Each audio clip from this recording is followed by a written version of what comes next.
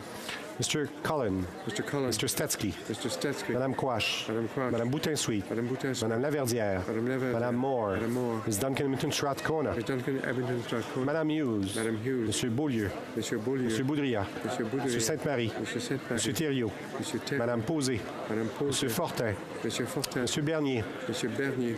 Ms. May Sanish-Garfarlin. Miss May Sanish-Garfarlin. Mr. Manley. Mr. Manley.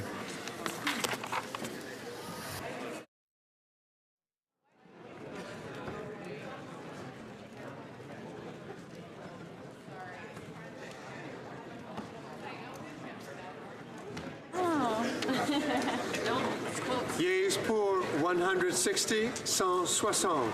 Nays contre 111, 111.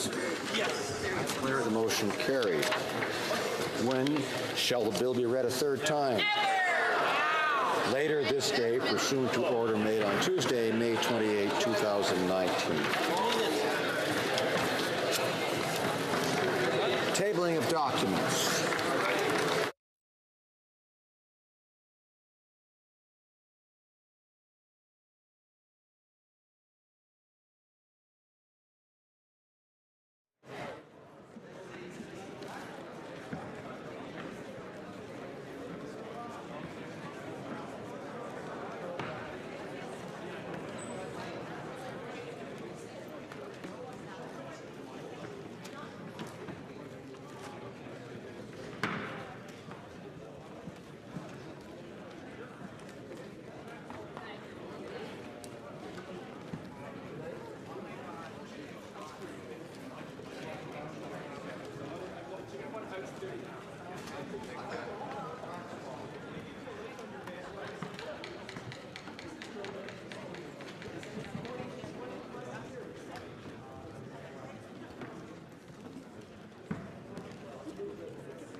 À l'ordre, conformément à l'article 30. Pursuant to Standing Order 38, it's my duty to advise the House of the questions to be raised this evening. Ladysmith, Housing. The Honourable Member for Windsor-Tecumseh, International Trade, and the Honourable Member for Bow River, Justice.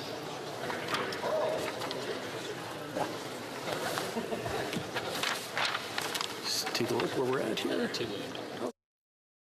Tabling of documents, the Honourable Parliamentary Secretary to the Government House Leader. Thank you, Mr. Speaker. Pursuant to Standing Order 36, Bracket 8, I have the honour to table in both official languages the government's responses to two petitions.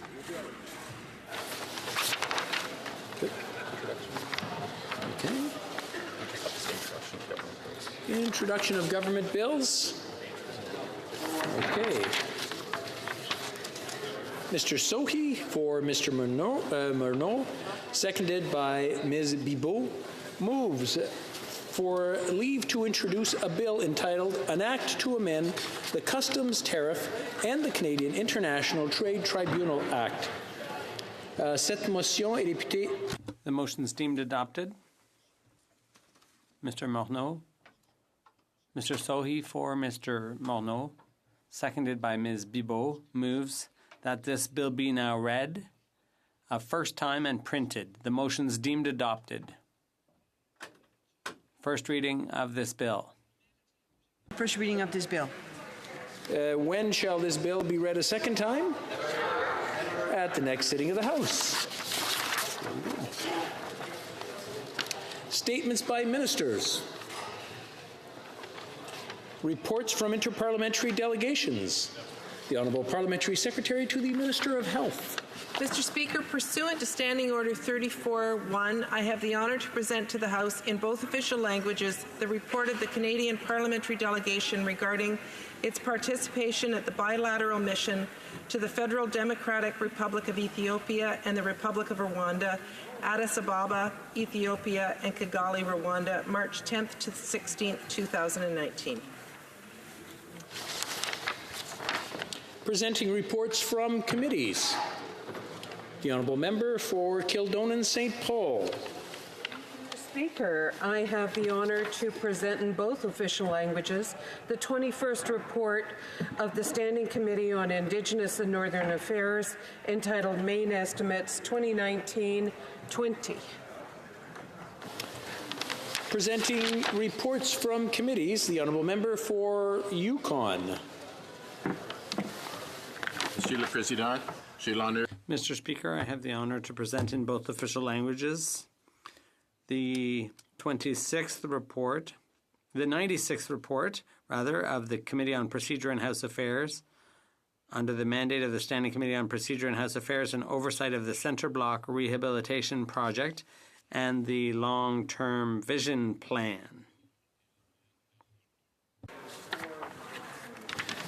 Présentation de rapport. Presenting reports from committees, the Honourable Member from Mount Royal. Thank you, Mr. Speaker. Mr. Speaker, I have the honour to present in both official languages the 27th report of the Standing Committee on Justice and Human Rights, entitled Striking of Passages from the Evidence of the Meeting held on Tuesday, May 28, 2019. Thank you, Mr. Speaker. Presenting reports from committees, the Honourable Member for Humber River Black Creek. Thank you very much, Mr. Speaker. Pursuant to Standing Order 1073, I have the honour to present in both official languages the 11th report of the Liaison Committee entitled Committee Activities and Expenditures, April 1, 2018 to March 31st, 2019. Thank you very much. Presenting reports from committees, the Honourable Member for Cumberland Colchester. Thank you very much, Mr. Speaker, and I have the honour to present in both official languages the 25th report on the Standing Committee on Health in relation to Bill S-248, an act respecting National Physicians' Day. Bill S-248 would designate May the 1st as National Physicians' Day, and I'd like to thank the Honourable retired Senator Arthur Eagleton and the Honourable Member from Vancouver Centre for bringing this bill forward. The committee took a long, hard look at this bill and has decided to return it with no amendments. And the committee studied the bill and decided to report the bill back to the House with no amendments. So thank you very much, Mr. Speaker. Introduction of private members' bills. The Honourable Member for East Beaches, York. Hold on, sir. Drawing a blank. One moment, please.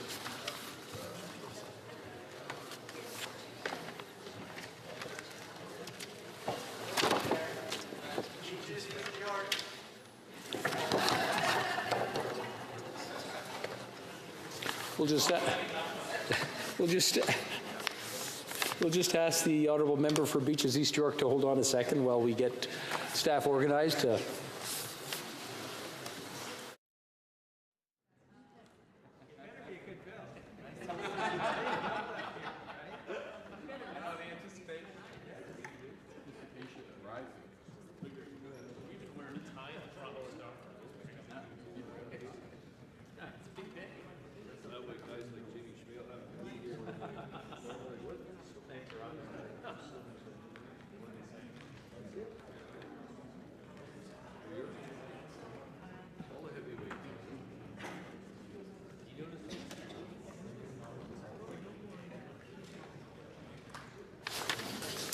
Mr. Erskine-Smith, seconded by Mr. Bagnell, moves for leave to introduce a bill entitled An Act Respecting Net Zero Greenhouse Gas Emissions.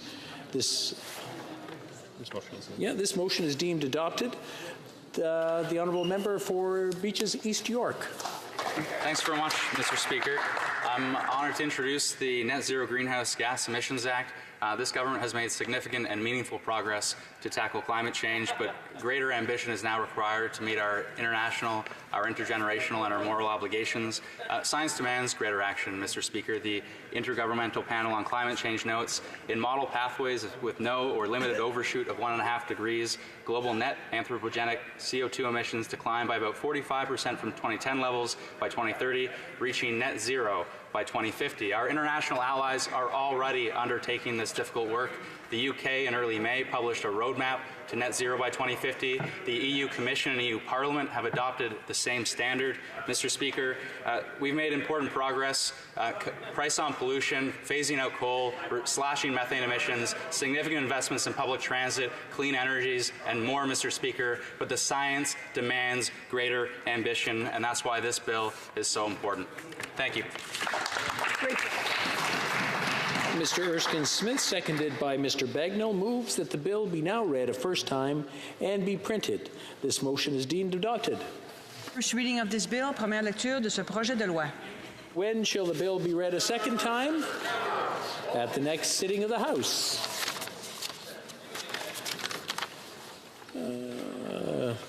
Introduction of private members' bills. No more surprises. Good. I'm glad to hear that. First reading of Senate public bills. Motions. Présentation de pétitions. Presenting petitions. Member for Cypress Hills Grasslands. He was the last one last time. I thought I'd make him first this time. Appreciate that. I've got 4 petitions here on 3 subjects. The first 2 petitions deal with the issue of Bill C-418 and ask ask Parliament to support it. It amends the criminal code to make it an offense to intimidate a medical practitioner, a nurse practitioner, pharmacist, or any other healthcare professional for compelling them to take part in the provision of medical assistance in dying, and also makes an offense to dismiss from employment or to refuse to employ such practitioners for the reason only that they refuse to take part in that activity. Third petition calls on the Government of Canada to fully fund the RCMP in order to deal with rural crime issues. And the last petition is a petition that calls on Parliament to enshrine in legislation the inalienable right of farmers and other Canadians to freely save, reuse, select, exchange, condition, store, and sell the seeds from their farms. And this is recognizing the inherent rights of farmers to freely do that. Presenting petitions, the Honourable Member for Laurier Ste. Marie. Thank you very much, Mr. Speaker. I have the honour to present a petition signed by over 15,000 Canadians who remind us that following the closure of our embassy in Tehran and the expulsion of Iranian diplomats, that has had huge consequences for consular services that Iranians living here would otherwise have been able to get because no one can help them here. Iranian citizens who want to visit Canada cannot access visa services, that it has a negative impact on Canadian citizens who can get into trouble in Iran and don't get the best consular service they could get. They also remind us that our European allies, and notably the United Kingdom, did renew the links with Iran after the adoption of the Joint Comprehensive Plan of Action. So they asked the Canadian government to be true to its commitment and renew diplomatic relations, reestablish diplomatic relations with Iran, which would enable to reopen an embassy in Tehran and have Iranian representative here in Ottawa. Thank you, Mr. Speaker. Presenting petitions, présentation de pétitions. I just want to remind the honourable members, I see quite a few people who want to present petitions. Try to be as concise and precise as possible. Thank you. Présentation de pétitions, l'honorable député. The Honourable Member for Brome-Missisquoi. Well, thank you very much, Mr. Speaker. The Vermont Agency of Natural Resources has authorized the emission of a certificate for the expansion of a landfill in Vermont. And that landfill is very close to Lake Memphremagog, where there are many residents in my riding from Compton Stansted, from Sherbrooke, and so on, who will be affected. So they've signed this petition. And they call on the Minister of Foreign Affairs to call for an investigation into the environmental impact of this expansion, which would expand the landfill by 51 acres in Vermont. Thank you. Presenting petitions, the honourable member for Chatham, Kent, Leamington. Thank you, Chair, and thank you very much, Mr. Speaker. I have a number of petitions. The first one is for palliative care. It's a petition to establish a national strategy on palliative care. Then I have a host of petitions, but fortunately they're for the same reason, and that's a petition to establish conscious protection for physicians and healthcare institutions. Thank you, Mr. Speaker. Petitions. Présentation de pétitions. L'honorable député de... The honourable member for Drummond. Thank you, Mr. Speaker. I'm pleased to present the following petition signed by hundreds of residents from across Canada who are reacting to cuts to French language services in Ontario. The undersigned mentioned that given that the Ontario government has proceeded with cuts to French language services that will hurt the vitality of the Franco-Ontarian community, they call on the Government of Canada to show leadership vis-a-vis the provinces and territories in order to ensure that constitutional French language services are respected across Canada. Janine Chagnon signed a number of these petitions in order to change things. Petition, the honourable member for Perth Wellington. Thank you, Mr. Speaker. I'm very pleased to present this petition signed by a number of petitioners in my riding of Perth Wellington. They call on the government to allow farmers to save, reuse, select, exchange, and sell seeds. Thank you, Mr. Speaker. Presenting petitions, the honourable member for Saskatoon West. On behalf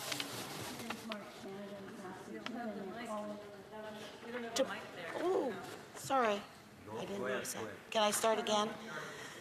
Thank you, Mr. Speaker. I'm pleased to be able to present a petition on behalf of the Women's March Canada and the Saskatoon members who are calling on the government to point out that feminist women's organizations have been struggling for decades to keep the lights on and doors open due to a lack of federal core funding. They point out that direct federal funding to women's organizations represents less than 0.01% of the total federal program spending, only $1 for every woman in Canada. Therefore, they are asking the Government of Canada to immediately provide secure, multi-year core operational funding to feminist women's organizations and set national standards to ensure equality of access to services and protection for all women. Thank you, Mr. Speaker. Being petitions, the honourable member for Lethbridge. Mr. Speaker, today I have the privilege of presenting two petitions, one that is an electronic petition and then one that is paper-based. Both of these petitions are of the same nature. They are calling on the government to support Bill C-419, which is a private member's bill that I have on the floor of the House of Commons, calling for greater consumer protection with regards to credit card use. Ultimately, this comes down to fairness and transparency on behalf of Canadians. Presenting petitions, the honourable member for Edmonton Strathcona. Mr. Speaker, I have three petitions to table. The first is e-petition 1984, Protection of the Environment.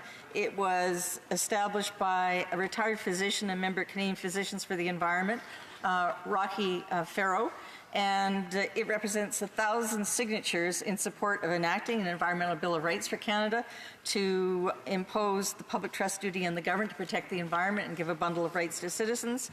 I'm pleased to say that today e-petition 2172 was closed, and I look forward to tabling that. That will be another 1,800 signatures calling for an Environmental Bill of Rights. The second petition, Mr. Speaker, is over 1,000 Albertans from across the province calling on this government to take action to establish a universal prescription drug plan for pharmacare. The third petition, Monsieur le Président. Mr. Speaker. C'est une pétition. Is a petition signed by Alberta Francophones.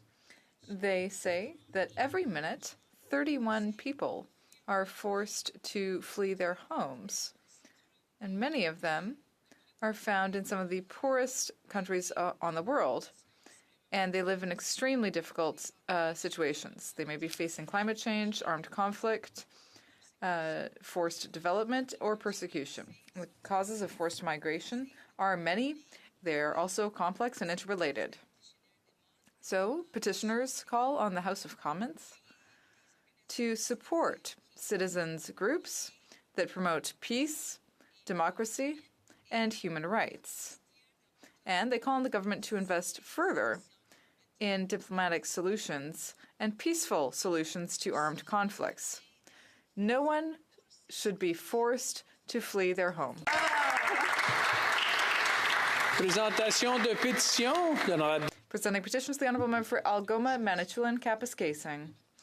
My pleasure to once again rise to table petitions in support of a national framework for action to promote eye health and vision care.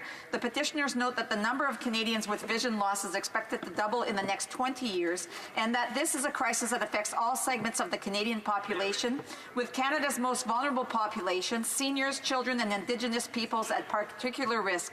They note that a multi-stakeholder response should reflect the underlying issues common to the prevention of all eye disease and vision loss that will reduce risk, increase early detection, and improve access to quality health care services. The petitioners join with thousands of Canadians across the country who recognize the importance of visual health and would like to see a concerted effort among all levels of government in order to develop and act on a national visual health plan. Thank you, Mr. Speaker. De pétition, presenting petitions. Oh, I'm sorry, the Honourable Member for Nanaimo Ladysmith. Thank you, Mr. Speaker. My honor to present these petitions. The first one is an electronic petition with 9,676 signatures.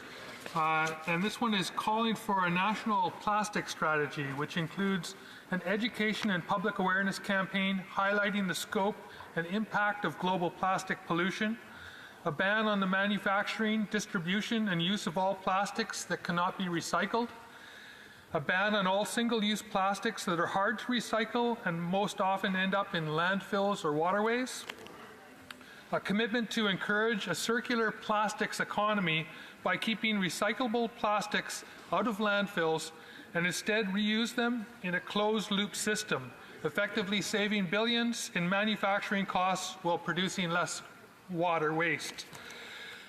A commitment to invest in the infrastructure on a municipal, provincial, and federal level to collect, sort, process, recycle, and reuse all plastic packaging, and a Zero Plastic Waste Canada by 2030 by ensuring all plastic packaging is 100% recyclable, reusable, or compostable.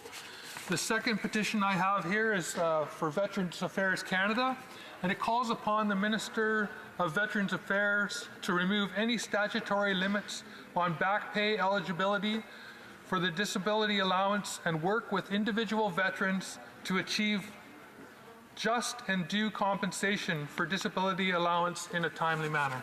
Thank you. Presenting petitions. Présentation de pétition. Questions on the order paper. The Honourable Parliamentary Secretary to the Government House Leader. Thank you, Mr. Speaker. I would ask that all questions be allowed to stand at this time, please. Agreed? Agreed. Notice of motions for the production of papers. The Honourable Parliamentary Secretary to the Government House Leader. She told me to trust you today. Oh, sorry, Mr. Speaker. I think that might be on record, you know. Mr. Speaker, I do have some notes that I should stick to here. Mr. Speaker, I ask that all notices of motions for the production of papers be allowed to stand. Here, here. Agreed. Good. Request for emergency debates. Orders of the day. Orders of the day, government orders, government bills, commencement of debate at third reading of Bill C-97, Budget Implementation Act 2019.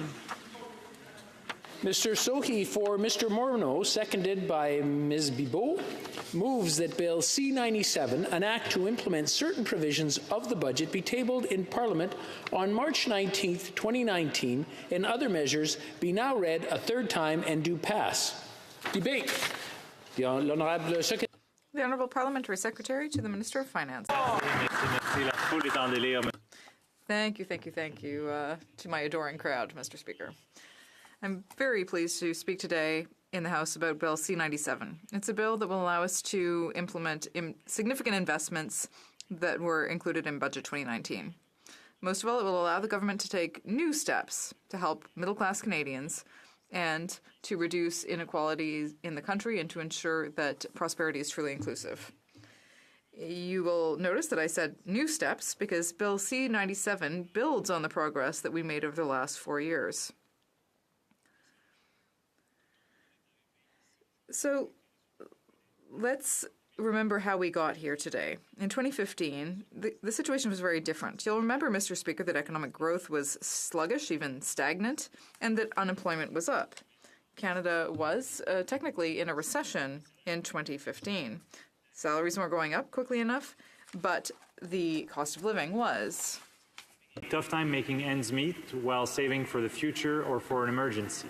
In the fall of that same year, Canadians made a choice, a different one. I think a very smart choice in all impartiality, Mr. Speaker. They chose a plan that would invest in the middle class, a plan that would make big investments in health, housing, and the environment, while also staying fiscally responsible. So one of the first things we did as a government was to ask the wealthiest 1% of Canadians to contribute a little more so that middle-class Canadians could have more money in their pockets. Today, over 9 million Canadians are benefiting from the middle-class tax cut. Then in 2016, we introduced the Canada Child Benefit. This measure has helped lift almost 300,000 children out of poverty. What's more, our government indexed the Canada Child Benefit payments 2 years ahead of schedule so that benefits can keep pace with the rising cost of living. In July, benefits will increase with inflation to ensure that hardworking parents continue to have the support they need with the high cost of raising their kids. With the CCB, 9 out of 10 Canadian families with children are receiving more money than they received under the previous system of child benefits, where checks used to be sent to families of millionaires, something that the Harper Conservatives and today's Conservatives fought to keep and preserve as they voted against the Canada Child Benefit. For the 2019-2020 year, on average, families benefiting from the CCB will receive around $7,000 to help with the high cost of raising kids, an amount that will continue to rise with the cost of living, as I've mentioned.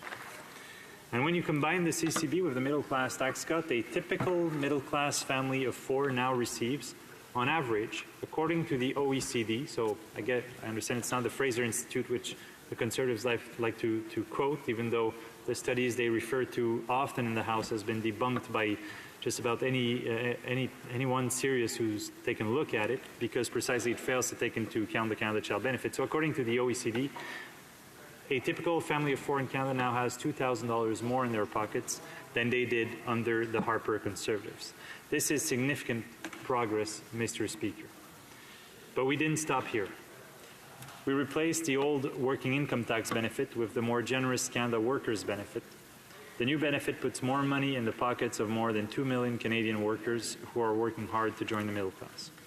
In addition, to support Canada's hardworking entrepreneurs, we cut the small business tax rate twice, dropping it to 9% in January. It is now the lowest small business tax rate in the G7 and the 4th lowest of the 36 members of the OECD, which I've just referred to, the Organization for Economic Cooperation and Development. Mr. Speaker, the results of these measures that our government has adopted since the fall of 2015 speak for themselves. Over 1 million jobs were created for Canadians. Last year, all job gains were full-time jobs. The unemployment rate is at its lowest rate in 40 years, and salaries are going up faster than inflation. The country is headed in the right direction, and so is the economy. These job gains have largely benefited groups that were often underrepresented in the labor market, like recent immigrants, single mothers, Indigenous people living off reserve, young Canadians, and people without post-secondary studies. This represents a significant progress, Mr. Speaker, but there's still a lot of work to do in order to reduce inequality in the country and to ensure that this growth and prosperity benefits as many people as possible. Some Canadians are still concerned about the future. They're worried about their job security. They are worried that they won't be able to buy a house because it's too expensive. They're worried that they won't have enough money to retire.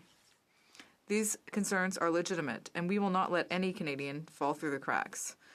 C97 is the next step in our plan to invest in the middle class and to grow the economy today and in the future. Et je pense que c'est important.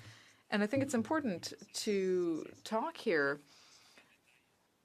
before I get into other details of Bill C97, to talk a bit about the government's actions over the last 3 years. This is a plan that we presented to Canadians and that is working well. And I would say that there were 3 big pillars of this plan. In my view, there was first the pillar of infrastructure, because we know that from coast to coast, there's a huge need for investment in infrastructure, for example, for public transport. So we made huge investments in infrastructure, and we can see all across the country that this is bearing fruit. In municipality after municipality, province after province, there are better infrastructure.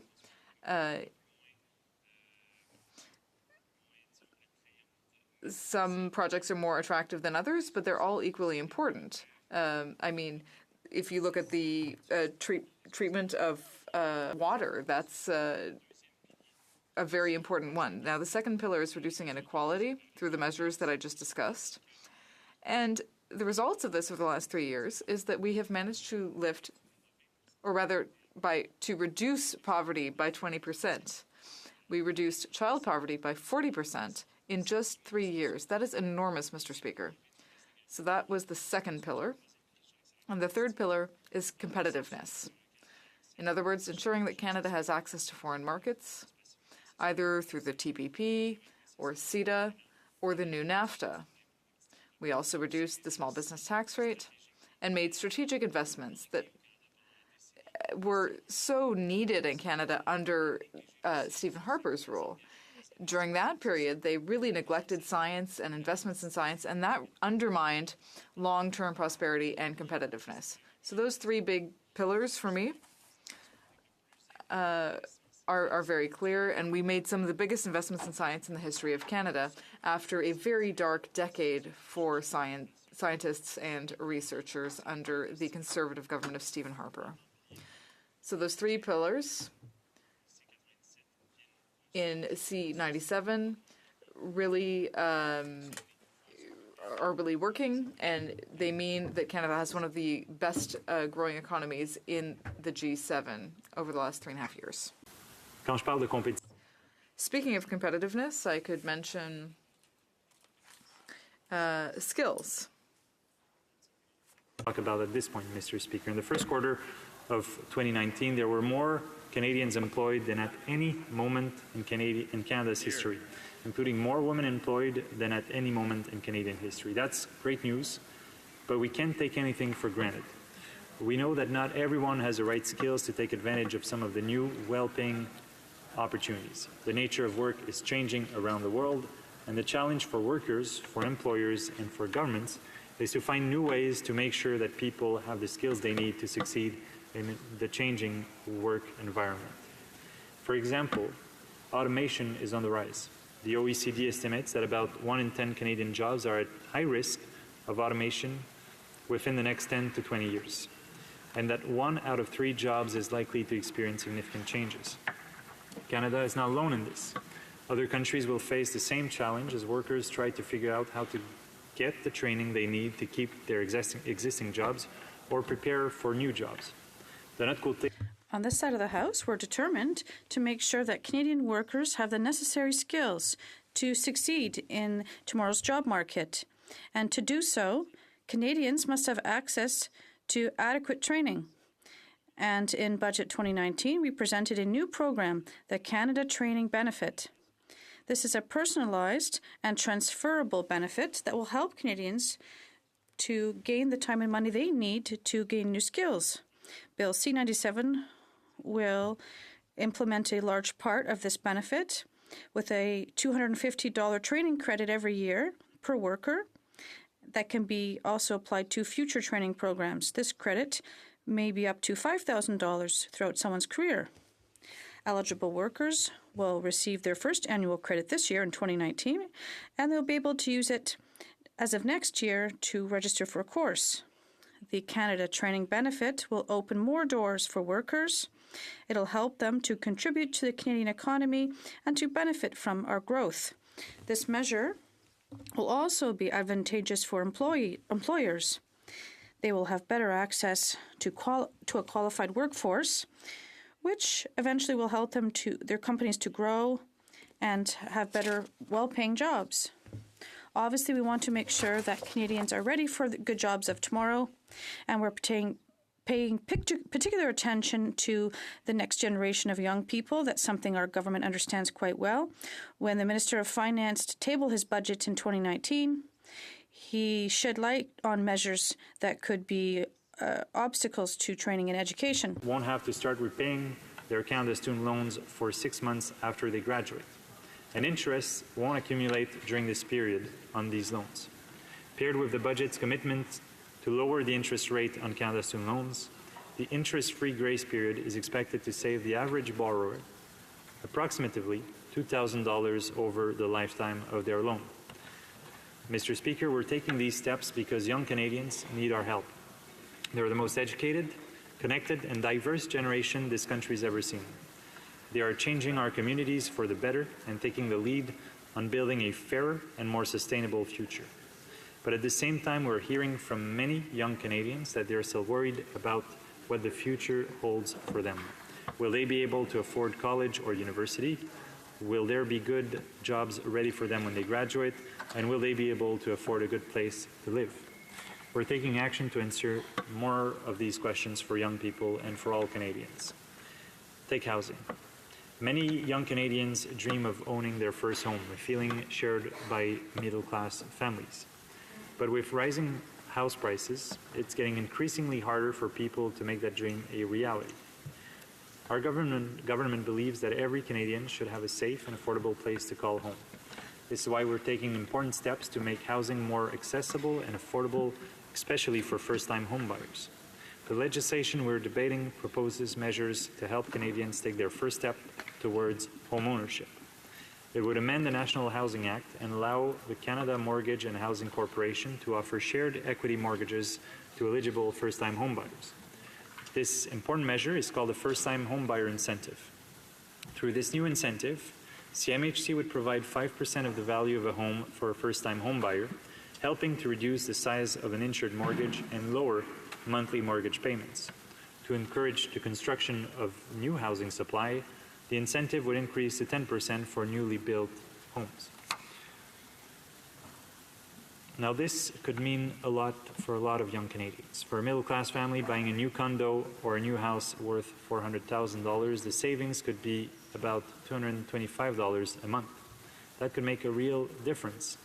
It is expected that this new incentive could help as many as 100,000 Canadian families buy their first home. 100,000 familles. 100,000 families, Mr. Speaker, from across the country. And that's not all. The Budget Implementation Act also proposes an increase in the withdrawal limit for the homebuyers plan. This amount will be for first-time homebuyers. They'll be able to withdraw it without paying taxes on it to finance a down payment. As announced in Budget 2019, this amount will increase from $25,000 to $35,000 per person and from $50,000 to $70,000 per couple.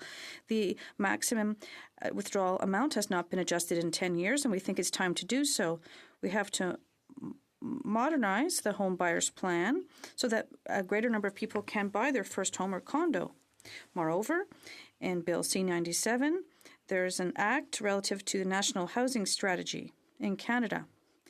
And this will mean that the federal government will have to give priority to the most vulnerable Canadians in terms of housing, and the government also would be held to account for progress it makes in the implementation of the strategy and the achievement of its housing objectives. We're going to build 100,000 new homes, repair and renovate 300,000 others, and make a real difference in the lives of many Canadians. I think this housing investment is particularly important when we consider our commitments with respect to housing. I must say this started before the Conservatives took power, but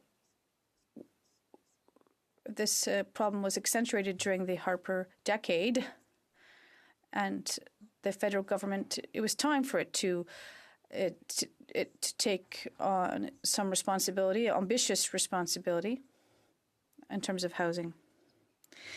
But this bill, Mr. Speaker, offers real assistance to seniors because all Canadians deserve a safe retirement with dignity without any financial worries. Unfortunately, for some seniors, particularly low-income ones, retirement can be discouraging.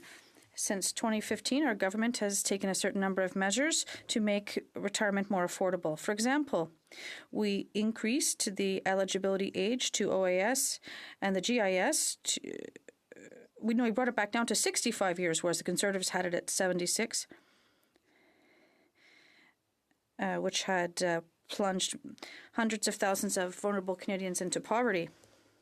And we also increased the GIS top-up for seniors who live alone. Provinces to enhance the CPP, which will raise the maximum retirement benefit by up to 50% over time. This will help more than 1 million families who would have faced a drop in their standard of living when they retired.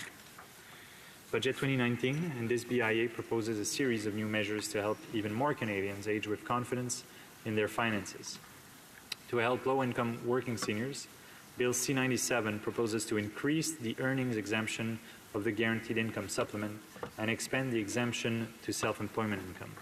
This means that more low-income working seniors will be able to keep more of their pay and their benefits. We're also taking steps to ensure that everyone who is eligible receives their retirement benefit from the CPP.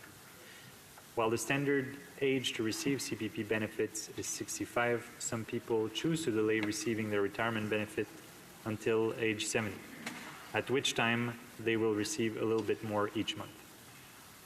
A small number of people, however, are currently missing out on receiving their CPP benefits. This happens because some apply too late and some do not apply at all. To ensure that all Canadian workers receive the full value of their benefits, of the benefits they deserve, this BIA proposes to proactively enroll, as of 2020, CPP contributors who are age 70 or older, but who have not yet applied to receive their retirement benefit. It's estimated that approximately 40,000 Canadians would begin to receive retirement pension as a result. Mr. Speaker, they deserve that money, and making sure that they get it is the right thing to do, and this legislation will make it happen. Budget 2019 and Bill C-97 are about investing in people, Mr. Speaker, as I've given you plenty of examples in this speech. But it's also about investing in communities, and that's why Budget 2019 proposes to support local infrastructure priorities by providing a one-time top-up of $2.2 billion, doubling the federal municipal infrastructure commitment in 2018-2019. This $2.2 billion injection of cash this year will help cities and towns of all sizes, as well as Indigenous communities. It will provide them with much-needed funds to address short-term priorities and crucial repairs, as well as help finance other important projects, like recreational arenas, soccer facilities, new roads, public transit, extensions, improvements to drinking water infrastructure, and so on and so forth. Transferring funds to communities will get projects built. Supporting this BIA will get projects built. In recent years, the funding has supported approximately 4,000 projects each year, projects that contribute to the productivity and economic growth, to a cleaner environment, and to stronger communities. We promised this help, and we're delivering in this BIA. Now, Mr. Speaker, I could go on about what's in this budget because when it comes to investing in the middle class, there's a lot of good news to share. But I'll conclude with this. Canadians have made a lot of progress since the fall of 2015, and they should be proud of the strong communities and the strong economy that they've helped build. I think this is a source of pride for Canadians, and it should be. Within 3 short years, we've managed to change our situation. The situation that the Conservative government under Stephen Harper unfortunately put us in. We have seen the strongest job growth since the end of the Second World War, and we had an economic record that was disastrous for a decade under Stephen Harper. Our national debt ballooned, but we were able to turn things around for our country. In 2017, we had the most buoyant economy in the G7 and the lowest unemployment rate in 40 years. And we've seen a 20% reduction in poverty. And I'm sure that the Conservatives didn't even think about reducing poverty. But for us, it's obvious. And our prosperity is inclusive. And the more we reduce inequalities, the better it is for our country. Thank you, Mr. Speaker. The honourable member will have 10 minutes for questions that will come up next time we debate this bill. As it is 5:30 p.m., the House will now look at private members' business according to the order indicated in the order paper. Orders of the day. Affaires émanant des députés started debate on motion M226, instruction to the Standing Committee on Healthcare Delivery in Rural Canada. In the name of Mr. Nault.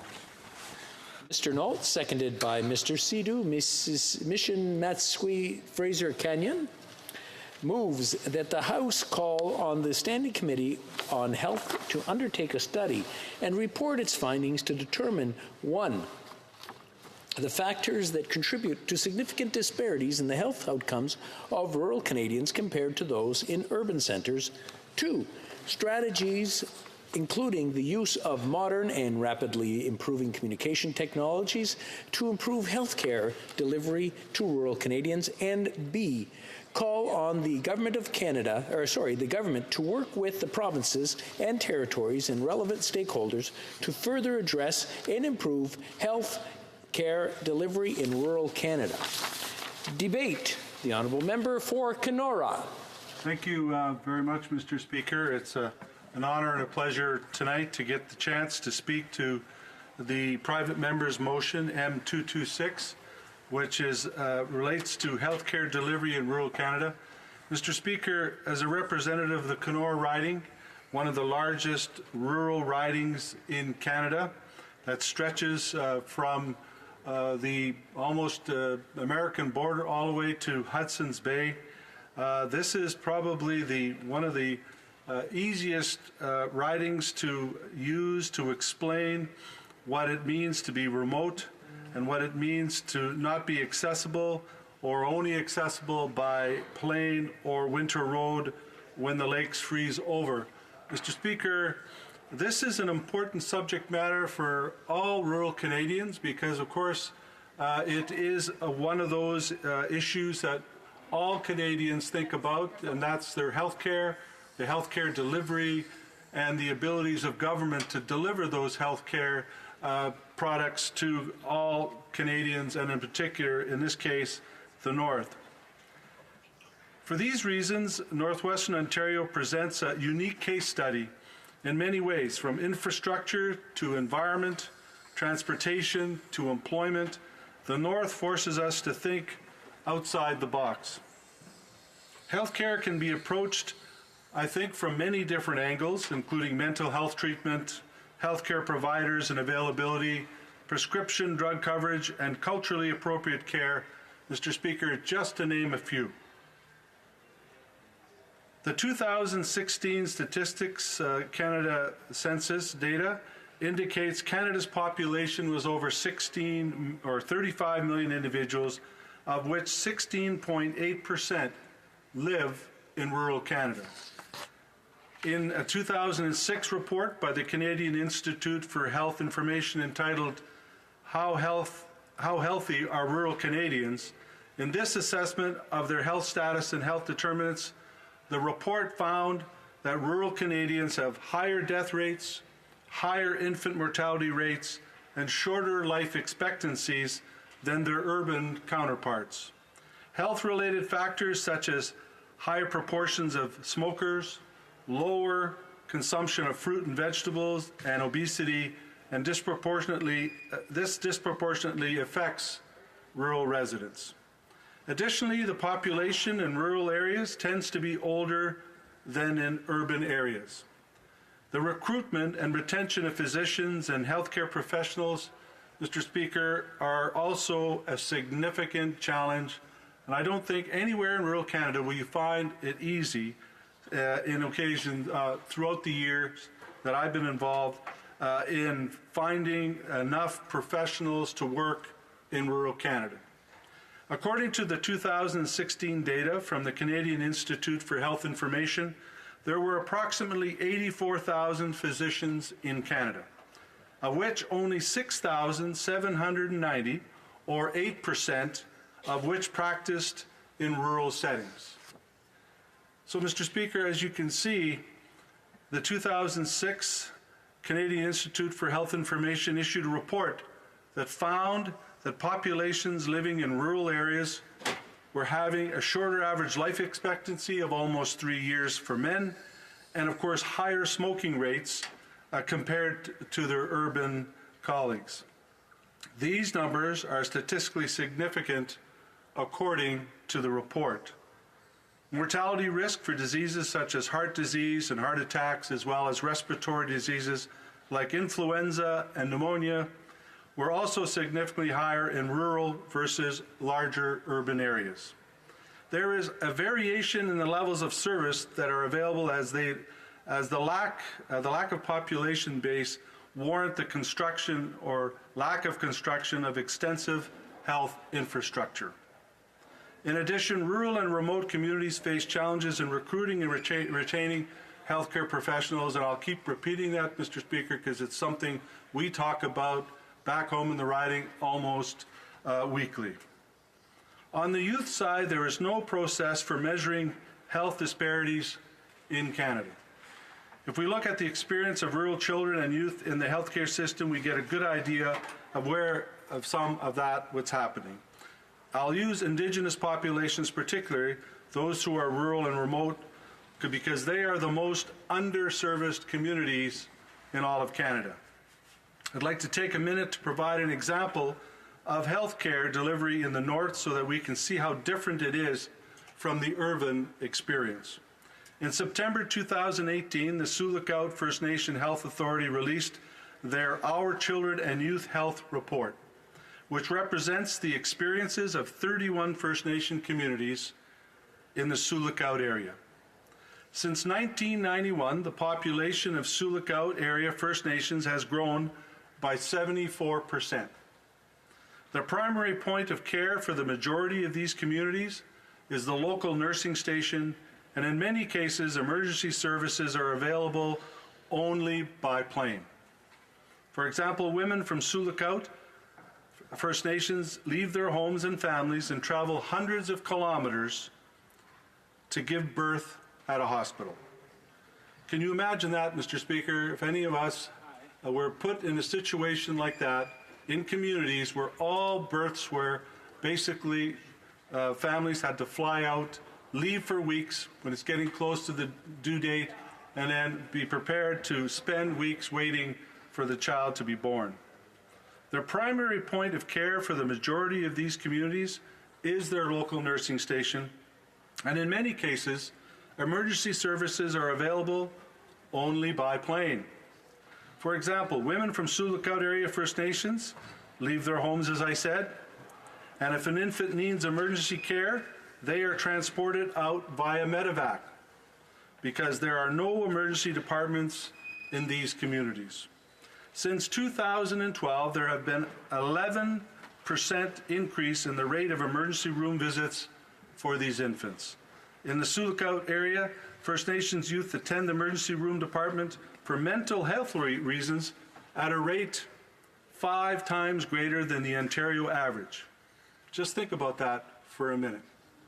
Between 2012 and 2016, the rate of emergency department visits for mental health increased by 123%. These are examples of just some of the issues faced by rural and remote communities when it comes to healthcare delivery. So, Mr. Speaker, I'm here to talk a little bit about how, of course, in my short time, we can find a way to deal with the challenges that rural communities face in making sure their health care and their standards are equal to the health care and standards of urban centers. So jurisdictional issues pose one of the largest roadblocks to providing quality health care in the North. So what is the role of our levels of government in this game of what I call jurisdictional football? The federal government is responsible for the delivery of health care to certain population groups, and of course the provinces are responsible for the general population of its province.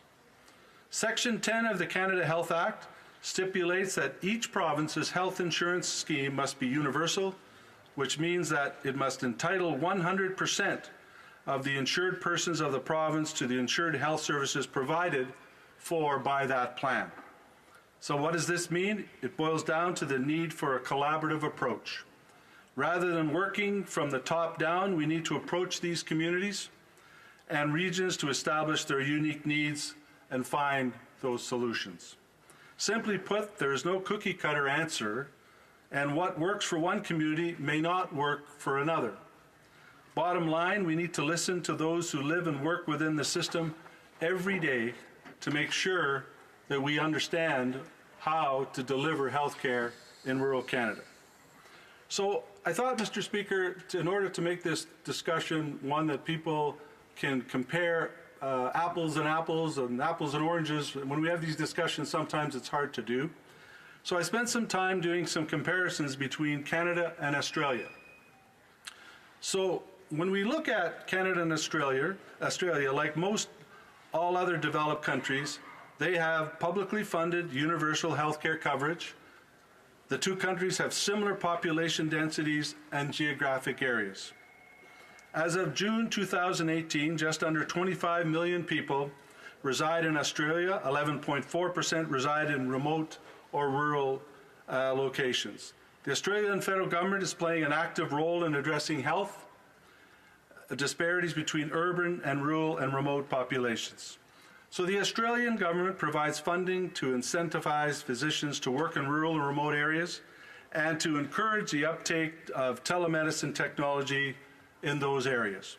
As in rural Canada, rural Australia is underserviced with respect to the number of physicians, but they also realize that in order to change that, they have to have a solution. And so here's what they are doing in Australia, and something I think Canada should consider. As in rural Canada, rural Australia is underserviced, so in 2009, the Rural Health Standing Committee of the Australian Health Ministers Advisory Council was asked to develop a national strategic framework for rural and remote health. It was published in 2011 and then updated in 2016. Mr. Speaker, in 2014, the Australian government implemented the Indigenous Australians Health Program to improve access to health services that are culturally appropriate throughout Australia. And in June 2017, the Government of Australia passed legislation to establish a National Rural Health Commissioner as part of the government's efforts to reform health care in rural and remote Australia.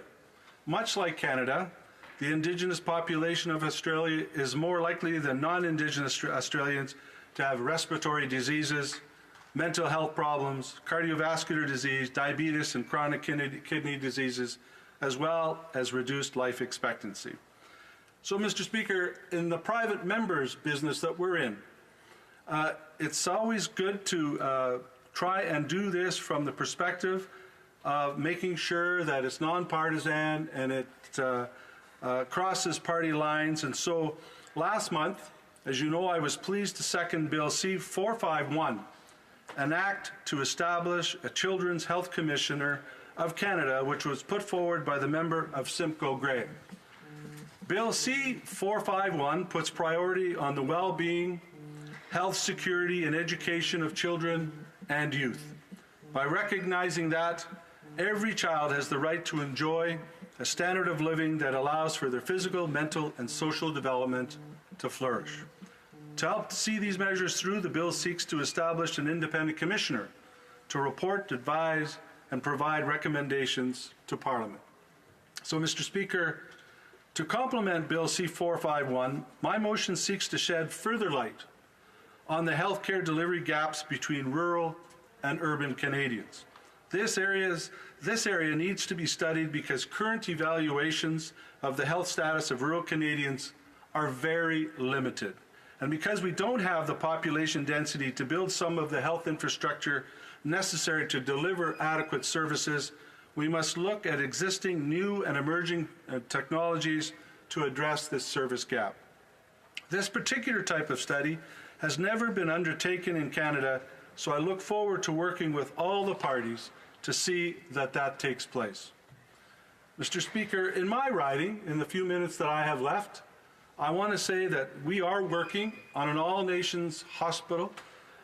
We are looking at healthcare delivery in our region from the perspective of through all-nations hospital healthcare system to include everyone in the region. And we've included all governments and the local communities to look at how best to deliver those kinds of services. And so this is a potential way forward. I think that working as we did last week with the Minister of Indigenous Services, we announced our government support for the all-nations hospital healthcare system. I think working together we can find ways to better deliver healthcare in rural communities. So in conclusion, Mr. Speaker, healthcare, no matter if you're rich or poor, young or old, or if you're living in a rural or urban setting, Canada's public healthcare system must provide equal access and care to all of us. And I believe very much, Mr. Speaker, that this government, this Parliament, has a role to play in making sure that we do the right assessments and find the right structures to put in place good health care. The last point I would make, Mr. Speaker, before I sit down, is if rural Canadians will be allowed to live throughout their life, including in their seniors' age and through their retirement years, we're going to have to find the right healthcare system to make sure that that takes place in rural. Otherwise, as I hear from all my colleagues, a lot of seniors move to urban centres because they have very little choice in rural Canada and places to live. So thank you very much for the opportunity to say a few words about this motion. Thank you. Questions and comments. The Honourable Member for Simcoe Grey. Well, thank you very much, Mr. Speaker, and I want to thank the member opposite for his motion, and I personally will be supporting this motion by the member from Kenora, and I think it's a study that's long overdue. I, like the member opposite, represent a rural riding, but also as a physician, I will say that my patients who live in rural communities have substantive and challenging issues. You know, in none of it, if someone sprains their ankle, we can take care of that. But if a child breaks their femur there, it is an expensive and costly endeavor both for the parents but also for the government to bring them all the way to Ottawa to be treated. I will say I support the member's motion, and I guess I'd like to ask him if there are some specifics that we should be focusing on for this study moving forward to make sure that rural Canadians receive the health care that they're due. For Kenora. Well, thank you very much, Mr. Speaker, and thank you to my colleague for her question. The specifics that I'm looking for the Committee on Health to review, Mr. Speaker, is first of all, I'd like to see the Health Committee go back and look at some of the reports and some of the commitments that were made by all levels of government in the early 2000s. In 2004 and 2006, the federal government was in the process of negotiating with the provinces, and part of the program of putting healthcare dollars in the hands of the provinces through equalization payments and through our social development program was to also include studies and or analysis of healthcare throughout their province. And in my case, in Ontario, it was intended to be an opportunity for the reports to look at the success of healthcare delivery in Ontario, both rural and urban. That, Mr. Speaker, did not take place. In fact, I'm still questioning and wondering why no province has reported on that commitment that was made a number of years ago to tell Parliament and tell Canadians and tell all of the rest of rural Canadians just how their healthcare system was being delivered. And so in my other questions that I'll get in the next few minutes, Mr. Speaker, I'll elaborate on what I mean by that. Come on. Questions and comments? The honourable member for Abitibi-Temiskaming. Thank you very much, Mr. Speaker. I'd like to know why the member over the past 4 years has only tabled this one motion. Last month in April, that's the only motion he's tabled, and then he chose for it to be tabled as a motion which isn't binding, unlike a bill which would be much more binding.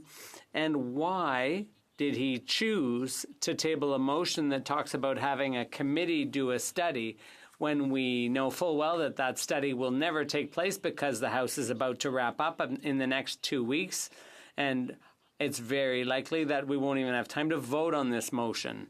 The honourable member for Kenora. The member would be aware that I never chose when I could present my motion. That's done by a process in this place. If I would have been one of the first on the list, I would have for sure been here 2-3 years ago. That's not the issue, though, Mr. Speaker.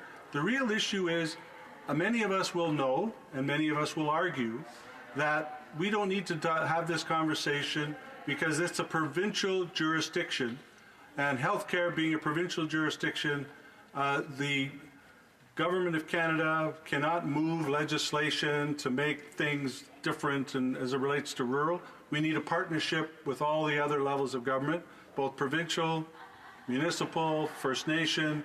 And so what I'm looking for, Mr. Speaker, is cooperation by all governments, Indigenous, municipal, like in my region and what I was talking about earlier, so that we can find better ways to deliver healthcare services.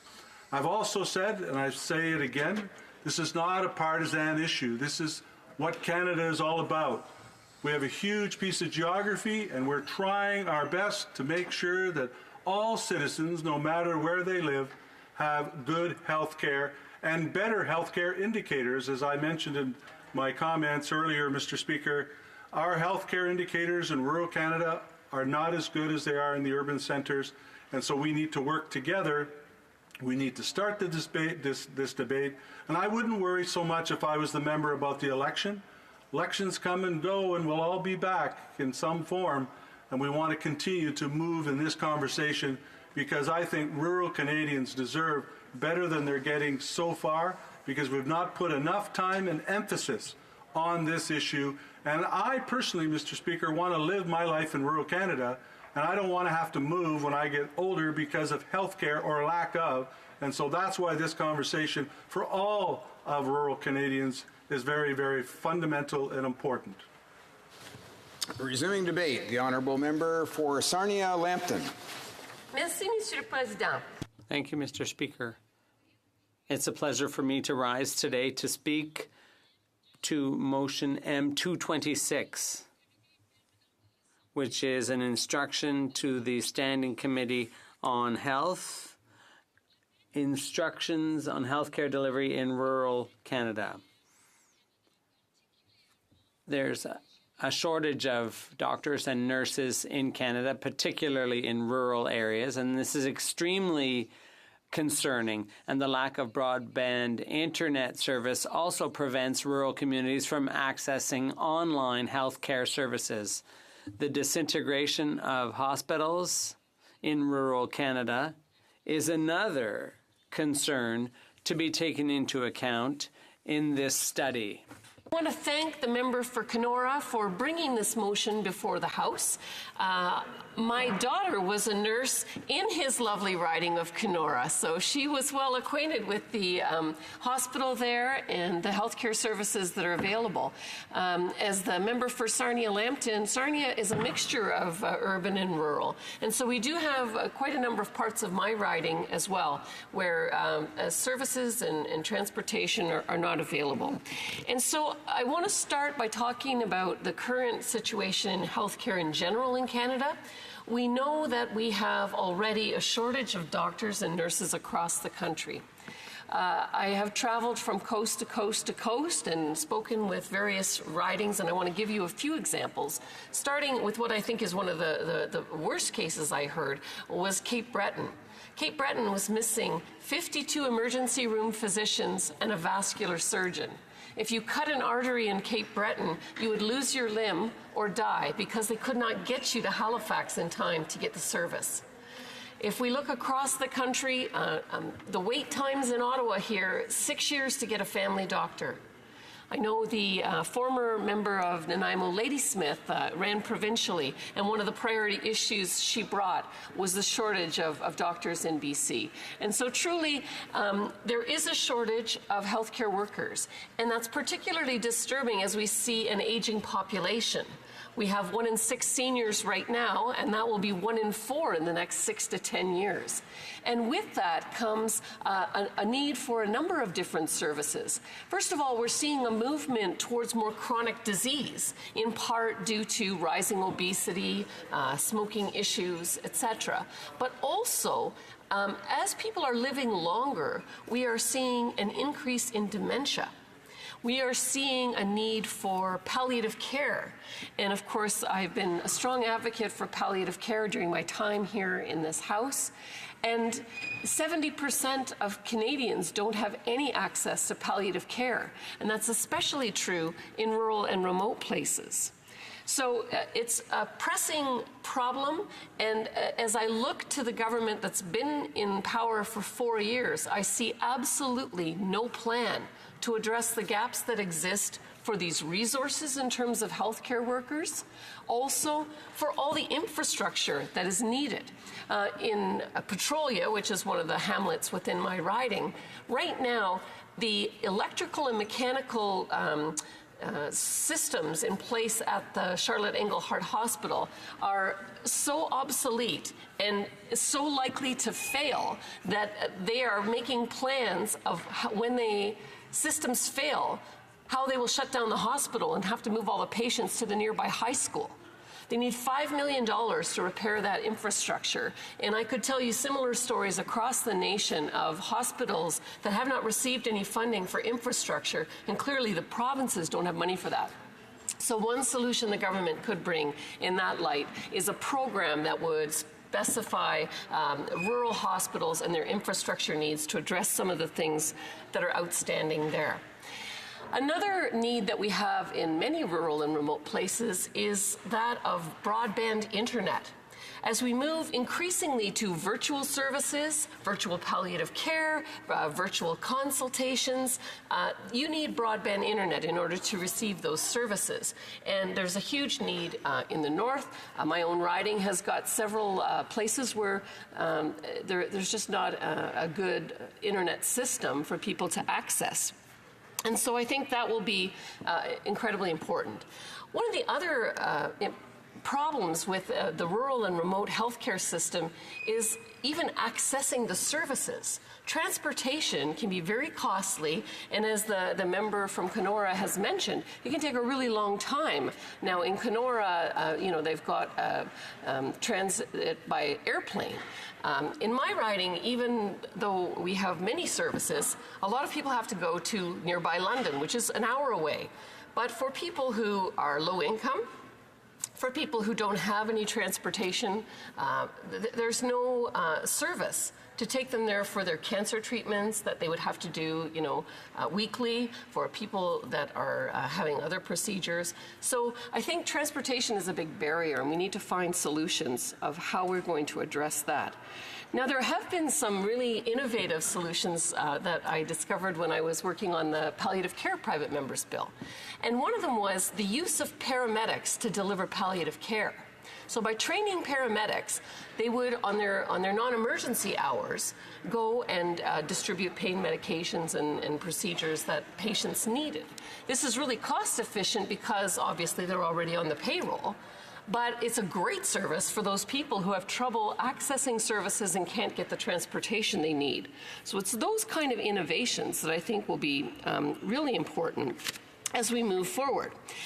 Another issue that we have had in my riding, and I heard it as well in Kenora, has to do with how to attract doctors and nurses and healthcare workers to go to rural places. And I think there has to be some kind of incentive. One of the great innovations that was done also in Petrolia was a clinic was put together with multiple family physicians, nurse practitioners, various services. And because the doctors then did not have to be the sole family physician and work, umpteen hours in the practice and then in the emergency on call, the balance of life and work was much better. And there was a real effort made to attract doctors into that practice, and they are doing a fine job and are, making services very accessible for all the people that live nearby. In fact, people are even coming, in some cases, from Sarnia out to Petrolia to access the services because of the quality. And so we need to come with solutions of how we're going to provide health care, and we have to work together with the provinces and territories because every region is different. We talked about some of the barriers that weather and travel during weather will cause for accessing services, but in some places, the problems are different. Some places have an aging population. I know my riding has 50% of people over the age of 57. So, care for seniors is a key issue, and I know that's true as well in Nova Scotia and in a number of places across the country.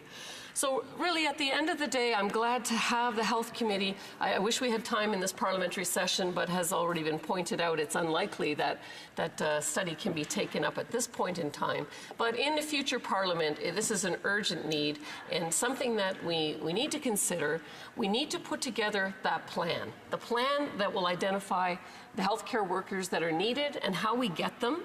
In some cases, we have enough workers in Canada. In some cases, we'll have to change how we're training up doctors, for example.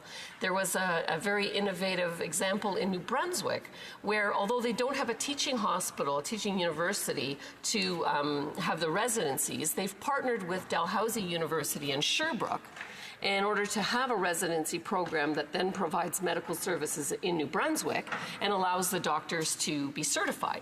And so that kind of innovation is needed to address the healthcare worker issue.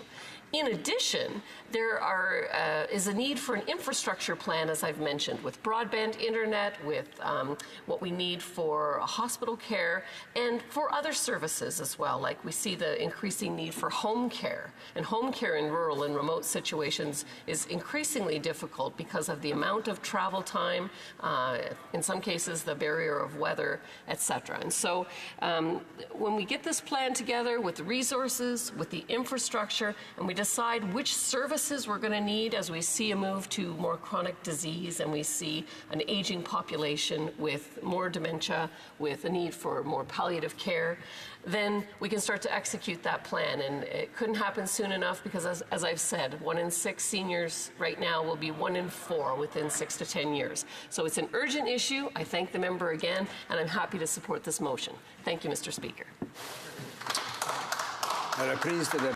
Resume debate. The Honourable Member for Abitibi-Témiscamingue. Thank you very much. First of all,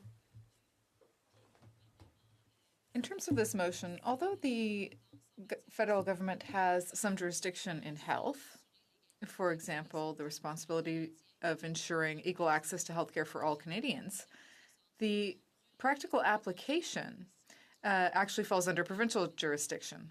The federal government can spend money through the federal health transfers to the provinces, but then it's up to the provinces alone to decide how that money will be used. The management of health services is an exclusive provincial jurisdiction. But in this motion, healthcare delivery is aimed to be improved. And so that's a direct infringement on provincial jurisdiction. And the member himself admitted that this is the case. If you look at communication strategies, this, again, has to do with health services, so that goes beyond the federal scope. And because only the provinces can provide healthcare services directly to Canadians, they are the ones who are in a position to manage that. So for us at the NDP, it's important to respect provincial jurisdiction, particularly in Quebec.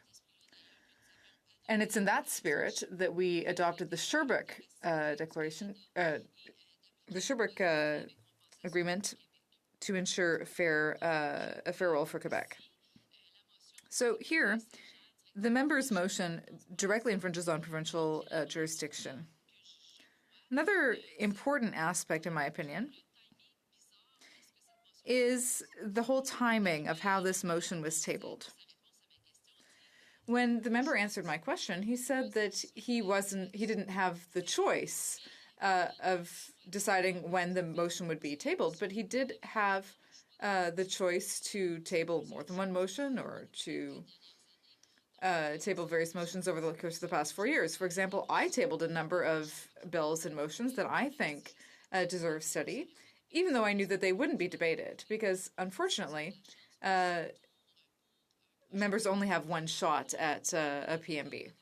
So the member tabled the motion a month ago, knowing full well that it would probably never be voted on. Now, this motion calls for a study in committee. That study will, in fact, never happen. Now, if the member really wanted to improve people's health, the health of people in rural regions, and I recognize that this is a very important matter, he could have chosen different ways of improving those people's health. He could have chosen things that would have stayed within federal jurisdiction. For example, he would have been able to ask for federal health transfers to be increased in the way that the provinces are asking for. And in fact, the health minister in Quebec said that the federal government needs to stop infringing on provincial jurisdiction, and that starts by increasing the amount of the health transfers. One of the most significant obstacles to implementing different technologies that might help rural Canadians is money.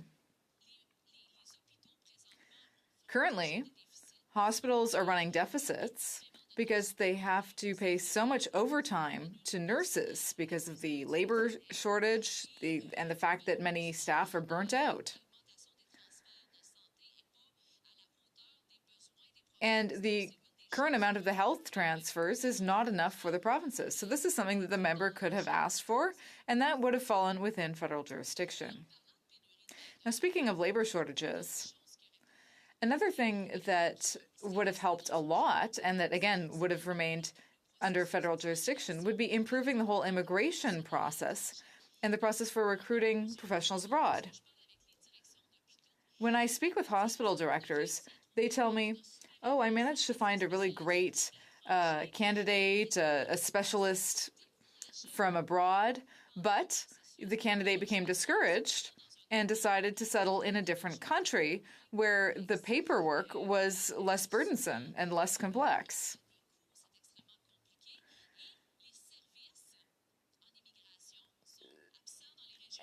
And often there aren't enough services in rural areas. So hospital directors who want to recruit abroad don't even have access in their own region to services to help go through that process efficiently. If the director wants to get those services, they would have to make phone calls, search on the internet, talk to people who don't necessarily understand all the nuances, so it's very difficult. So the member could have asked for immigration services to be set up in rural areas, and that would have helped with the recruitment issue. Another thing that the member could have done to improve healthcare in rural areas has to do with transportation. Often, patients have to travel long distances, and it's very expensive for them, and it's difficult for them to afford. If you look at reimbursements for health credits, such as travel expenses, you need to have a high enough income. So if you didn't pay any taxes, then you don't get the tax credit. So that doesn't really help the people who would really benefit from it. In other words, the people who can't afford to pay their travel expenses. So there are a number of measures that the member could have opted for, rather than bringing forward a motion calling for a study in committee, which won't actually get through Parliament. So that's why I'm somewhat uncomfortable with this motion. Although I'm trying, or although I can understand that the member cares a lot about health in rural areas, I have a hard time understanding why he chose this method, because it's simply not effective. And unfortunately, after 4 years working in this Parliament, I mean, some of us have been here longer, but this member has been here for at least 4 years. So he should understand the process sufficiently well to know that this wasn't the best path.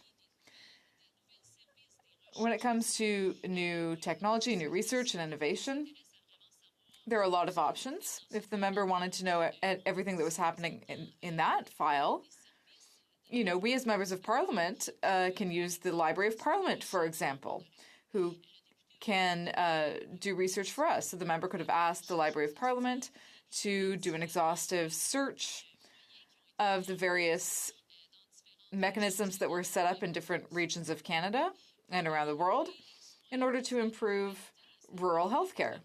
That would have allowed him to learn some interesting things there. But if you look at the scientific research, there are often articles published on these subjects that show all the positive impacts. So a lot of that information and data is already available for people who are interested. But once again, well, I understand that the member wants to improve rural health care.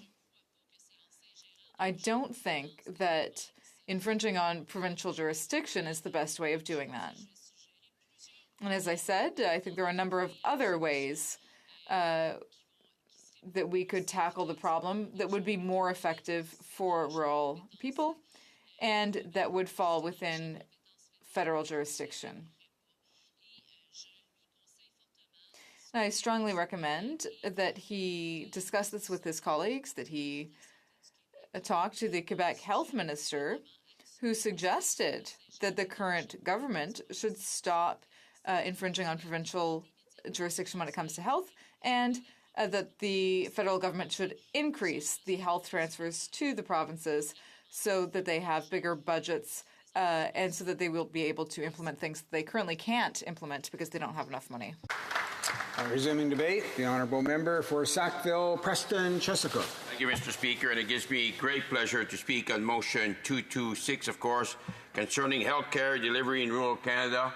This is a very, very important motion. I know myself in the riding of Sackville-Preston-Chesapeake in Nova Scotia, just outside the outskirts of Halifax, Dartmouth, if you want. A good part of my riding is rural. And we in Nova Scotia, all surveys indicate that 24 to 26% of Nova Scotians feel that it is the top priority for Nova Scotians. So it's a big issue. And one reason for that is because all of Atlantic Canada, many of our, I'd say 70% of our communities are rural. And therefore, we have some challenges. And this is a good example of the challenge that we have. I have in my riding again in the Eastern Shore area, they've been looking for a doctor for a number of years and nurses, and we are in dire need to support them and help them and find solutions. And I think this discussion is moving that agenda forward.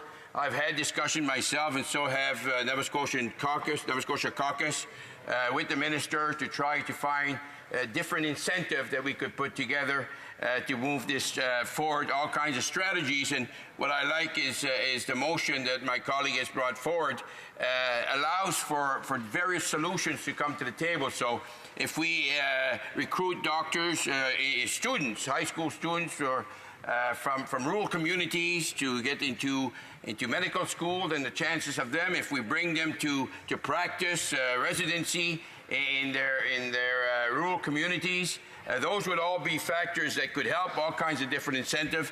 So again, I want to thank the member from Kenora for drawing the attention of the House, of course.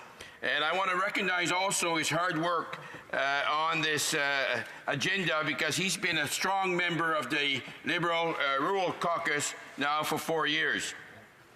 This motion, of course, has two major objectives. One is to have the Committee of Health study and bring witnesses to find solutions. And the second one, he calls on the government to further address and improve health care delivery in rural Canada by working with provinces and territories and stakeholders. And when people talk about jurisdiction, listen, we're all in here together.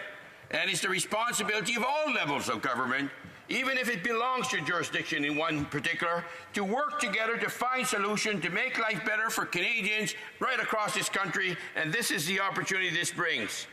Although the percentage of Canadians living in rural Canada, of course, continues to decrease over centuries, there's been a major shift within Canada's economy from agricultural and industrial-based type of economy.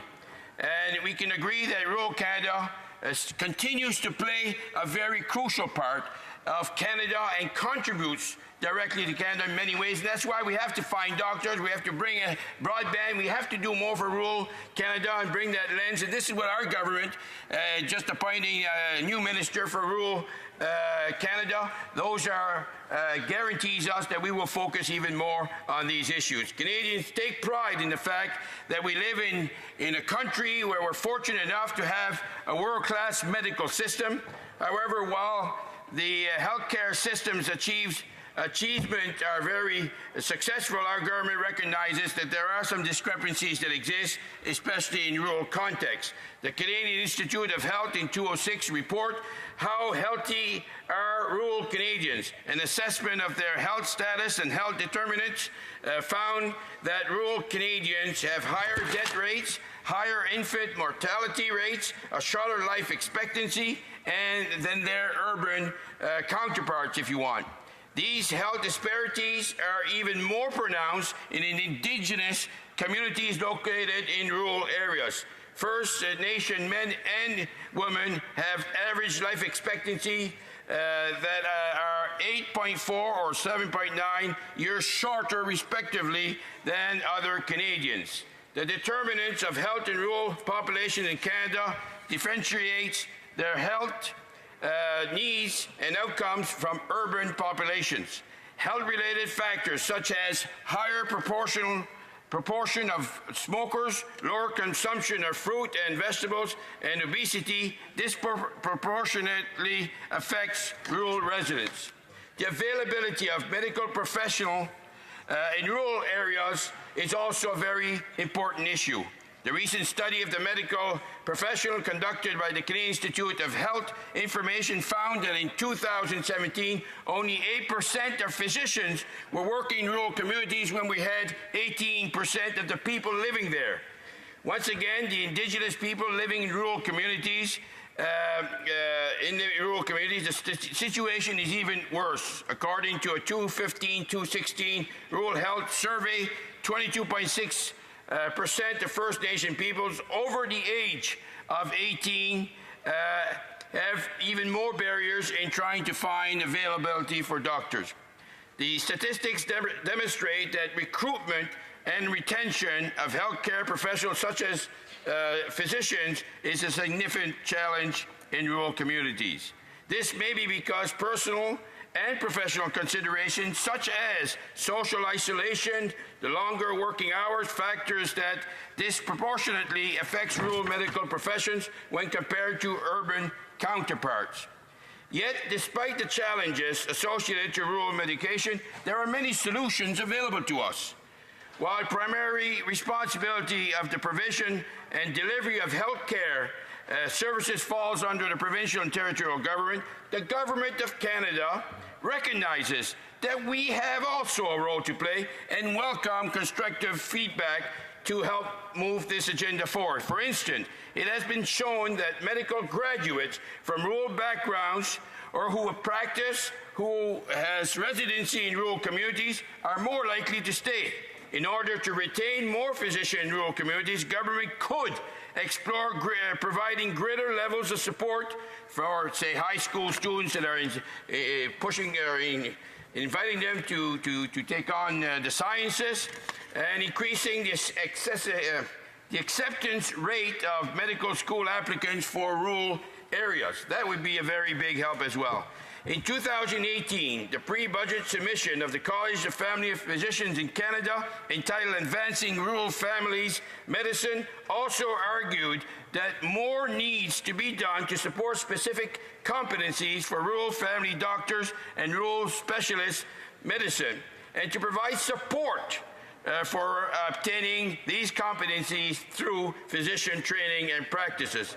So once again, Mr. Speaker, I can't enforce this point anymore. Then this is very, very important that we get together and get this job done to help rural communities with health care. To conclude, health care deliveries in rural areas is extremely important. Moving this agenda forward and getting the research and coordinating all the discussions around jurisdiction, let's get over that and find out how we can help these communities on the ground. I'd like to reiterate, of course, and thank my colleague from Kenora for bringing this motion forward, and I would also like to thank the House for providing me the opportunity to speak on this important issue. As I said, Nova Scotians and Atlantic Canadians and all rural communities across this country need our support, and it is our responsibility to work with provincial and territories to find solutions so that we're able to ensure that we have more medical doctors and nurses in all rural communities. Thank you, Mr. Speaker. Resuming debate, the honourable member for Huron-Bruce. Thank you, Mr. Speaker. It's a pleasure to rise in the House of Commons today.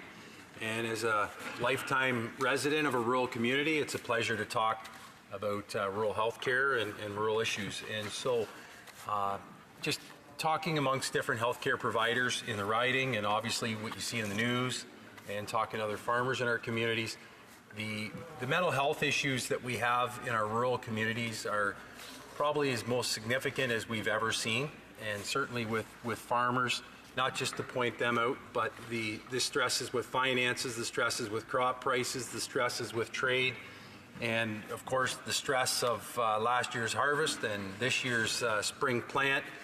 Certainly people who are in the agriculture sector feel this. So when we're looking at healthcare and we're looking at the entire package of healthcare, mental health will need to be a priority.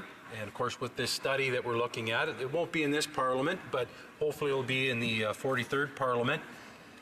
The other is the youth suicide rate. The youth suicide rate in rural communities is higher than anywhere else.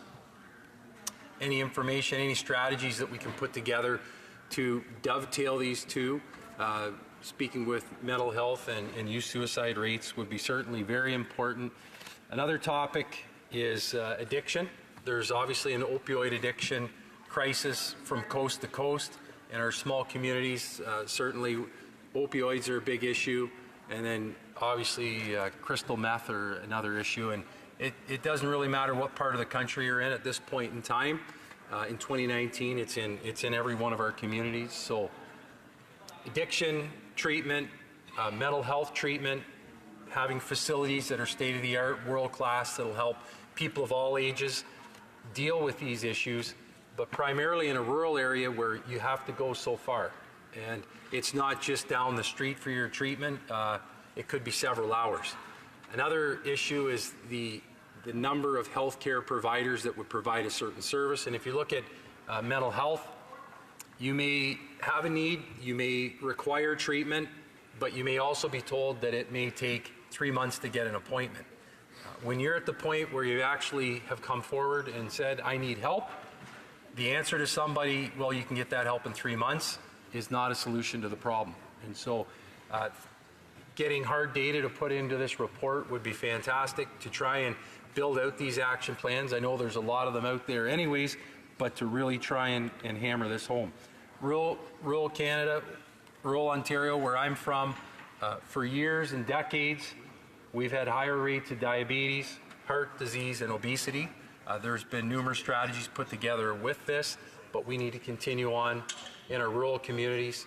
We need to continue to have proactive health care, and we need to continue to have facilities in our communities that will promote a healthy lifestyle and will get people out of their houses, out of their homes, and getting some exercise. COPD, and there are some other forms of cancer that are unique to rural Canadians. We need further information on that to move forward. And as baby boomers are getting to the age where they have a different set of health care requirements than they once had. In my community, there's now a geriatrician, which is a vital physician, a specialist, to provide help to our aging population. I'm from a rural community, Huron County and Bruce County. It's on Ontario's west coast. It is a favorite destination for retirees to head to when they're of that age, and so we have a higher proportion of seniors than maybe you would have in different communities. And so a geriatrician is a very vital position. A couple weeks ago, just beside me here, we had one of our beloved members from British Columbia talk about the issue with palliative care doctor. We can use a lot of palliative care doctors in our rural communities and really help to provide a fitting tribute to some of our hardworking Canadians. Doctor attraction and doctor retention. This has been something in our rural communities. If you go back 20 years ago, say for example in Goderich, they had over 10,000. They had over 10,000, and so they needed doctors. And they put together a great doctor attraction and retention program. Gwen Devereaux, many might know of Gwen Devereaux from Seaforth, Ontario, but she's been really from coast to coast educating and informing Canadians on how to attract doctors to rural communities. She's been on CBC and different radio stations talking about what she's done. But obviously, I know somebody else mentioned it in here, clinics. Having a beautiful state-of-the-art clinic is something that would obviously attract physicians to the area. The ability for spouses to have meaningful employment, that goes a long way in being able to attract a physician to a certain community, and obviously services. So it can be as basic as broadband internet, it can be as basic as a community center with a fitness center. All these things contribute to attracting a well-educated physician or nurse, whoever it is, or radiologist, or whatever the position is, to come into your community, plant some roots, and continue to live there. And most doctors and other health practitioners, when they make the commitment to a rural community, they love it, they want to stay there, and we're happy to have them there as well. E-health records, I think there's a lot of improvement we can continue to make with e-health records. Coast to coast, it just defies logic that you look at your phone and you see what the tech sector can do, and yet health continues to lag behind. Still making innovations, but lagging behind. Another good innovation, the Ontario Telehealth Network. We're happy to have that. They're changing outcomes in people's lives. Hard infrastructure, though, I think we could all agree. Say, for example, a CT scanner. Communities need CT scanners. If you have a stroke or heart attack, obviously they can play, within minutes, can make a difference in one's life. But does it make sense that a community has to fundraise to have a CT scanner in their hospital? It defies logic. When we're looking and we're talking about ways that the federal government maybe can work with all jurisdictions, why make a community pay for that? Maybe there's ways that we can be strategic and provide funding for CT scanners.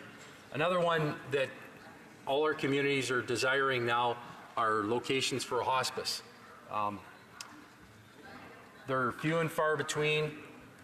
The community has to fundraise to build it. after it's built. In Ontario, where I'm from, if you're fortunate enough to have funding from the LIN, it's only 60%. So you have to fundraise, you have to continue to fundraise in perpetuity for the other 40%.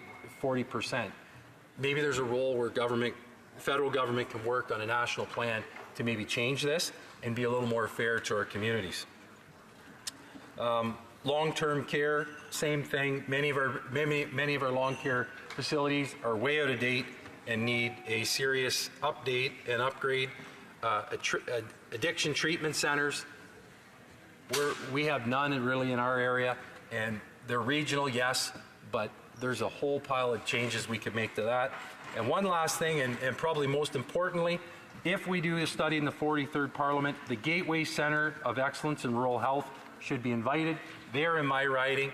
They are the only research facility like this in Canada. They modeled it off a US idea. They do partnerships. They do rural health research in partnership with universities. We have the best and brightest minds in our community. They come each and every year and do rural health research, and we're so happy for it. But again, they do it basically on their own dime, and I really think it would be great if the feds and the provinces could come together and provide operational funding to different research facilities like this that are providing great research to rural Canada, and in some cases attracting these bright young minds to stay in the area and continue on. So I really look forward to, well, personally I look forward to coming back in the 43rd Parliament. I'm sure my colleagues across the way would like to see otherwise, but regardless of the outcome of the 43rd Parliament, I think it'd be great if the Health Committee would do this study and really look at moving beyond jurisdictions. And of course, National Defence provides health care. We provide all sorts of health care to Indigenous Canadians. So there is a role for us here. If we all work together, we can rise above the partisan lines. Thank you, and I want to wish all my colleagues the very best in this summer and in the election in October. Thank you. The time provided for the consideration of private members' business has now expired, and the order is dropped to the bottom of the order of precedence on the order paper. It being 6:31 p.m., pursuant to an order made on Tuesday, May 28, 2019, the House will now proceed to statements by members not seeking re-election to the 43rd Parliament. Before we begin this evening's debate, I would like to remind honourable members of how the proceedings will unfold. Each member speaking will be allotted 10 minutes. Speeches are not subject to a question and comment period. Also prescribes that tonight's debate will be interrupted after 3 hours or when no member rises to speak. And we'll begin with the honourable member for West Vancouver, Sunshine Coast, Sea to Sky Country.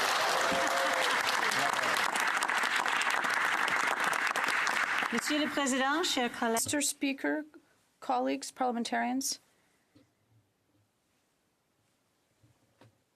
Practice adaptation, reconciliation, obligation, understanding, and compromise. I believe this is how we achieve lasting change, and today I would like to share with you some outcomes of this past term as a result. Picture yourself on the west coast of Canada. In the Pacific Northwest, salmon probably arrived first. Salmon best describe the coevolution of human life with the natural world. They are the ultimate statement of being in this world together, which we all are. In 2015, I was worried about the survival of the DFO lab on the waterfront in West Vancouver because under the previous government, the property faced the very real possibility of being sold. Under the new name of the Pacific Science Enterprise Center, which was just a name, we reached out to science partners, community leaders, Squamish, Tsleil-Waututh, and Musqueam nations, and local DFO staff to create a vision for renewed investment and scientific research. Our ideas had to gain acceptance from the Minister and staff at DFO, as well as Public Services and Procurement Canada, to justify long-term reinvestment. For me, working with staff behind the scenes in 2 departments in Ottawa was very challenging. I was asking them to create a major culture shift, and they were amazing. The following are absolute firsts in the history of DFO. The Coastal Ocean Research Institute has moved 18 scientists into the lab who use new lab space for research into oceans plastics. West Vancouver stream keepers and multiple stewardship groups use the facility now all the time. The West Vancouver School District developed a senior curriculum, and the first class will graduate this June with a high school diploma in environmental studies, having spent all year long accessing the ocean, the creeks, the waterfront, not the least of which were the DFO scientists who work at the lab. Squamish Nation children and elders have returned home with their ocean-going canoes, and there's a lineup of partners wishing to work with the Pacific Science Enterprise Center. Ocean plastics, glass sponge reefs, underwater vessel noise, habitat loss, cetaceans, ocean warming, marine protected areas. We know now that solving complex environmental challenges takes off when the federal government opens up. In the same spirit, I'm particularly proud that our government honors the knowledge of local government. Investment in infrastructure means equality for all Canadians through clean drinking water, wastewater treatment, public transportation, secure housing, and access to digital technology. The national agenda has benefited from the inclusion of local priorities. In health, collaboration and research is fundamental. I chaired the All-Party Juvenile Diabetes Caucus, which garnered a $15 million federal investment, matched by a $15 million contribution from the Juvenile Diabetes Research Foundation. A $30 million health research partnership formed between JDRF and the Canadian Institutes for Health Research, another first. It is also fairly obvious when we are missing the spirit of understanding and compromise, perhaps most profoundly felt today in the disconnect between British Columbia and Alberta. Western Canada needs to stick together. We matter for our innovation, our enterprise, our experimentalism, and strong environmentalism. The hope for our energy future lies with innovation by the clean tech sector.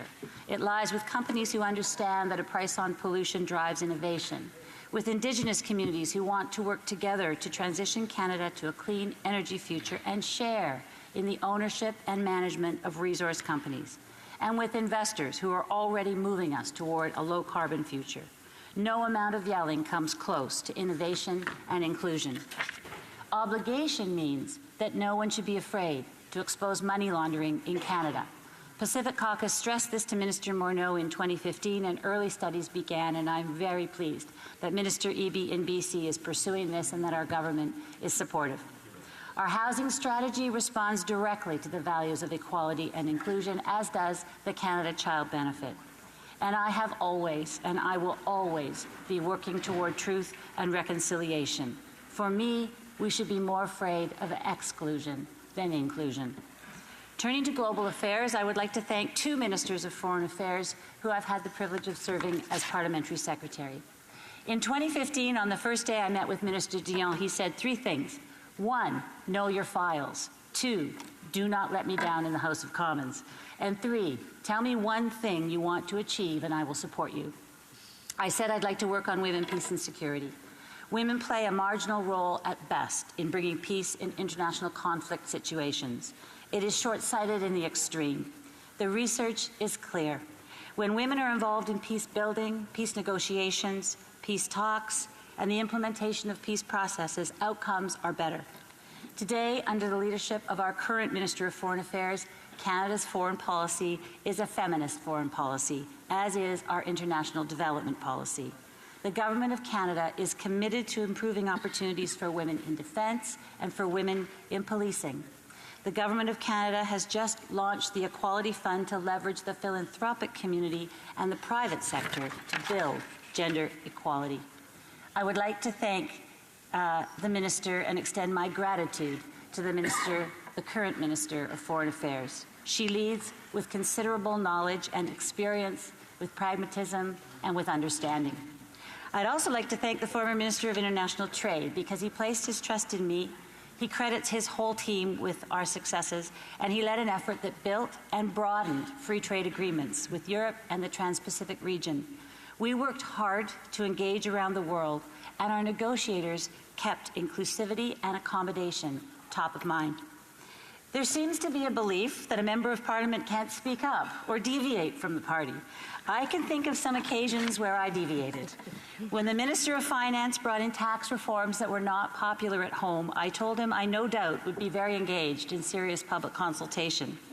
Over that summer, and as a result of expert advice, we submitted 10 solutions, of which 8 were accepted by the Minister. And when it comes to transitioning away from open net pen fish farms on the coast of British Columbia, I voted against our government. Everyone knows that, and my work to transition to closed containment will be ongoing. I respect the leadership of the Prime Minister. In my experience, he encourages differing views, especially when offered in the spirit of compromise and a better way. It won't surprise you to know that I am deeply disturbed by the stultifying and soul-destroying House of Commons rules that stipulate that the House sits on Fridays every week, or until midnight, or all night long. This is not democratic. This is not even humane. We should all be here in the House of Commons as our best selves, energized, not sleep-deprived, optimistic, not frustrated. Finally, no MP can give their very best without a great staff team. To Stephanie, Deanna, Marjan, Lucy, Natasha, Rav, Diana, Alexandra, and Morgan. And in Global Affairs, Jillian, Josh, Jim, Keena, Cher, and Isabella. You've all worked as an incredible team. Grueling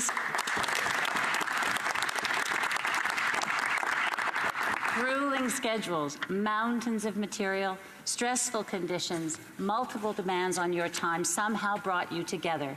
I admire all of you, and thank you for the standard you have set for all we do. As with most MPs, we've also been very pleased to support 4 interns over 4 summers, Marjan, Cleo, Claire, and Nicola, who we throw in the deep end and encourage with every new ripple that comes along. To the 4 of you, may you go on in your lives to ask, who have I not included? What am I not seeing? Am I accommodating? Am I bringing a solution? If you do that, then Canada is in good hands, and you and I and those who hold the public trust in their daily work will have been worthy of the office and the honour. Thank you to the people of West Vancouver, Sunshine Coast, Sea to Sky Country for the opportunity to serve you and for our opportunity to serve Canada. My personal commitment to you will never end. I will see you at home. A bientôt.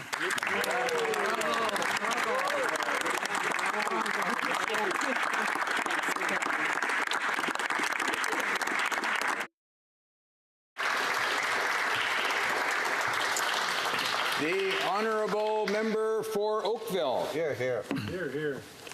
Well, thank you very much, Mr. Speaker, for the opportunity to present a retiring statement.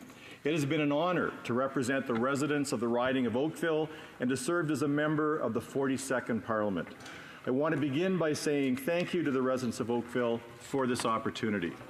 It has been fascinating to be part of a democratic legislative process and to have worked beside and sometimes against other parliamentarians as we've debated and sought the best path forward for Canada.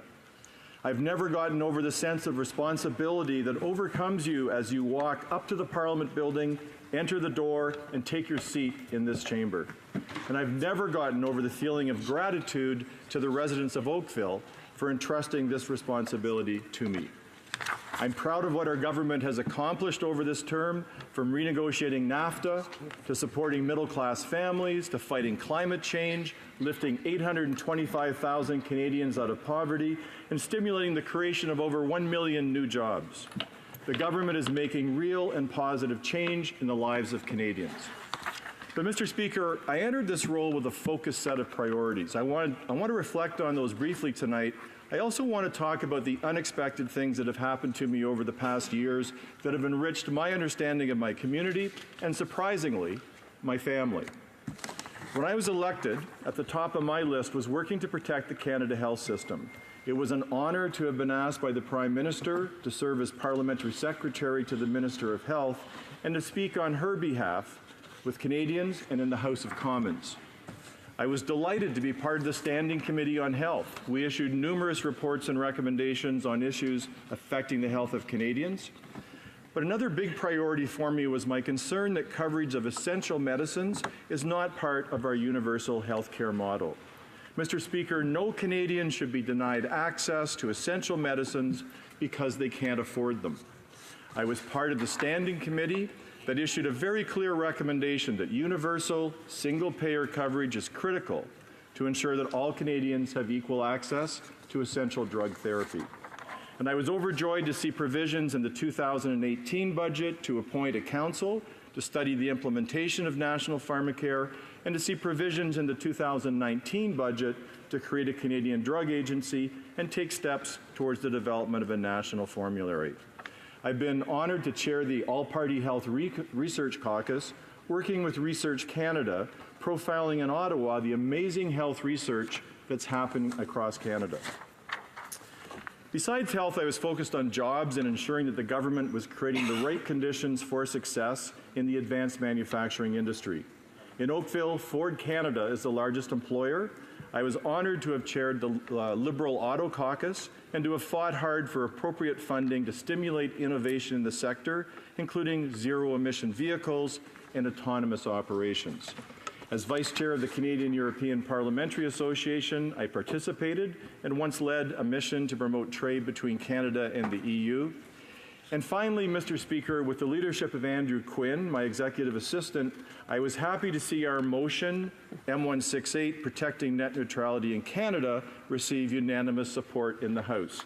Hey, Andrew, Velociraptor. Don't ask. So, Mr. Speaker, these are the things that I set out to accomplish when I was elected, and I'm happy with those achievements. But what about the unexpected experience that I just didn't anticipate? Here on the Hill and in the House, I have been struck by the integrity of all parliamentarians in representing their riding and speaking passionately about their beliefs and aspirations for the future of Canada. Likewise, I've been impressed by the breadth and the scope of committee work, activity that's invisible to most Canadians, yet it was at committee I learned that most nonpartisan discussions are held to amend legislation and make thoughtful recommendations for the government. I will miss the collegiality and the give and take with my fellow parliamentarians. And Mr. Speaker, some of my biggest learnings and unexpected experiences happened in the riding of Oakville. I was invited as Member of Parliament to tour many businesses. I had no idea of the diversity of the manufacturing enterprises in the riding. Did you know that every time you land at the Ottawa airport, it's highly likely the landing gear that drops down and safely puts you on the tarmac was manufactured and assembled in Oakville? Every time you buy a glazed donut product or a fruit-filled product at Tim Hortons anywhere across Canada, the glazing and the filling comes from Oakville. The restoration of the Pickering and Bruce nuclear plant were dependent on parts from Oakville. The raw products for Crisco and Basel margarine and other famous edible oil products are refined in Oakville. And of course, we have the Ford assembly plant, assembling over 270,000 vehicles a year and supporting a rich ecosystem of parts manufacturers. So moving from learnings about the diversity of industry to learnings about the diversity of faith. Mr. Speaker, I'm a longtime member of the United Church, and I was honored to be invited and warmly welcomed at mosques, the synagogue, the temple, the Gurdwara, and the many churches of my community. I learned firsthand that although religious observances are different, people are drawn to their house of worship for the same reasons: to seek a closer relationship with a sacred Holy Spirit, to ask for atonement and reconciliation, to be part of a community of faith, and to unite their families in long traditions of religious celebration. And then there was Sheridan College, a world-class education facility right in my backyard, producing Academy Award winners in animation and acting as a crucible to develop world-renowned artistic shows like Come From Away. What an amazing opportunity we have as MPs. What luxury to be introduced to so many aspects of our home community and to have those sharings with us so openly. I wish everybody had that opportunity. Now, I'd mentioned learnings about my family. So, Mr. Speaker, my wife's family are refugees. They fled Poland in the early 1980s when my wife was about 12 years old. They sought refuge in Austria for about 6 months and then received permanent refuge in Canada. My wife's younger sister married a Vietnamese gentleman who, with his family, were also likewise refugees. So when I sit down to eat with my wife's family at supper, I am the only non-refugee at the table. And yet, they don't think of themselves as refugees. They are Canadians, hard at work, building their families, running businesses, and in my wife's case, being a school board trustee. So while I've long known my wife's background, it wasn't until I met with refugee families from Syria and elsewhere in the world in Oakville that I fully realized the hardship and the challenges that the parents were facing. Language barriers, unemployment, separation from family, loved ones, and networks, and learning new cultures. So I wanted to say a huge thank you to Barbara and Valdemar Krasovsky for having the courage to leave their homeland and for persevering through these challenges to seek a better opportunity for their children. And through them, I say thank you to all the refugee and immigrant parents who've known these challenges. Such incredible courage and sacrifice. I hope they all know the successes that my wife's family has enjoyed. So, in closing, Mr. Speaker, I would like to say some thank yous and acknowledge the tremendous contributions made by my staff. Fiona Fraser, Director of Operations, Andrew Quinn, Executive Assistant, Nancy Buckenterrell, Valerie Campbell, Hannah Wheeler, Laurie Weston, and Mala Sharma. They provided superb support to me, but more importantly to the community that we've served over these past 4 years. I couldn't have done any of this without their tireless work. Most have been with me and supported me from the very beginning, way back when I sought the Liberal nomination. So thank you so much to each of you for your support and steadfastness. And thank you to the Oakville Federal Liberal Riding Association under the capable leadership of Alan Johnson and the hundreds of volunteers who worked with me during the 2015 campaign. And finally, Mr. Speaker, the real burden of a parliamentarian's job falls hardest on our families, those who are closest to us, those who we love the most. We are absent from home while in Ottawa and often absent from family activity and being with family during constituency weeks. I hope every member is blessed with a family as supportive as mine, and I thank them for their unwavering support. My loving and lovely wife, Joanna Oliver, my fabulous children, Rachel, congratulations on the new job, Alexander, on your film, and William, looking forward to hanging with you, buddy.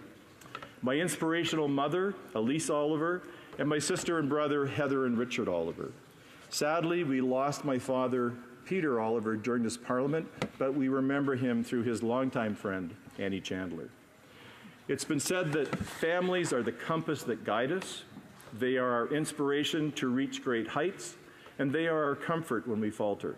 My family is my blessing, and I thank each of them from the bottom of my heart for their ongoing love and encouragement. Thank you very much, Mr. Speaker.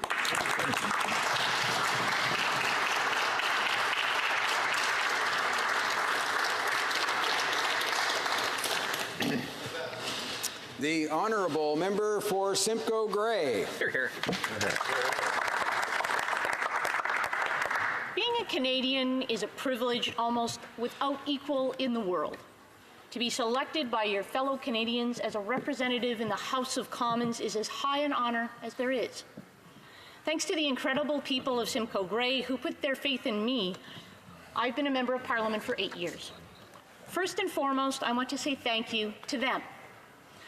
I grew up in a family where my parents, Lynn and Kit Leach, lived certain values. My mom emphasized hard work every day. She was the most generous person I've ever known. None of my friends could leave our house without a toque on their head or a hug if they needed it. Sadly, after a strong fight, she lost her battle with breast cancer in 1989. My dad continually challenges us to have free thoughts and develop new ideas every day. Even now, he challenges me to work harder and be better. Like so many who live and were born on the prairies, he believes and lives every day that everyone is equal and should be treated respectfully. He is the epitome of tolerance. In many ways, my parents are the embodiment of Canadian values, and these values matter. They're the reason that Canada is a beacon of hope around the world for those fleeing persecution or seeking a better life. The values that Canadians share, that my parents taught us, are what make this country, Canada, the greatest country in the world. One which it has been an honor to represent. Now, the one question I get asked all the time as a Member of Parliament is, why did a pediatric orthopedic surgeon run for office? 3 reasons, simply. First, My mom was insistent that public service is good for you. Second, as a doctor, every day I would be helping dozens of kids. I loved my job. But in 2006, I was asked to chair the expert panel on the Children's Fitness Tax Credit. This opportunity allowed me to see firsthand how good public policy can have a positive impact on the health of thousands of Canadian kids, not just one child at a time, as I did as a doctor. Third, I was asked. It was that simple. Jim Flaherty called me in clinic one day on a Friday morning and said, "I hear you're running for office." I said, "No." You can see how well that worked out. On May 2nd of 2011, my name was on the ballot in Simcoe Grey, and as a Conservative candidate, that day when the Conservative majority government was won. I was appointed Parliamentary Secretary immediately after the election, and as a PS, I was assigned the task in the May budget to develop the new EI rate mechanism reform. I also contributed to the creation of the Canada Job Grant, and as an Albertan, I heard every day from family and friends, especially my sister, who is a no-nonsense, super smart engineer in Calgary, about the need for skilled labor. I led the consultations across the country related to this program, which revolutionized on-the-job training by incenting employers to train people. On my dad's birthday in July of 2013, I was called and invited to meet with the Prime Minister. The PM appointed me Canada's first Minister of Status of Women, as well as Minister of Labour. I remember accepting and then immediately thinking to myself, formulating in my head how to eliminate the department. I thought, as a professional woman, how ridiculous is it that this department even exists? My sister completely agreed. When I returned home that night, I told my father, to my surprise, he was ecstatic. He thought this was the best role ever. I thought, he is crazy. However, I will say in retrospect, being the Minister of Status of Women was one of the more meaningful and most fulfilling roles I've ever had. I learned so much and realized that the department is necessary and important. I have a strong belief that women are most successful in all aspects of their lives if they can be independent, when they can stand on their own 2 feet and then make choices for themselves and their families, unencumbered by others and by government. Our great team at Status of Women focused all our efforts on helping women of all backgrounds achieve this independence. And I'm particularly proud of our focus on championing women entrepreneurs. Early in my term, I realized the best chance for success, women needed 3 things: mentors, money, and markets. As a young medical student, I benefited from mentors, so it was no surprise to me when I met with women across the country and heard that they needed mentors and found it challenging to succeed without one. The expert panel on championing and mentorship for women entrepreneurs was launched in 2013, and its work created It Starts With One, Be Her Champion, an initiative to provide mentors for women in all fields. As I leave public life, I look forward to continuing to support and build this program so that young women across our country can reach their greatest potential. I've always championed children. I'm told that my face lights up when a child walks in the room. So it wasn't challenging for me to embrace the idea of International Day of the Girl at the UN and become one of the driving forces of its creation in 2013. This experience is the reason today I'm passionate about organizations like Girls Not Brides that help eliminate the practice of early child forced marriages around the world. Now, growing up in Fort McMurray, Alberta, my father ran a construction company. My talented brother Michael now runs that firm, and it has never had unionized workers, nor was there ever a desire for our laborers to unionize. So Labour Canada was a new place for me. I was determined to have Canada ratify the UN ILO Convention 138 concerning minimum age for admission to employment. And as a pediatric surgeon, I was somewhat dumbfounded that Canada had not ratified this basic convention, which we finally did in 2014. Our team at Labour also spearheaded changes to the Canada Labour Code to ensure interns are covered by health and safety protections, and that these young Canadians receive the pay they're due when they work hard. As Canadians, I believe we need to lead internationally by example, as well as practice what we preach. The changes to these 2 policies did both. Now, Mr. Speaker, politics is a rough sport. I realized that during the challenging 2015 campaign, and during my leadership campaign, I learned it in spades. During the leadership campaign, I learned many things. Maintenant, je parle en français. Now. Sadly, I also learned that how much these material items matter. How you look is often as important, if not more important, than your ideas or intellect, especially as a woman. And I also learned that not all Canadians are tolerant. In Canada, as children, we are encouraged to have new ideas, to talk about those ideas and to encourage debate. That's not at all what I experienced. What most Canadians saw during the campaign was people slander me and my reputation. They saw me bullied continuously. I was subjected to the worst type of threats online. My home was broken into, my constituency office compromised with hate banners illegally hung, and my staff intimidated. My Parliament Hill office even received long letters in which people outlined in graphic detail their plans to sadistically rape me. This was all fueled by people who claim they are champions of freedom of speech, champions of women, and champions of a tolerant society. I can tell you these people are anything but that. I acutely learned that when individuals are unwilling, or more often unable, to debate an issue in a tolerant and respectful way, they turn to bullying, intimidation, or worse. I would not wish this treatment on anyone, even those that have subjected me to it. My campaign sparked debate on issues that Canadians wanted to talk about. I'm proud to say that, unlike some, I'm not afraid to tackle the elephant in the room. For me, going forward, healthcare will be one of those topics. We need an open and healthy debate in this country about our healthcare system. Today, politicians get to say when and where we get our care, but they are not accountable to deliver that care in a timely manner. Canadians are ready for a thoughtful discussion about the future of healthcare. As elected leaders, we need to be ready too. Canadians have always been the most successful in all fields when we embrace our responsibility as well-educated and tolerant people and put forward bold ideas on important subjects. Canadians elected us in this House of Commons to be leaders. We are expected to speak about issues that matter. We are not supposed to be afraid of tackling the tougher issues. And we should be able to discuss issues like healthcare, climate change, abortion, and immigration without name-calling, without bullying, without resorting to insults or character assassinations. If we are not prepared to tackle the tough issues in a respectful manner in this place, then who is? Leadership is about courage and having the courage to act.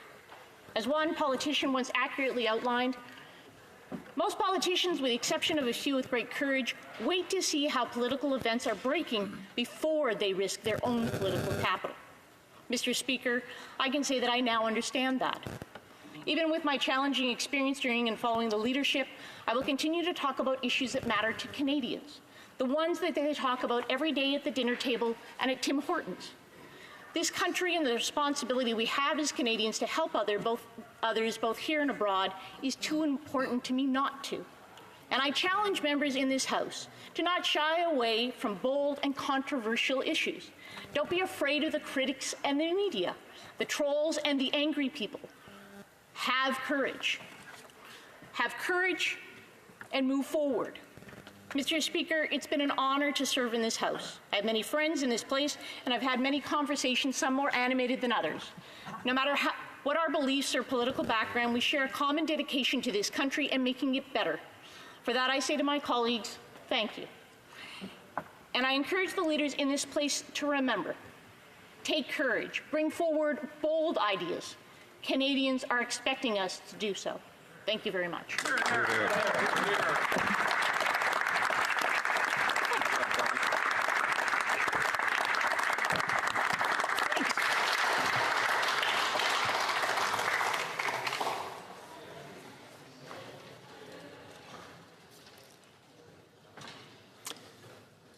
The Honourable Member for Yellowhead.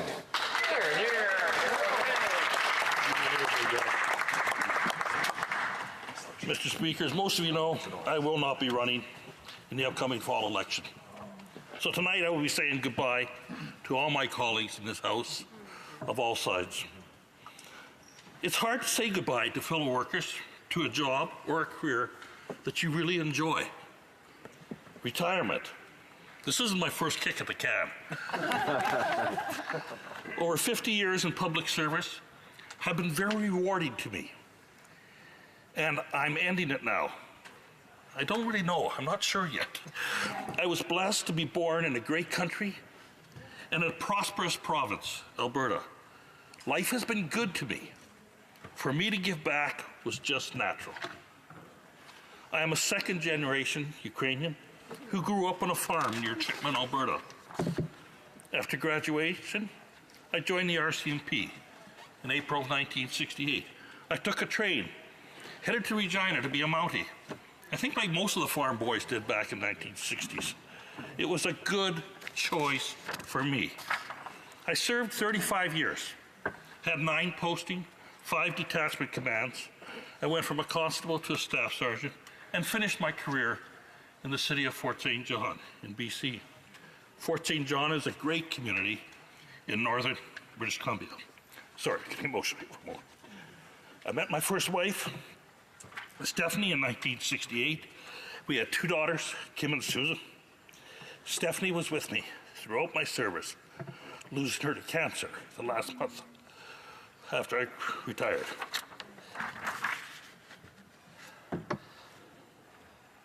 In 2002, municipal politics called me. I was elected to council, and 3 years later, re-elected as the mayor. This was a great place to learn about politics, and I think it's the best politics. In 2004, I married Nancy, my current wife, who's been my strongest constituent, my right arm, my advisor, and my critic. She loves politics. She gave me so much time, love, and support. Nancy and I decided to move from BC to Edson, Alberta, in 2011. I was home again. My stepdaughter, Summer, her spouse, Brad, with grandchildren, Kaylin, Jadessa, Braden, Tyler, live there. They live there today. We built a new home on the McLeod River, just outside of Edson, to retire. Keep hearing that word, eh?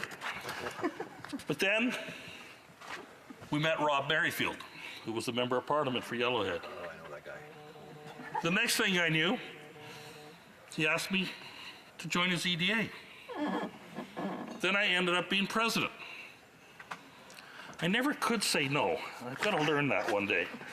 In the fall of 2014, Rob called me on a Sunday. Hey, Jim, put together a special EDA meeting for tomorrow at 6 p.m. Why, Rob? I can't tell you. Okay. Oh, I want to meet with you and Nancy at 4 o'clock tomorrow afternoon before the meeting. Why, Rob? Can't tell you. Jesus, was I confused? Boy, I was. EDA president not telling me nothing, have to phone everybody. At 4 p.m. the next day, Rob and his beautiful wife, Brenda, met with Nancy and me. And Rob told me, I'm retiring. Well, when?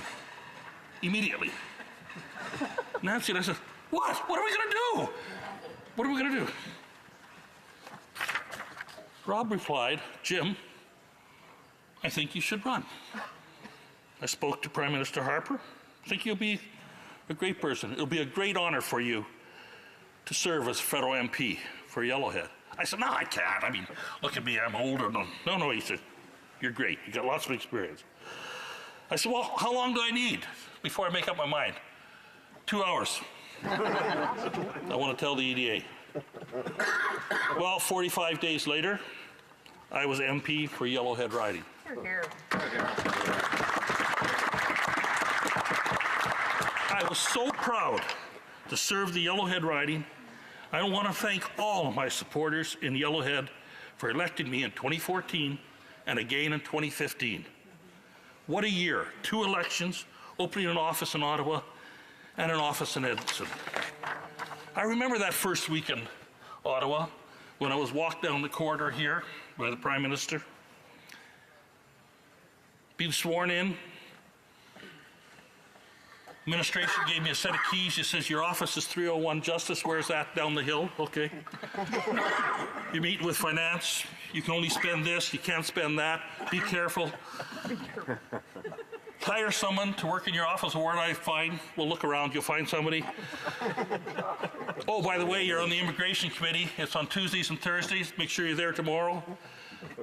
Goodbye and good luck. How many of that happened to us? Us. That was day one. From there, you learn as you go. And I love challenges. But I gotta say, guys, gals, thank God the men's washroom is across the hall from 301 Justice. In politics, time quickly flies. I have flown back and forth about 100 times. I have spent around 800 days on the Hill and approximately 1,000 days in Yellowhead riding and 15 hours every weekend transitioning back and forth between here and there. Will I miss it? You bet. It has been an honor to serve my riding of Yellowhead again, my province of Alberta, and my country. Hear, hear. The friendships we develop here from all parties, I will always cherish. The people Nancy and I met in our riding, the friendships we made, such great people. Yellowhead riding is large. 77,000 square kilometers, half it used to be yours. Yeah, it did. As an MP, I could not have represented this great riding if it were not for my staff in Edson. I was lucky. Rob's staff stayed on, Jude, Annette, and Teresa, when I was first elected. Jude, if you're listening, you were the nerve center of the riding, the type of person that knows everyone, everything. What a great help. Thank you to the staffers that are there today, Annette, Marcia, and Sandra, and to those that have moved on, Amy, Sylvie, and Jude. In Ottawa, I was lucky. I hired Jeanette. What a find. What a knowledgeable staffer. You trained me. You guided me. You kept me in line. That's difficult. Your knowledge and wisdom on the Hill is awesome. Thank you. Through you, I became so much better. I hired you as an employee, but I consider you a friend. Thank you. To Jamin, a former staffer in my Ottawa office, and to Voldemir, who's there now, thank you for your service to me and the Yellowhead riding. To my 4 Ukrainian interns I had during the summer, thank you, guys. To my Conservative colleagues here, I've learned so much from you. It's been an honor to serve with you in the government and in opposition. The friendships we developed, I will always cherish. I will miss you, all of you. I will miss the Hill, the security people, the drivers, the people in the cafeteria, the personnel around here. I stop and talk to as many of them I can do in a possible day. I will miss my staff. I will miss my constituents. But, Mr. Speaker, I will not miss that weekly flight from riding from Ottawa to home and back. I have been so lucky. Rob Merrifield asked me to run. I have been so lucky my constituents supported me. I have been so lucky I had a great campaign team. And I have been so lucky my replacement candidate, Gerald Soroka, is a great guy, a friend, and hopefully he can have a good office, 301 Justice, after the federal election and join Prime Minister Andrew Scheer. I could not have done any of this if it wasn't for my wife, Nancy. Thank you, Beebs. I know you're listening. For traveling back and forth across the Yellowhead riding with me, helping in speeches, counseling me, campaigning, etc. You are special. You represented me so many times in the riding when I'm here in Ottawa, doing a speech for me, and all those other things. But I was getting worried because people were telling me they were starting to like you more than they liked me. You are my soulmate, a friend. Thank you so much, dear. People ask me, Jim, what are you going to do when you retire? Jesus, there's that damn word again. Retire. Well, I have my health, thank God. My motorhome wants to travel. My motorcycle wants to be ridden. My restoration projects are begging to be finished. My grass continues to grow. There are fish in the McLeod River that need to be caught. And my deer animals, four-legged ones, need to be fed. I have a herd of all 15 of them. But mostly, I look forward to visiting my 3 sisters, my sister-in-law, their husbands, our 4 children, spoiling our 11 grandchildren, and 1 great-granddaughter who needs to see me more. Canada is a great big country, and I'm about to hit the road, folks. Oh yes, I will go back to boring holes in the sky, enjoying the freedom of flight. Thank you.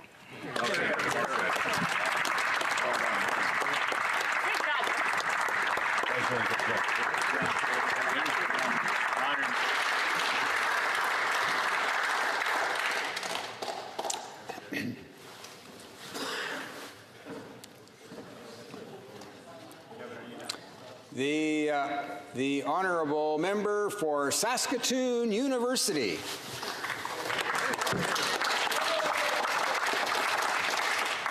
Well, thank you, Mr. Speaker.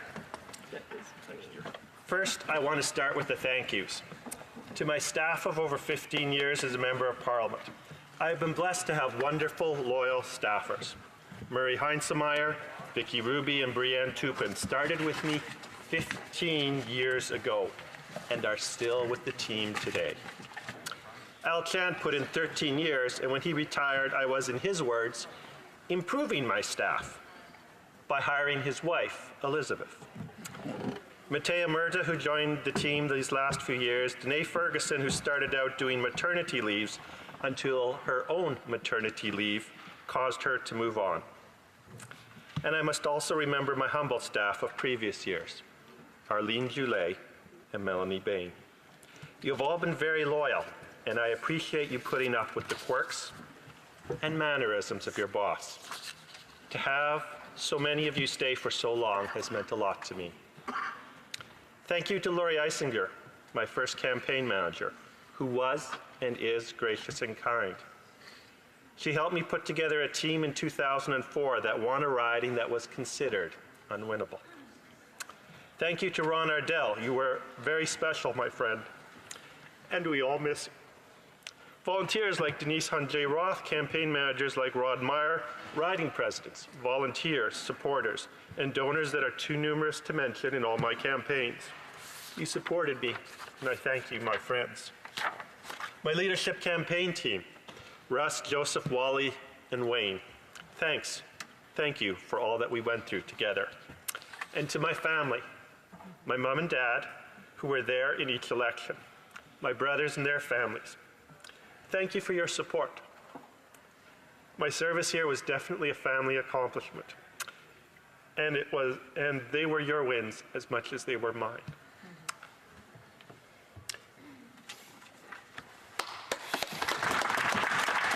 And to Carol, my wife, you joined me halfway through this adventure, and I'm not sure if it's what you expected.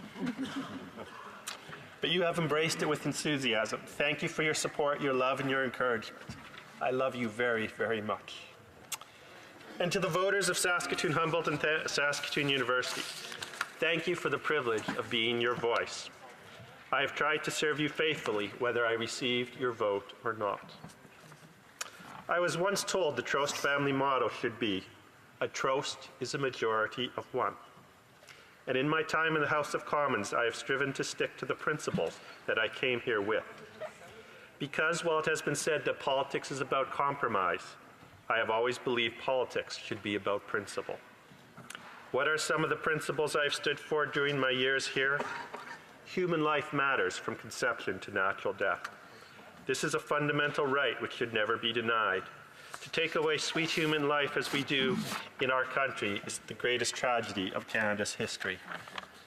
Freedom matters in our economic system and in our political system, and a government that is large and all-encompassing is not a government that is the servant of the people, but it is the master of the people.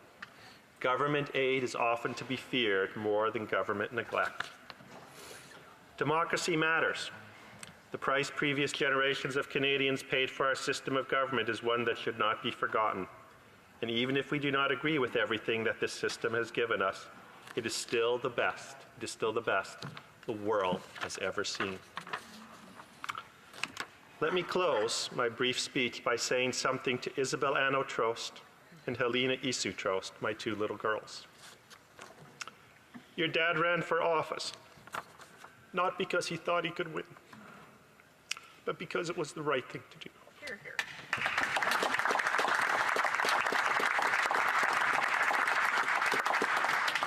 I believe in my Canada. I believe in the values of freedom, faith, family, and free enterprise. This is what has made Canada great. I try to uphold these values so that someday you will inherit a Canada that is moral, just, and strong. A country that believes in the rule of law and the supremacy of God. Thank you to everyone who has shared this journey with me. I did my best to serve. To everything there is a season and a time, to every purpose under the heavens. To God be the glory.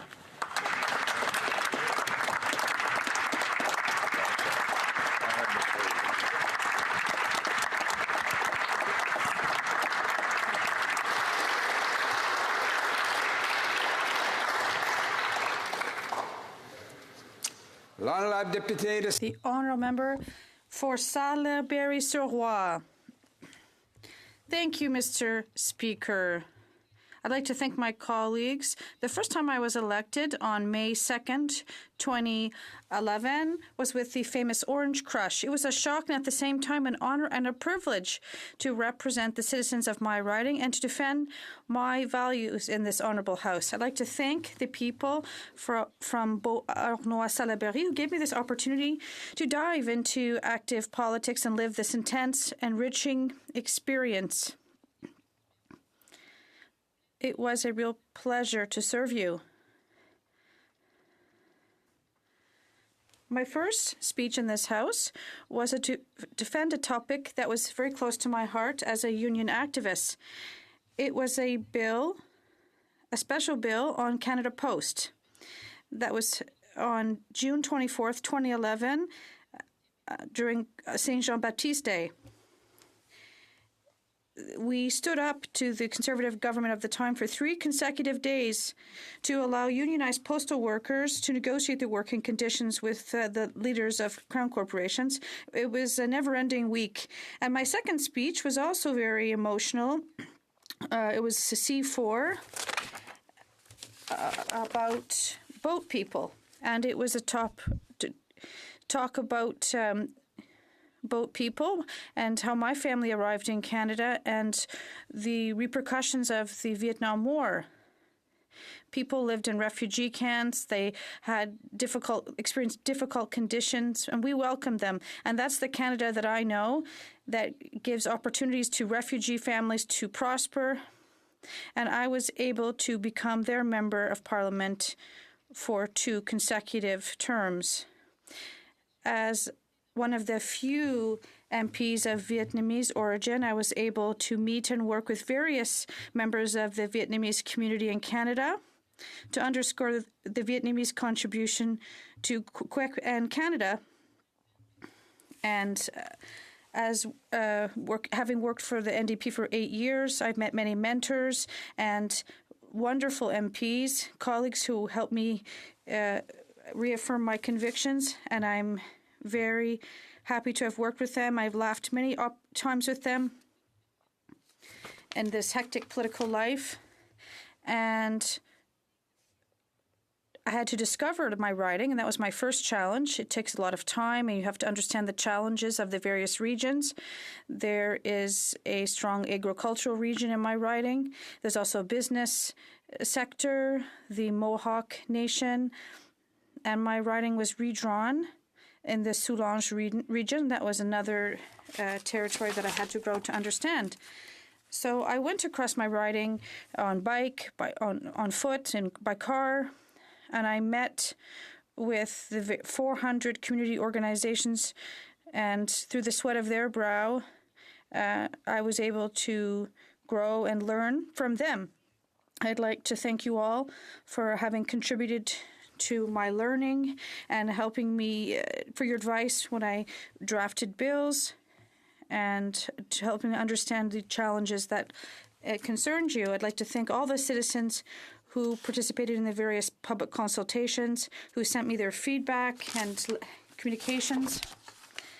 Your work was invaluable to our democracy, and I hope you will remain engaged with the next member who represents you. Thank you for your confidence when you elected me for the second time in October 2015. And it is at this time when I recognized that I could defend the interests of my riding. First, in terms of agriculture, I fought tooth and nail with my Neo-Democrat colleagues to protect supply management and dairy farmers. We worked hard, and there was a lot of pressure against dye-filtered milk, and this challenge, unfortunately, may come back up again because of the deal that was negotiated with the U.S. and Mexico. My personal victory was the announced investment in agriculture in the last budget. My team was able to look at local products and supply policies and introduce this into legislation in the March 2019 budget. And it's with the support of several organizations and nearly 3,000 people who signed my petition and their emails of support that we were able to include these measures in our budget, some of them. It was a step right in the direction. And the third important point in my work was problem solving. There are files such as the Catherine Spirit. That was a major problem, a 114-meter long problem, and it weighed 12,300 tons. So we had to look at issues in my writing involving the CRA, the OAS, the GIS, and other foreign temporary worker files. Several companies called the Riding Association office because they want to understand the programs and loans available from the federal government, and a growing number of citizens go through their MP because they don't receive answers through the usual means. And with the Catherine Spirit, there was a self-regulation issue, and the wreck was sold to a Mexican company and then abandoned, and there was limits in the federal administration, and the company who brought the ship back found at least $11 million in public funding, and as Infoman said, it's as if they were being paid to take care of trash that they themselves threw out at their neighbors. So this is now an issue of the past. And as a young woman and an MP since 2015, I had to fight hard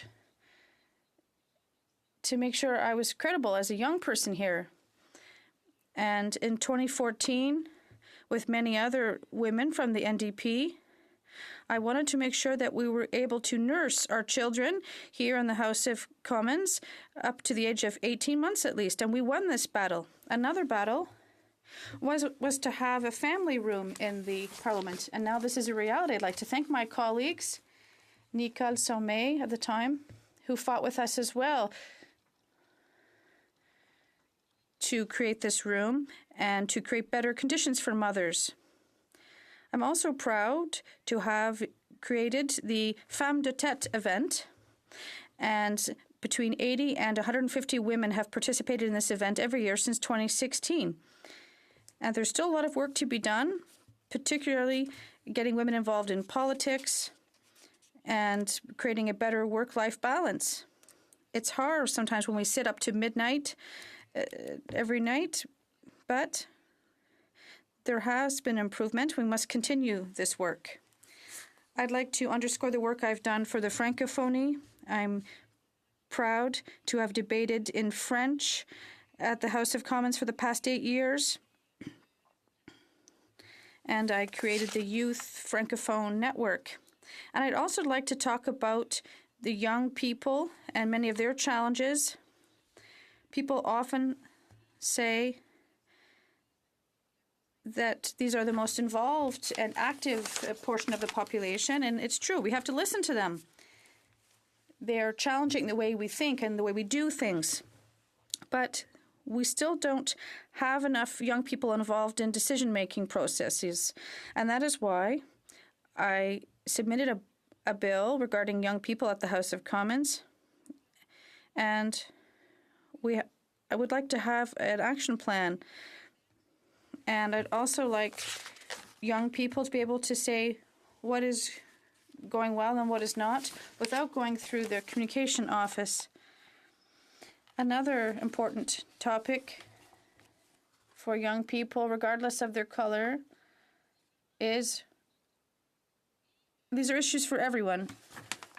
And the work we did by tabling our green platform last week is something that's really ambitious, and I'm proud to have established a clean energy forum in New Westminster, Burnaby, and Edmonton, Strathcona. And finally, I was honored to work as a member for Beauharnois, Salaberry, and Salaberry-sur-Noix, and I'll be very emotional when I leave this location in a few weeks. I had the honor and privilege to work for them for the past 8 years. I'd like to thank my personnel, notably Emily Leduc and others. I'd like to thank all of those who worked for me over the past 8 years. Assistants, volunteers, interns. They allowed my daily work to thrive in the good times and in the bad. I'd like to thank the team of the parliamentary leader and the whip, who worked very hard in the shadows and who took care of the details every day. I'd like to thank my friends and family and my in-laws who have supported me throughout this wonderful adventure. I will be eternally grateful for my lover, my poet, and my confidant, Mathieu, who has accepted to be a stay-at-home father for the past 5 years while I was able to pursue my career here. I'd like to thank my daughter, Mila, and I couldn't stay at home to play with her, but I soon will be back at home again with her. Thank you so much.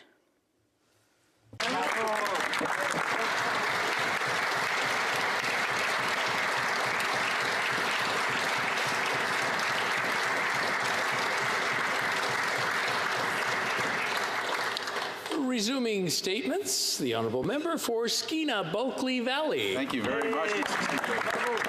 Thank you. Thank you, colleagues. This is quite an occasion for me personally and for my family, and what a rare privilege this is to stand up at any point. Stand in the House of Commons, a place that I consider sacred in our democracy, and a privilege as well to be able to talk about life and politics. This is called the farewell speech. And I looked around, and I quite like this quote from Steinbeck, who said, "Farewell has a sweet sound of reluctance. Goodbye is short and final, a word with teeth sharp, to bite through the string that ties past to the future."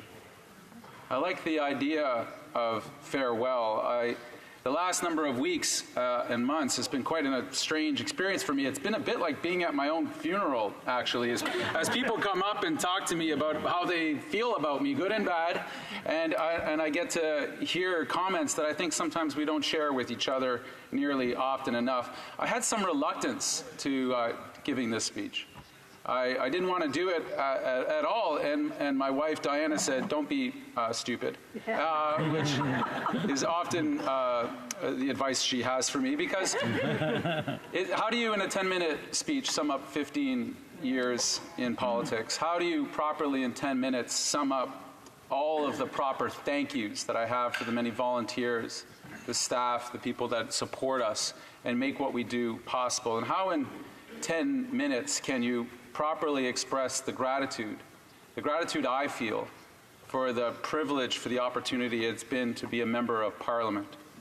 I can recall my first speech, which, to no surprise of my parents, Marguerite and John, I was late to.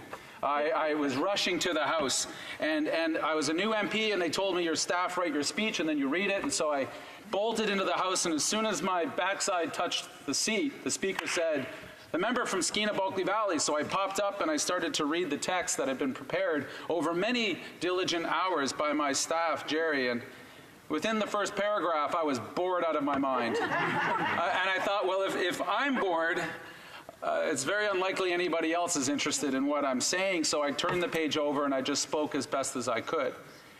And it was a bit intimidating because in the front row at the time was Ed Broadbent, who had come back to politics, and he turned around in his seat to watch. And I thought, well, if I can get through this trial by fire with the eyes, the steely eyes of Ed Broadbent looking at me, then I'll do okay. I know I've been here quite a while now, Speaker, and I knew this as I was walking through the city just last year and had seen projects that had been started, construction projects, started and completed in my tenure as a member of Parliament. Government projects. I know, it was shocking. And I don't want anyone to look back, but it's been so long. I had actually a full head of hair when I got here in politics. I'll ask no one to Google that. I thought of how to try to put this all together in my mind, and a favorite quote of mine is from the great writer Thomas King, who said, the truth about stories is that's all we are. I firmly believe this. I think we are all stories. We all have our past, we all have our memories, our family, our connection to this place. And my story of getting into politics was a most improbable one. A working class kid growing up to a single mom in Toronto, cashier at Dominion Foods, no political inclinations in our family whatsoever, and ending up in the northwest of British Columbia through a very strange series of fortunate events, and being asked by a good friend, Bill Goodacre, to consider running. And I think many of us have had this story. A friend comes and says, you should run. And I said the appropriate thing to Bill, and I said, you're crazy. That's a terrible idea. And he was quite skilled at convincing me that this might have been a good idea. I believe politics at its best is a vocation. It should be a calling. It's not a job. It's not something you show up to. It's something you're called to do, and to serve that calling as best as you can.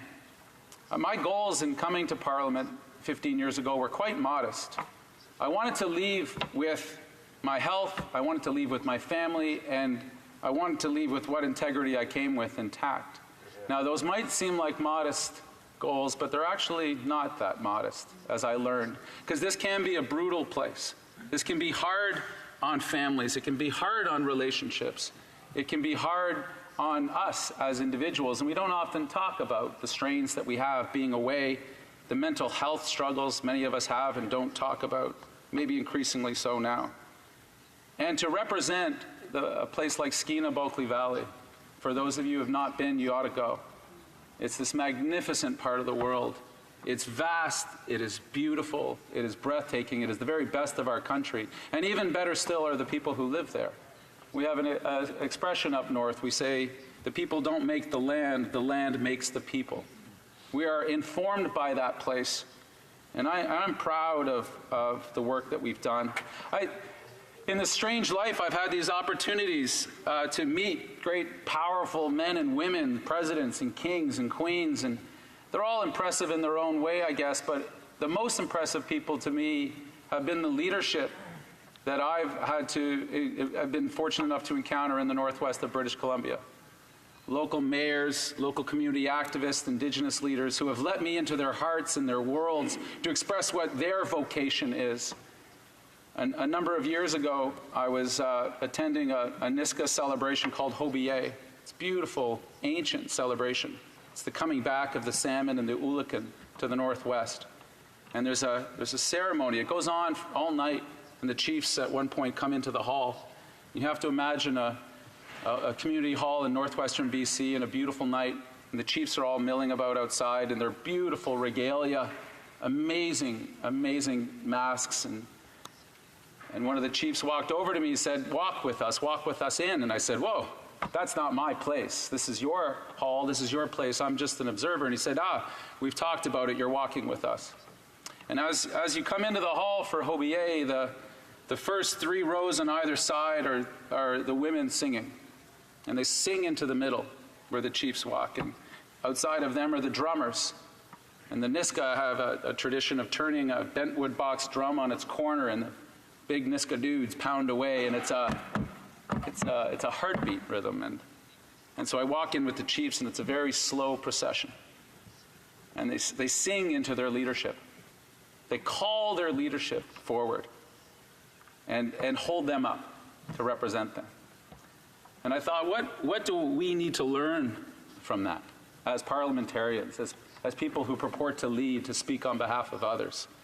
I have been so blessed. We are family. There are many families that inform our politics. My political family is here. My riding in Skeena, executive and volunteers, far too many to name. Jennifer Davies and Rob Goffinet and Lyndon Irene and Pat Moss, we all have these dedicated Canadians that care and inform us. My political family was also Jack, who I miss to this day. We also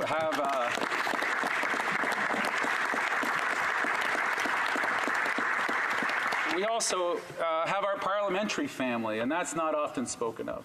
That we as colleagues struggle with one another, we disagree, but we also meet in this sacred place. And sometimes, not often enough maybe, we find common ground as we seek to make this country a better place. And then I have my actual family that are here. Diana, my beautiful boys, Isaac and Elliot, who we've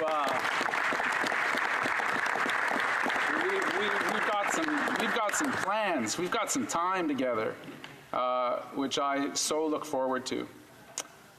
We join together in the Northwest to defend what we believe we must defend. And we try to reach out across traditional political lines, traditional lines of interest and groups of interest, to try to support one another and defend what is sacred to us. And that's the land, that's the rivers that feed us, that's the very world that enriches us. And for 15 years, the folks in the Northwest have decided to put me forward as their voice. No more a humbling experience have I ever had. I believe we are actors passing across the stage, Mr. Speaker. We all have our moment here. And we can lose perspective that we pass across this stage, but yet others will pass behind us. May we, in all of our efforts, seek to not only leave Parliament a better place, leave this country a better place. And for sure, Mr. Speaker, I have been left better by this experience. Thank you.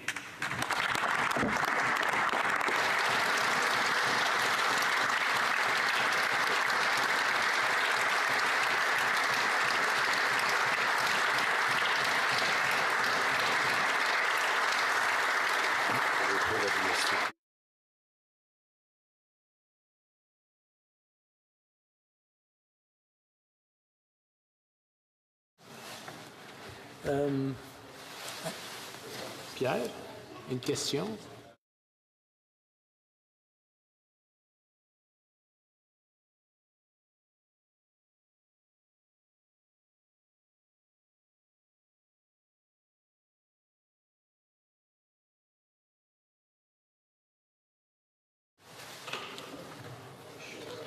Reprise des déclarations. Resuming statements. L'honorable député. The honourable member for Hochelaga.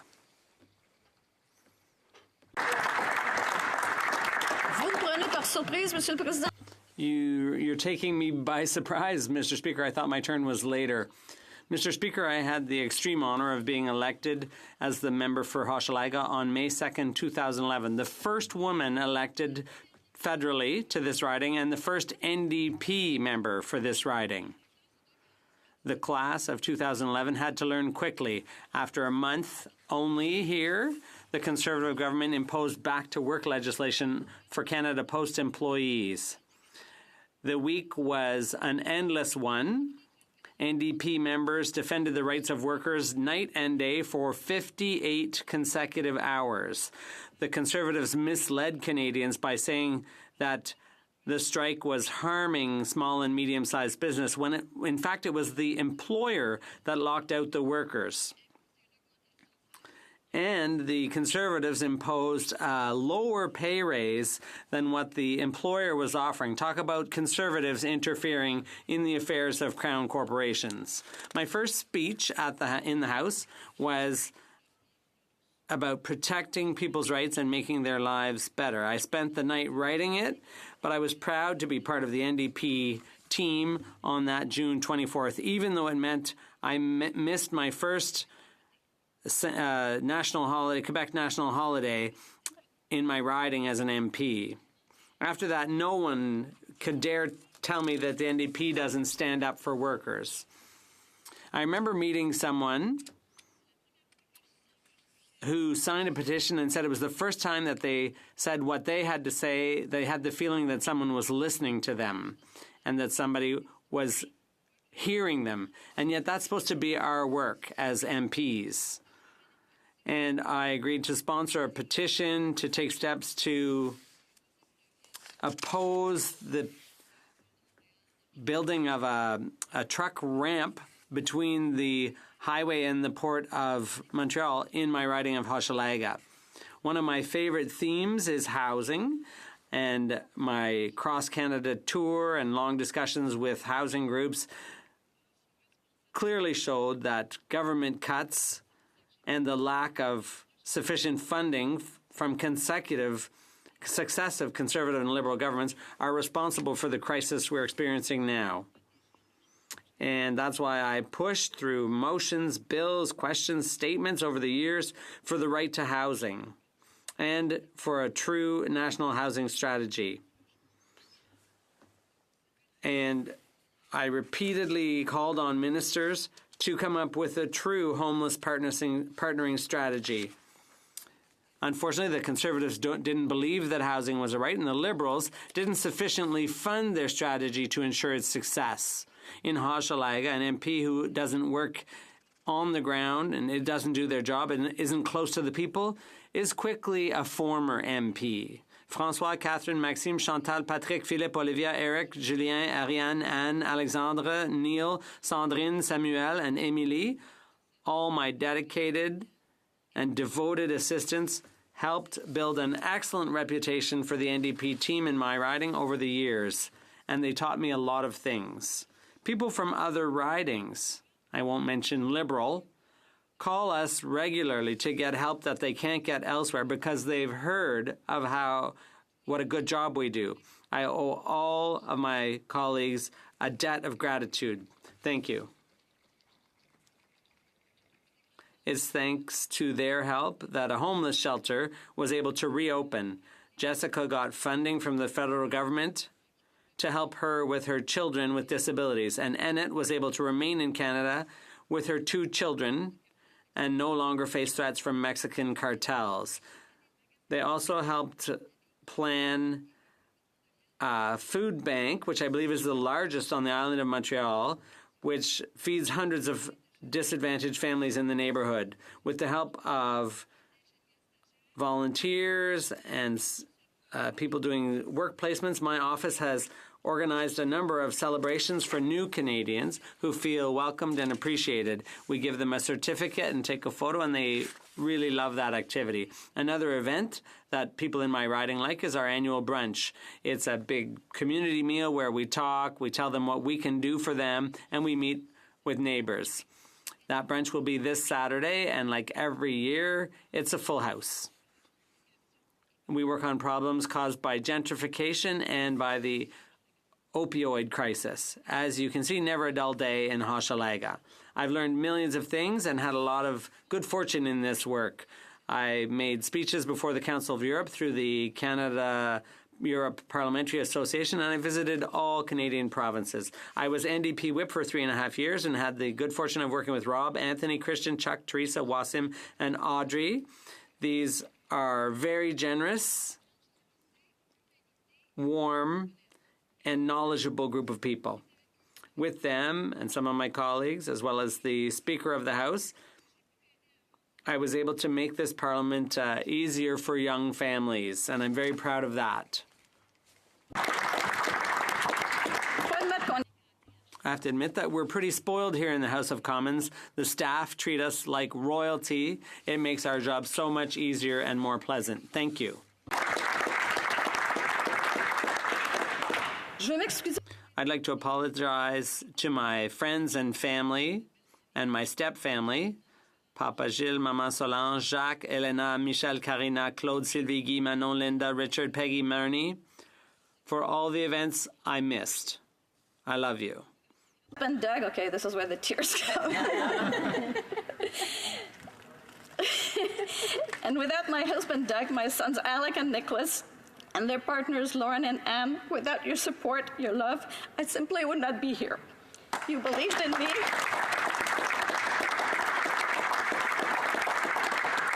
You believed in me, gave me self-confidence, you pampered me.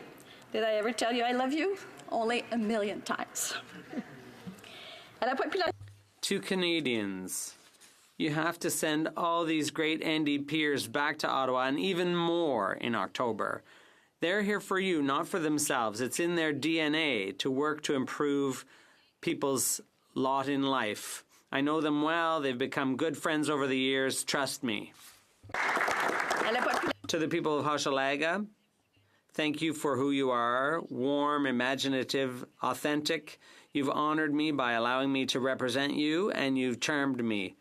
So much the better if I was able to help in any way. I'll be 64 in October and am retiring. There's so many things I haven't had time to do yet. Before I became a federal member, I was an archaeologist and a museum guide. I worked in the union movement, but I'd never been involved in politics. My uncle Marcel Pelletier was clerk of the House of Commons for years, sitting right here at this table.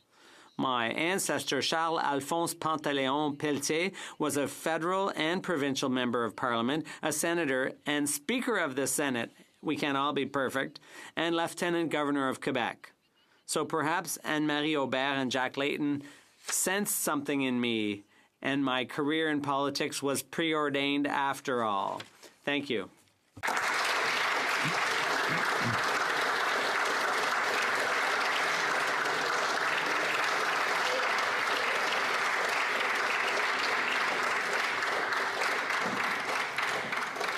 Resuming statements, the Honourable Member for Battle River Crowfoot. Mr. Speaker, I rise this evening to deliver my farewell speech in the House of Commons, a place that I have been honoured to be in for close to 2 decades, 19 years. Mr. Speaker, although there are a number of friends and family here tonight, there's one person that isn't here that I wish was here, and that's my seatmate.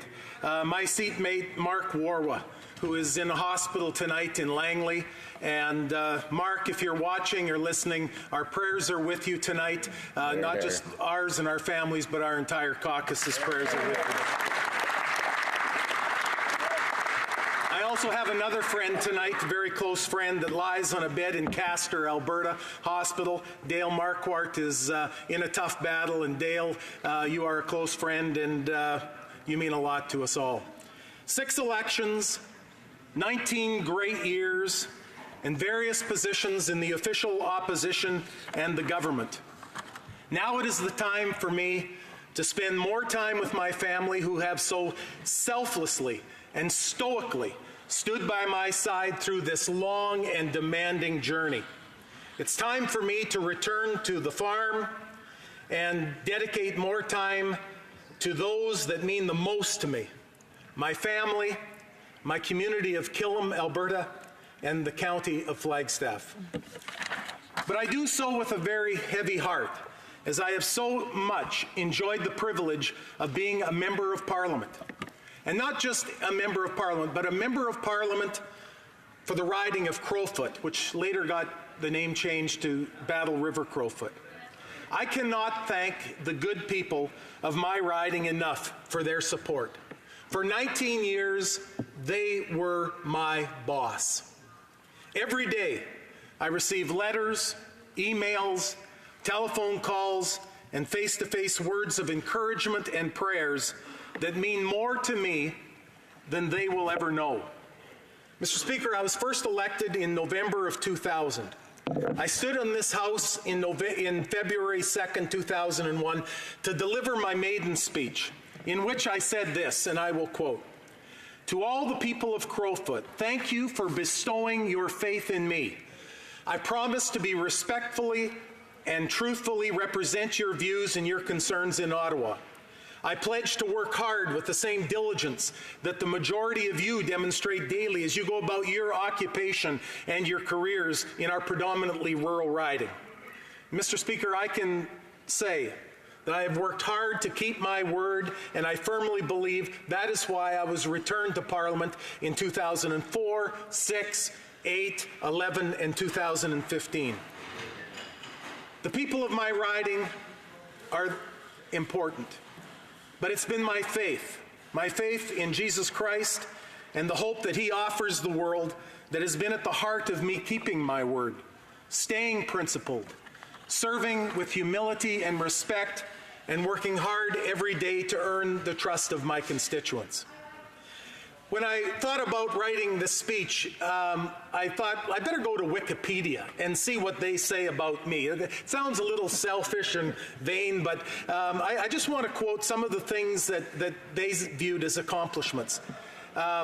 They said this, and I quote, "I represent a riding that is very conservative, even by the standards of rural Alberta." Well, Mr. Speaker, my staff reminds me that a three-legged dog could win in Crowfoot, as long as they were conservative. Most of his territory has been held by a centre-right member of Parliament without interruption since 1935. I love Crowfoot. He has won the riding. He has won the riding by some of the largest margins ever recorded in Canadian politics. He was first elected in 2000, taking 70.5% of the vote, and since then has never dropped below 80 or 82%. In January 2006, he was re-elected with 82.5% of the popular vote, the highest total record by a candidate in that election. Yes. Wikipedia also notes that I chaired the Standing Committee on Foreign Affairs, Standing Committee on Public Safety, National Security, the Afghanistan mission, while we were in government. And in his opposition, I have got a remarkable amount of enjoyment out of chairing the Standing Committee on Public Accounts. These opportunities, as well as being the public safety critic while in opposition, has given me such an appreciation for the institution and the traditions which shape this place, and the respect for the many and varied stakeholders who come to us to plead their case for change, for accountability, for principled policy that makes a difference in everyday lives of the average Canadian. Being appointed to these positions as being a member of Parliament has been the greatest distinction in my working career. All of it is thanks to the tremendous support of the amazing constituents of Battle River Crowfoot, the many volunteers on my election campaigns, and the dedication and the sage advice of my board of directors and executives. Mr. Speaker, I want to mention some of my campaign managers, Norman and Marion Steinwand, Bill and Judy Wilson, and for the last 5 elections, Stephen Snyder, as well as my president, Martin West. There are so many people I could thank. My current and former staff for their outstanding work and support in running my Ottawa and constituency offices. Leslie Olson, Gail Nordstrom, John Howard, who passed away while he was working in the office or under the employment. Emily Gilroy, Kirsty Skinstead-Lutz, Amy Jackson, Damian Couric, Jeannie Smith, Linda McKay, Nancy Stewart, Dan Wallace, Melissa Johnson, Paula Wilkie. Without them and their tireless efforts and loyalty, we could not have provided the first-class assistance that my constituents so richly deserve and have received. I'm equally indebted to my former ministerial staff, led by Chief of Staff Bram Sapers, who also professionally helped me navigate cabinet committees, memorandums to cabinet, departmental briefings, and the onerous and exhausting budget preparations. Mr. Speaker, I've had the privilege of serving under amazing leaders. Preston Manning was the one who got me excited about politics and interested in making a change in this country. Stockwell Day showed confidence in me after 1 year in appointing me as a public safety, or Solicitor General in those days, shadow minister. But I also need to thank our former Prime Minister, the Right Honourable Stephen Harper, for the faith that he placed in me as the Minister of State for Finance, a position I served to the very best of my ability.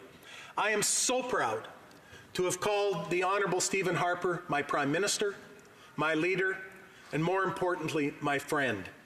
He led our caucus and this country with unparalleled wisdom, humility, and yes, a tough veneer that is so necessary in a respected world, as a respected world leader of his caliber. I was proud to stand by his side and give him unconditional support as we negotiated those trade agreements, steered through the recession, balanced successive budgets to ensure the future of this country and that of our children and grandchildren. This, serving in his government, was the highlight of my political career. Likewise, it is an honor to serve with our current leader, Andrew Scheer. I campaigned for him in 2004. Mr. Speaker, we saw him as the Speaker of the House and hopefully as our next Prime Minister. But I and so many of my colleagues, there was some negatives. I and so many of my colleagues will always remember the terrible day on October 22nd, 2014, when we feared for our lives and the life of our Prime Minister as shots were fired out just outside our caucus room doors. Corporal Nathan Cirillo had already been fatally shot at the Canadian National War Memorial before his killer made his way up here to Parliament and into Centre Block. Shots were fired, people were hit. All parties were in the midst of their caucus meetings. It was a long and scary day that is forever embedded in one of the darkest memories that I have of Parliament. Also, the other was 9/11. I remember my daughter, 9 years old, running onto the deck telling me that a plane had hit a building. Less than a year after being elected, 6 months after being made public safety critic for the official opposition, I was tasked with responding to the ministerial statement calling on the Liberal government for anti-terrorism legislation. Those dark days are all but washed away by the many fond memories I have in Parliament Hill and the friendships that I've forged. There are so many that I need to thank. First of all, more than anyone, I will miss my good friend and roommate for 19 years, the Member of Parliament for Cypress Hills Grassland.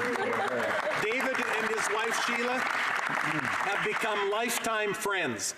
Thank you for all the late-night chats as we ate pizza and popcorn, solving all the problems of Canada and the world, sometimes frustrated with political correctness.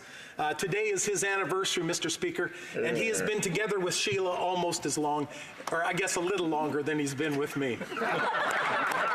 To my parents, Ralph and Jean Sorensen, and my in-laws, Ben and Alice Redekop, thank you for your prayers and support. It has meant so very much to me and to my wife, Darlene. My father, who watches with my mom most question periods. Now at 93 years old, I'm not here anymore, Dad. It's time to get a life. To my wife, Darlene, and our children, Ryan and Kristen and her husband, Matthew, and now my grandson, Caden. Words are not enough to express the deep appreciation and the love that I have for you all. I am so proud of each one of you. Darlene has been my partner, my sounding board, the anchor that has kept our family grounded, and so much more. She has given speeches on my behalf. She's campaigned. She's always been there beside me. And Darlene, I love you more now than I've ever loved you. Once again, and in conclusion, to the people of Battle River Crowfoot, thank you for bestowing your faith in me. You are truly the best constituents in all of Canada. I, Mr. Speaker, will miss this place. I will miss this job. It has been an honor to serve the people of Battle River Crowfoot. And finally, Mr. Speaker, and to my colleagues here this evening, thank you for indulging with me. Thank you for helping me along the journey of being this Member of Parliament. And thank you for allowing me a few moments tonight to reflect and to give thanks. I want to give God the praise. God bless everyone here tonight. and may God continue to bless this great land that is the greatest country in the world, Canada.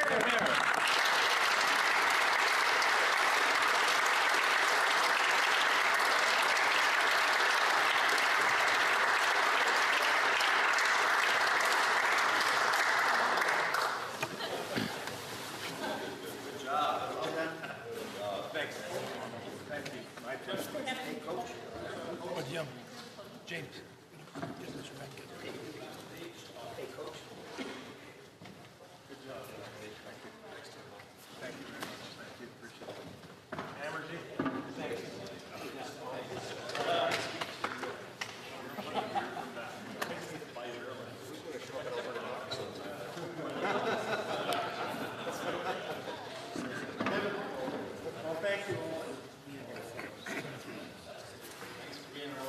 Resuming statements, reprise des déclarations, the honourable member for Chatham, Kent Leamington. Thank you, Mr. Speaker. I was born in Chatham, Ontario in 1955 and lived there all my life. I attended school in Chatham. I was married in Chatham, raised a family in Chatham, and started my business in Chatham. Chatham has always been my home, and I've always been proud to live in the city that was once the site of the battles that claimed the life of the great Chief Tecumseh in 1813 and the War of 1812, the end of the Underground Railroad, and the city that John Brown came to recruit combatants before his fateful attack at Harper's Ferry. It is also the hometown of the great Baseball Hall of Famer, Fergie Jenkins. I had no formal training for the job, but I always had a unique fascination for politics. So finally, at the age of 49, after narrowly losing my first election in 2004, I found myself elected to represent the people of Chatham, Kent, Essex on the eve of January the 23rd, 2006. I'm so privileged tonight to rise and give my final remarks in the House of Commons after serving here for over 13 years. Let me first thank the constituents of Chatham, Kent, Leamington, as now known, for giving me this opportunity to serve them. It is an honor to have been chosen to represent you. And of course, this would not have been able or possible without the help of hundreds of volunteers, manning phones, pounding signs, door knocking, donating of both their time and money during the past 5 writ periods. After I was elected, I would never have been able to serve without the excellent staff that worked alongside of me. Let me tell you about them. Jill Watts-DeClaire. Jill joined me shortly after arriving here in Ottawa in 2006. As a new member of Parliament, I had a lot to learn, and she provided the office with stable and knowledgeable expertise on how to navigate my way around Parliament Hill. She has faithfully served in her role as an experienced office manager and mentored several other staff members throughout her years here. You are greatly appreciated for all your service, and I thank you, Jill, for all your hard work. Peter Roos was my first campaign manager, but also a loyal friend and confidant from the beginning.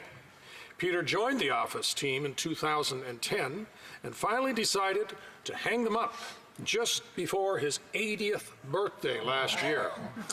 That hasn't stopped him from continuing to run passport clinics, and he still comes in to help when we're short-staffed. Thank you, Peter. Another one of my friends in confidence is George Pasovich. And I know George is listening, and George is one of those political hacks you find around our circles, having been around Parliament since the 70s. He served under several MPs and was the Chief of Staff to Garth Turner in the days of the debt clock. That was his brainchild. Early after my election, he offered me advice and guidance, and then joined the team responsible for training our younger members and serving the riding with business, municipal needs, and special projects. George, thank you for your friendship and your tutoring throughout these years. I could not forget Nate Veldkamp and Adam Ruffle, who served as my special assistants. Thank you for your dedication and great work. They have each moved on to greater challenges and continue to serve in the community. Presently, this position is being carried out by Will Pennell, who is now in George's boot camp. My Chatham office, was served from day one by Julian Belanger, who also ran against me for the Conservative nomination. We all remember his professionalism and his political savvy. So important to me those early days. Sadly, Julian was taken from us in 2014, and we all miss him terribly. Wayne Hassan has filled this vacancy and also served as my campaign manager in the 2015 election. He is doing a tremendous job in the Chatham office, managing the constituency casework. Thank you, Wayne. Peter Bondi and Lisa Mitchell were also important leaders who served in the constituency and who helped me shape the offices in those early years. Thank you, Peter and Lisa.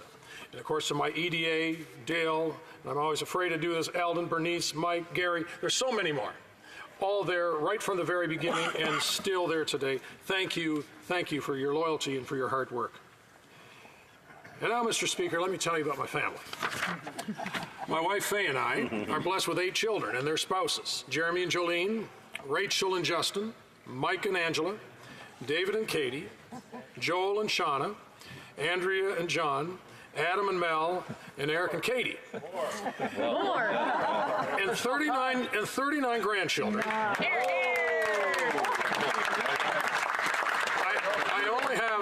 I only have 10 minutes, so I will not name them. They were all there helping and supporting me at every election, pounding signs, going door to door, making calls. With this devoted army, yes, you're right, it's no wonder I've had success these past 4 elections. Thank you, and we do love you.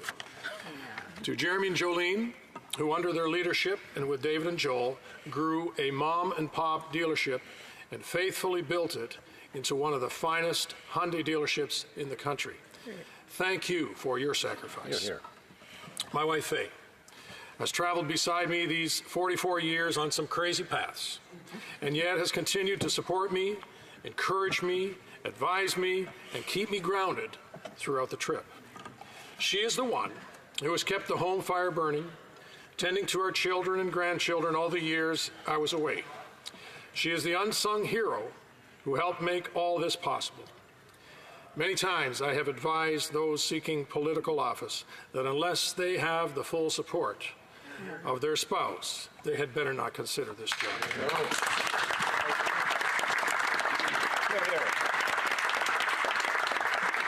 Faye, I love you, and I thank you for your support. Thank you to the office staff here in Ottawa who deliver the services that help make this great country work. Thank you for the many volunteers who make the passport clinics and other such events such a success. Thank you to my friends and family and supporters who have helped me through these years. Lastly, I thank my God for giving me this opportunity to serve him as Member of Parliament for my country. Thank you for holding me and keeping me these years. Thank you for sustaining my health and then working the long hours and protecting me on the road each week as I drove back and forth. I know I must have forgotten to thank someone, but be sure to know that you are greatly appreciated. I am truly a blessed and fortunate man, and I owe it all to the goodness of others. Now let me spend a little time on some of my experiences here in Ottawa.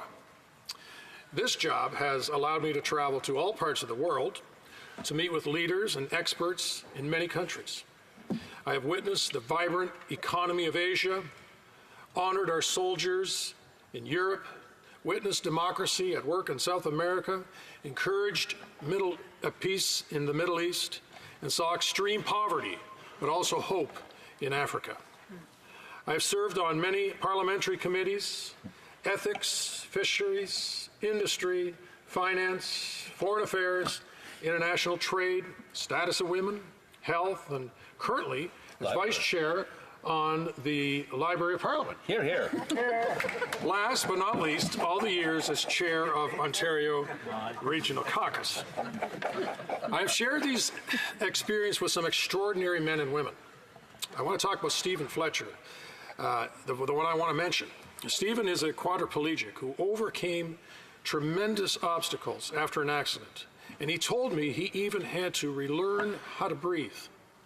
Although he doesn't experience sleep, he still arrived each day to serve as Member of Parliament and even achieved cabinet in the Conservative government.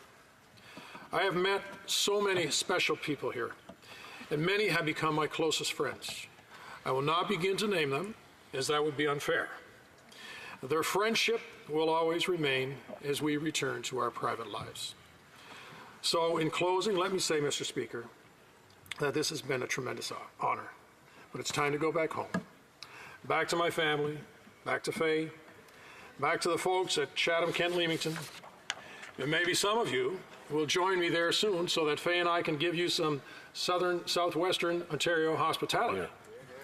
Thank you, and may God bless you, and may God bless Canada.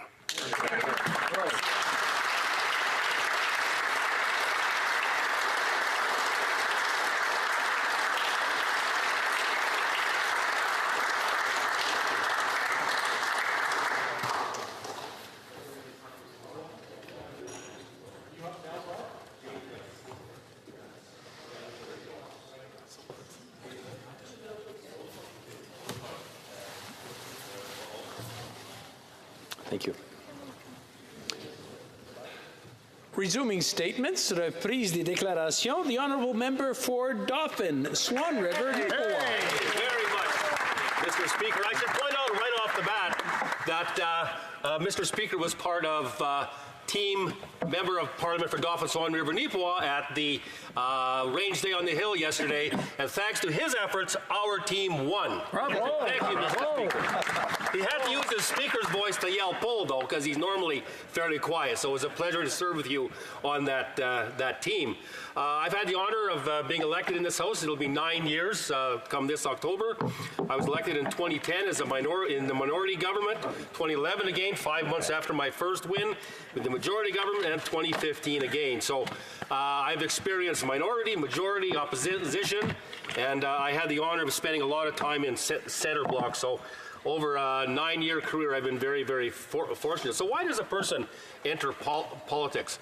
Quite simply, it's to make a difference. My political transformation from a wet behind the ears, know-nothing teenager to a budding conservative actually started in 1968. We lived in Winnipeg, and I'm of Czechoslovakian extraction, and we were part of the small Czech community in Winnipeg. So what happened in 1968? Soviets invaded Czechoslovakia. Our family took in refugees from Czechoslovakia. And that gets you thinking about the power of government and how government can be a force for evil, and if you work hard enough, it can be a force for good. Of course, being Czech, we're made fun of a lot. I've been called a bouncing Czech, a canceled Czech, a blank Czech. As long as I'm not a phony Czech, I'll be okay. So anyway, so as the evolution of my political thought moved along, bought a farm south of Riding Mountain National Park, had a dream of becoming a farmer, living off the land, building a log house back in the woods, all that kind of stuff. And what goes through your mind is the opportunities that this country offers you.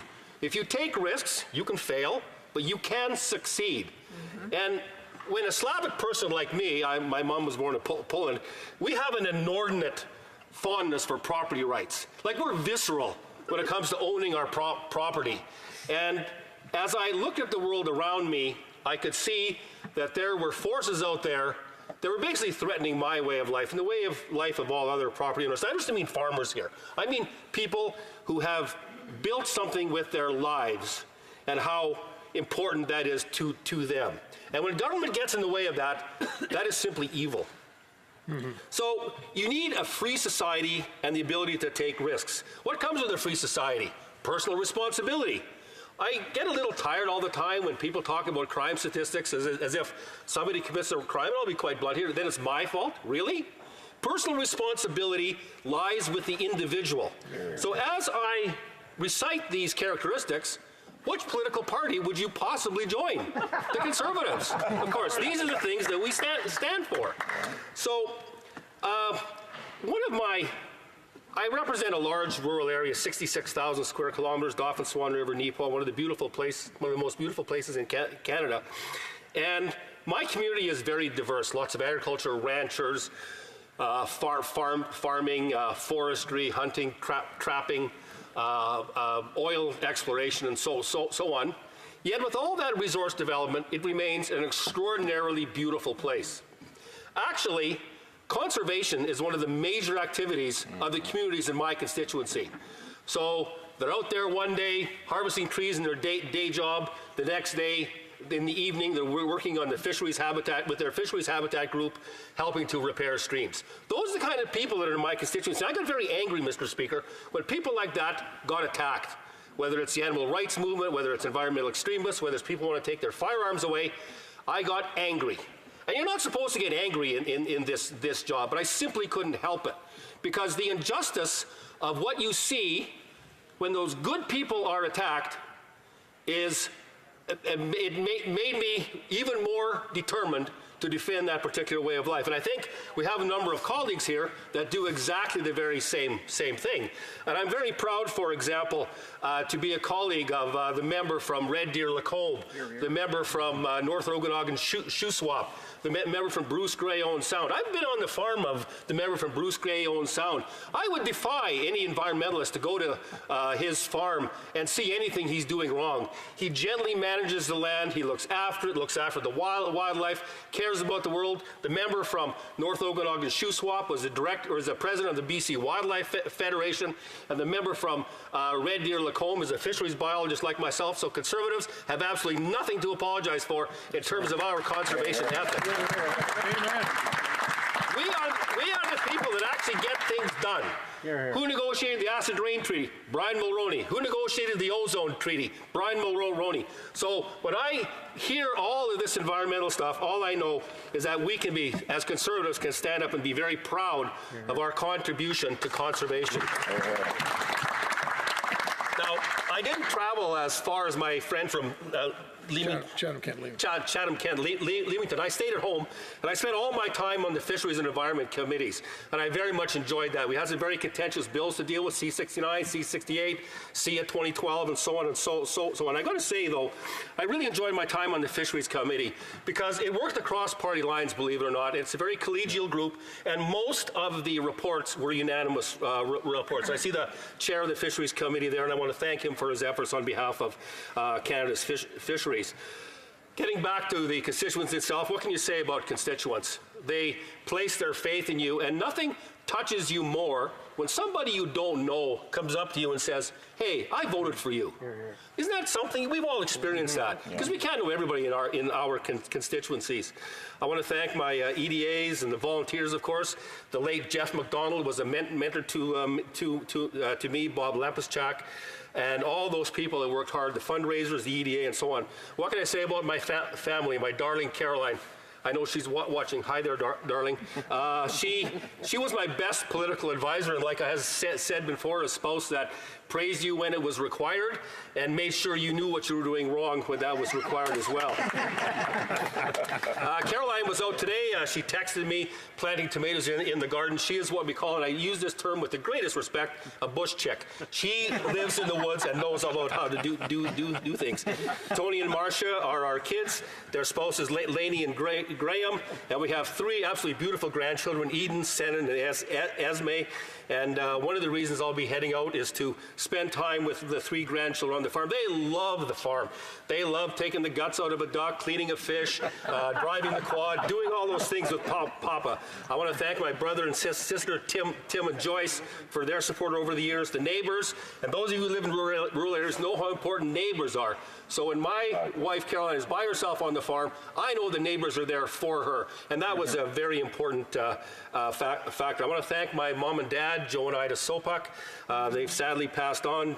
They're both East European. They were both born in Eastern Europe, dad in Czechoslovakia, mom in Poland. I want to thank my mentors, Alan Scarth, an environmental lawyer from Winnipeg, a deeply philosophical man that helped me. Ted Poyser, who was chief of staff to Duff Robin. I'm going to talk about Duff in a minute. Charlie Mayer, who many of you know, he represented part of my area. And the sainted Harry Enns, who was the longest serving MLA in Manitoba's history. Harry gave me some really good political advice. He says, Robert, my boy, there's two things a politician never passes up.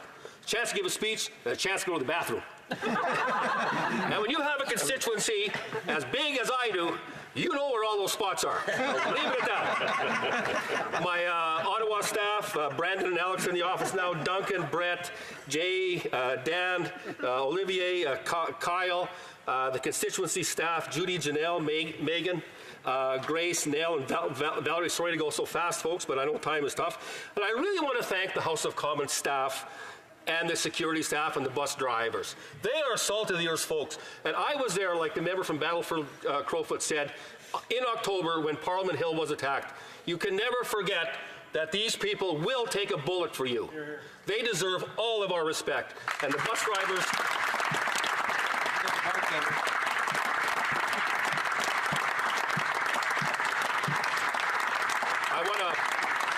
Again, I want to end with thanking my colleagues all around the House. I made friendships that will last for years. The value of the team is so important. I especially want to thank the Manitoba Caucus, member for Brandon Souris, South Carolina Lake Eastman, Portage Lisgar, and Provencher for their help and support, and indeed love over the years. I too want to talk about what it's like to serve under Prime Minister Harper, one of the greatest prime ministers history will show that this country has ever seen. And it has been an honor and a privilege to serve with all of you on all sides of the House as I end my political journey. Thank you very much, Mr. Speaker.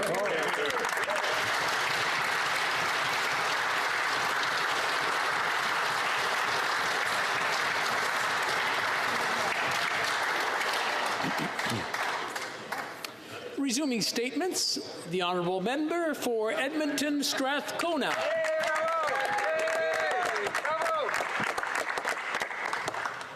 So, Mr. Speaker, I hope I'm not getting all this applause because my colleagues are glad to see the backside. No. I'll have a few jokes about that later. A very interesting evening, fabulous hearing from all the members and really touched by the speeches of my colleagues. So I thought I would start on a lighter note. I was impressed by my former colleague Libby Davies, who actually recounted in detail her first day as an elected member of Parliament on the Hill. I thought, how does she remember that? And then I remembered my first moment stepping onto the polished marble floors of Centre Block and almost doing the splits. So sage advice for all the new female MPs that will come in the next election. Make sure you have rubber soles on your shoes. We have marble floors anymore. We lost those. I'm so happy I got to serve in Centre Block. I miss those stained glass windows. So first off, I want to thank my brother and my niece for being there for me. Keeping me fed, and my spirits high. The whole world deserves a brother like mine.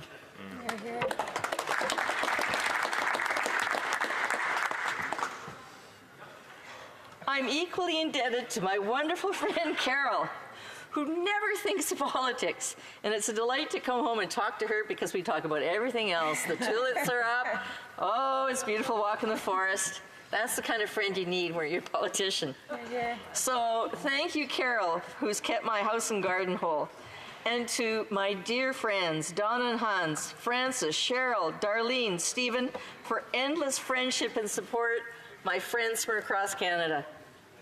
I extend my deep gratitude to my amazing campaign manager, Erica Bullwinkle, and my wonderful campaign teams for all 4 elections. I notice not many people, I think, have talked about their campaigns. But good heavens, that's a big part of who we are, right? We wouldn't be here if you didn't campaign. They donated incomparable amounts of time and energy to send me to Ottawa, and what fun we had on those campaigns. So much fun canvassing with youth.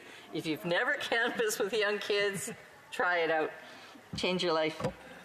Among my fondest memories of an election win was dancing in a pub with the visiting Mexican soccer team, excited a socialist had been elected for Alberta.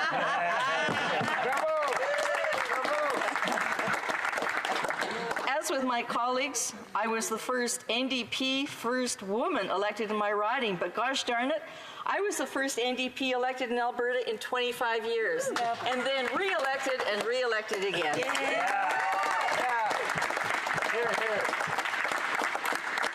I continue to thank people who say they worked on my campaign, and far too often I have to say, thanks, I didn't have a chance to thank you before, because Eric had kept me out canvassing 24 hours a day. Absolute profound accolades are sent to the dedicated Edmonton Strathcona Federal Constituency Association, who for 11 years helped at every constituency event, serving refreshments, flipping burgers, or sweeping hall floors. They are the source of democracy in Canada, and they're the unsung heroes, volunteers. And you know, they never get volunteer awards because they're quote-unquote partisan. We need to change that. But the too often unsung heroes of any MP's office are their staff. I've been blessed with the most amazing group of dedicated people in both my Hill office and constituency. Too many over the 11 years to list in my Hill office, but thank you, Lorena and Michelle. So great to finally have an Albertan working with me on the Hill. We need more Albertans here. Isn't that right, Marie? Can't see Marie. And the many before that. Angela was my first fabulous legislative assistant, and I still consider her a dear friend. Currently holding the fort in the riding, Lisa, Melissa, and Nigel moved on. Daniel, Addie, now with Amnesty International. I mean, so many incredible staff that I had, and we kept saying, why are you wasting your time here, Addie? Get out and get a law degree. Graduated from University of Ottawa Law School, organized all the rallies at the American Embassy in favor of the right things, and is now articling with Amnesty International. Where was I? Thank you to my leaders, Jack Layton, Tom Mulcair, Nicole Turmel, and now the Member of Parliament for Burnaby South. Where would we be without our leaders inspiring us? And thank you, Rob, Christiane, and the incorrigible Anthony and Teresa, now at City Hall. But my gosh, I know we drive you crazy, but you're in our hearts. And my marvelous caucus colleagues, I know they're laughing. Can't believe she's saying that about us. It's been my challenge to try to get you all to think like an Albertan. I like to think that I'm also leaving behind a few friends from other parties. I thank all the parliamentary officers and staff. I extend a heartfelt thanks to the parliamentary security officers who, during the 2014 attack on the Hill, put their lives at serious risk to keep us safe. Thank you.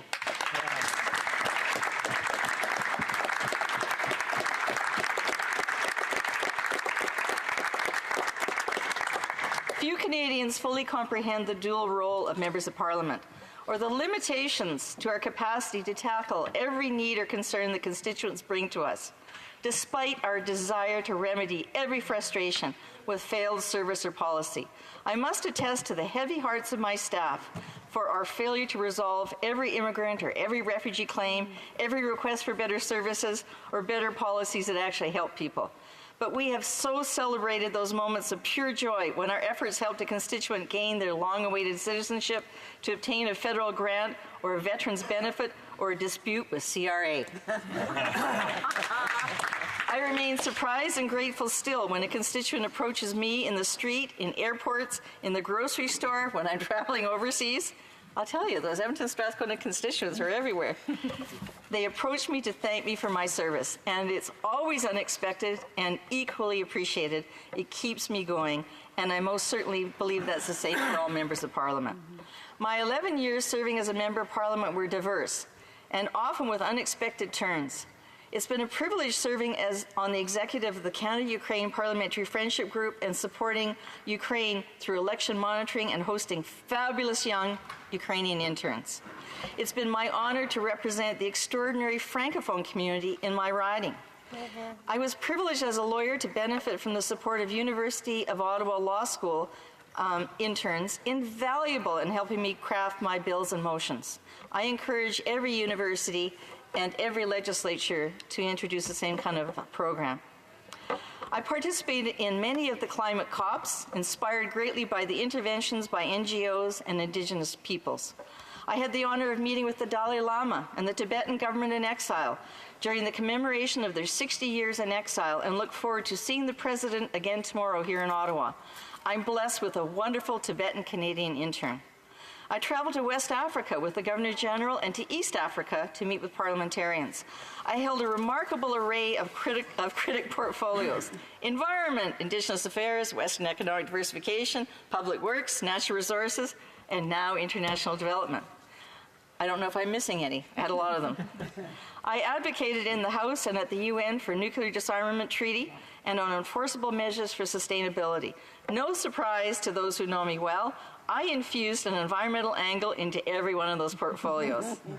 I issued a report on the impact of oil sands on water. I proposed strengthened public and Indigenous rights and federal laws on toxins, impact assessment, energy regulation, navigable waters, and sustainable development, and trade deals. In public works, I proposed investment in energy efficiency for federal buildings to save taxpayer dollars. In transport, I proposed stronger measures to regulate dangerous rail cargo and engage communities directly. That came because of my personal experience with a major CN derailment into my lake, Lake Wabamun. And the government still has not taken action on that. I have 4 times tabled an Environmental Bill of Rights, and I will be tabling that bill tomorrow for the last time. Yeah. So I wish to thank all the environmental community, Indigenous leadership who allow me to be one of their voices for change. It's been an honor representing my constituents and having the privilege of fighting for environmental protection from the inside. And my retirement agenda, Mr. Speaker, is to get a rescue dog. My brother says it's my turn.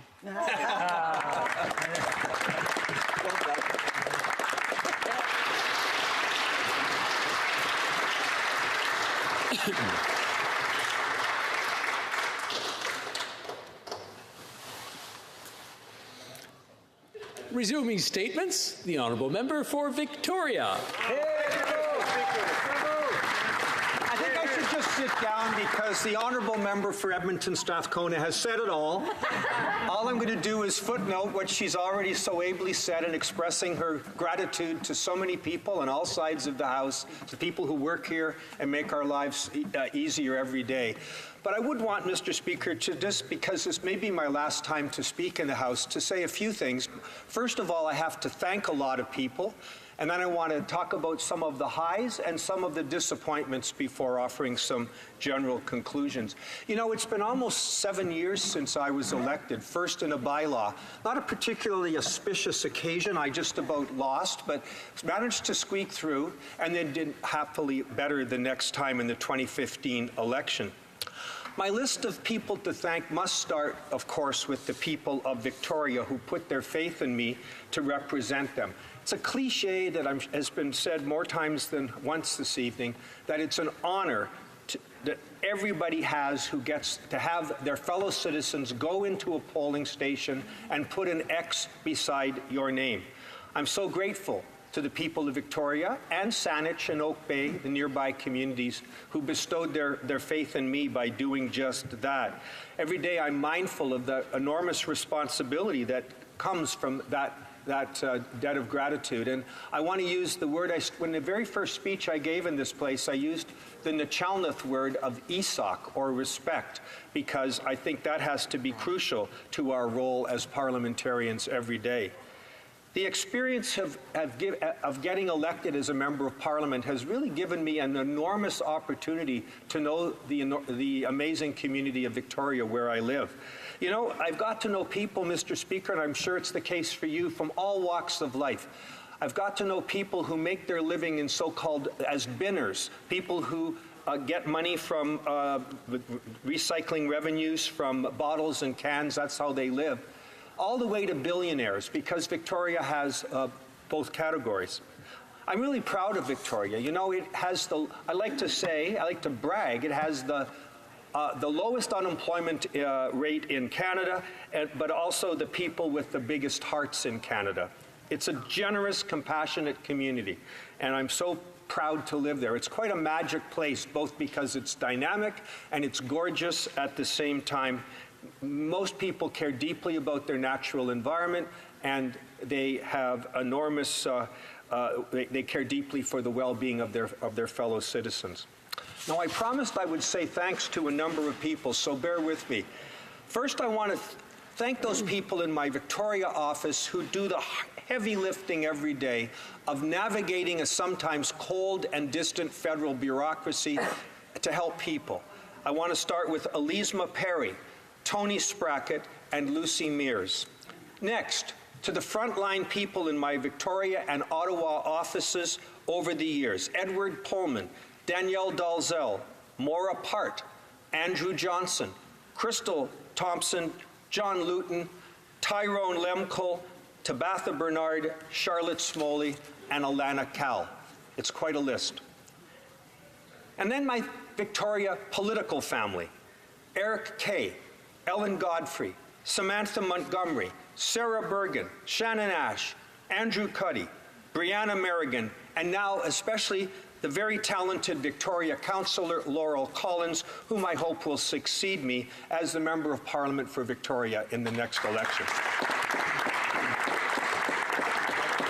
Finally, Mr. Speaker, I want to thank my family, my two sons, Ben and Mark, who I'm so very proud of, my remarkably supportive spouse, Linda Hanna, who is here with me tonight, and my extended family, represented tonight by Leslie Hanna and Barry Lassiter from Calgary, who've come all the way to be here. Thank you so much.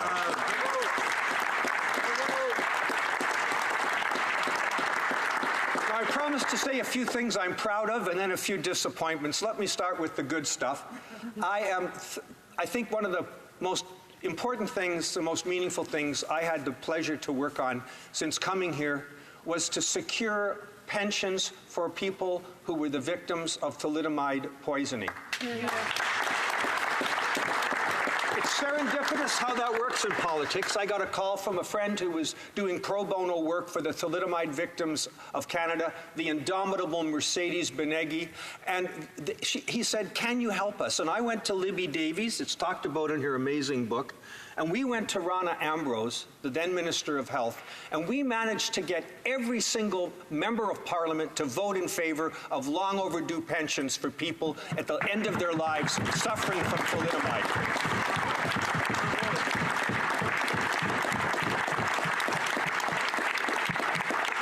And then there was the debate on medical assistance in dying.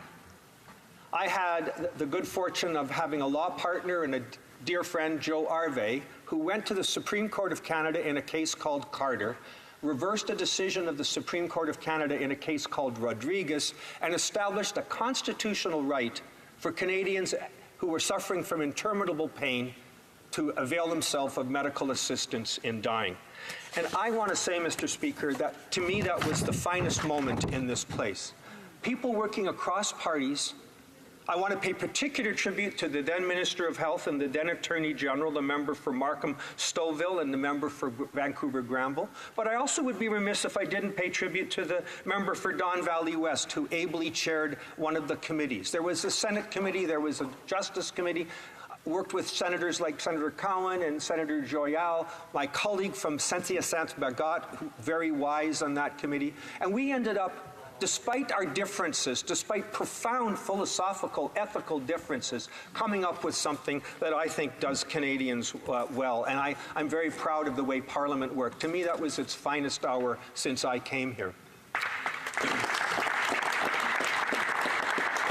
More recently, my work as Vice Chair of the Justice Committee allowed Canadians to understand the revelations of the former Attorney General in the SNC-Lavalin matter and remind Canadians of the crucial importance in our democracy of the rule of law. I'm also very proud of something that I can't even talk about, which is the work I have been doing under the able leadership of the member for Ottawa South with the National Security on Intelligence and Committee of Parliamentarians, which looked, of course, at a special report on the Prime Minister's trip to India. But I say much more importantly, did the first in-depth review of our Security and Intelligence Committee. The work that Canadians do to counter espionage, to counter terrorism, foreign interference, and of course safeguard our freedoms. We spent endless hours on that work, and I'm very proud of that. I'm proud of the fact that I was given the honor of being elected by my peers as one of the hardest working MPs. I'm proud of the public service of Canada with which I've had the opportunity to work over the years. Now, on the more frustrating side, I'm frustrated by question period. I don't mind saying. I think a lot of us are. I think we do Canadians, we can do much better for Canadians. I think the tired lines and the bad theater is wearing a little thin. I know I don't look forward to it, and I know people on the other side feel the same way. Surely we can do better. I'm frustrated, as all of us are, when our private members' bills aren't passed. One I did that was the one that I worked with the late federal tax lawyer Robert McMechen to do tax reform didn't go through, nor did the one I worked on to expunge cannabis convictions, which I think still it was the right way to go, but the government has brought in a half measure. We'll see if that works. I'm deeply disappointed by the progress Canadians have made to reconciliation with Indigenous peoples, and I'm particularly disappointed in our collective failure to address the climate crisis. And I think we have to do better. Today's World Environment Day, it has to be that we give our future generations a better planet to live on. It's going to take hard work on all sides of this House for Canada to do its job. So by way of conclusion, I am a proud social democrat. I have Tommy Douglas's picture on my wall. I think he was justly elected the greatest Canadian for his work in giving us something we now take for granted, Medicare. And I'm hoping that the next Parliament will complete his work and bring in a comprehensive public primary care program for all of Canada.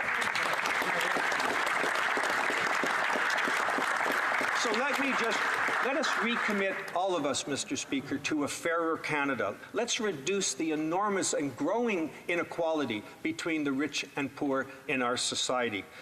What J.S. Wordsworth said is still true today. What we desire for ourselves, we wish for all. And Jack Layton still said it best. My friends, love is better than anger, so let us be loving, hopeful, and optimistic. Thank you. Hear, hear.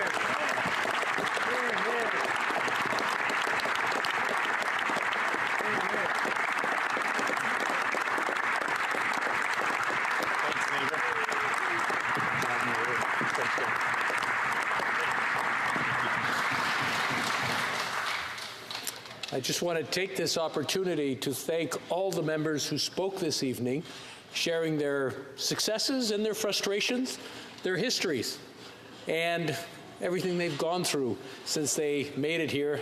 And I'm going to have to check the rule book to find out what the penalty is for bringing tears to the Speaker's eyes, because many times I was listening and just you couldn't help but get emotionally involved in the story. Alors, merci à vous tous pour votre histoire. Thank you to you all for your stories, your service, and I wish you all the best.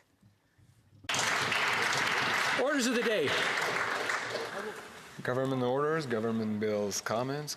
Resuming consideration at third reading of Bill C-97, Budget Implementation Act 2019, number 1. Resuming debate, reprise du débat. The honourable member for Calgary-Shepherd. Thank you, Mr. Speaker. So maybe to the chagrin of my Liberal colleagues across the way, this is not my farewell statement. They're going to have to put up with me a little bit longer. I know, I see a few members are surprised. I know, I listened to a lot of the statements made by retiring members, and I think a heartfelt thank you for the service you gave Canada. I know there are some members like the member for Victoria who I appreciated working on several committees with as well, and I know many of us will miss him because even though he was a New Democrat, he was at least one you could have a decent argument with and come away still friends at the end of the day. There's a Yiddish proverb that goes, if you want to know what God thinks of money, look at the people he gives it to. And that's where I want to start with, because I know I have a 20-minute statement I can do on the budget, and I do questions and answers. I'm not splitting my time. I don't want to do that. But I want to talk about this Yiddish proverb, because the government has spent a prodigious amount of money over the last little while, over the last 4 years. And we know that today's debt is tomorrow's taxes. And the government has now a total debt of $705 billion. If you include Crown Corporation debt, it is over $1 trillion. And I know there'll be Liberal MPs who will stand and who will say, well, look at the previous government. They increased the national debt as well. The counter argument there is that they had a great recession 2008, 2009. And at the time, as I remember it, the Liberal Party clamored for more spending. They actually wrote a coalition document with the New Democrats and the separatist Bloc Québécois, and they were demanding even more spending. So in between that, the government of the day decided that they would find a middle ground and not spend us off a cliff, but that they would, in fact, do what the House of Commons was indicating, which was to spend cyclically into the economy. The budget 2019, though, and that this bill intends to introduce and actually make real, I guess, into the lives of people. I call it the distraction budget. Last year, I called it the refrigerator budget. There's an extra $41.3 billion of new spending over 5 years. The campaign promise of the Liberal Party was that there was supposed to be a surplus of $1 billion this year. It is a $19.8 billion deficit instead, 19.7 the year that follows, 14.8 in the year afterwards, 12.1 in the year afterwards. So it's successive years of deficits. And if you look at the financial statements on the backside, Ask the honourable member for Calgary Shepherd to pause for a second. I'll ask the Sergeant at Arms to maybe just check on the outside. There's some clamoring going on. I'm sure they're not doing it on purpose, and it sounds like a very good conversation, but I'm really not interested in hearing what they have to say. We'll concentrate on what the honourable member for Calgary Shepherd has to say. Thank you, Mr. Speaker. I'm usually the one doing points of order on too much noise in this new interim chamber that is beautiful but not very functional, as I like to remind members, and I've been quoted in the Hill Times having said that.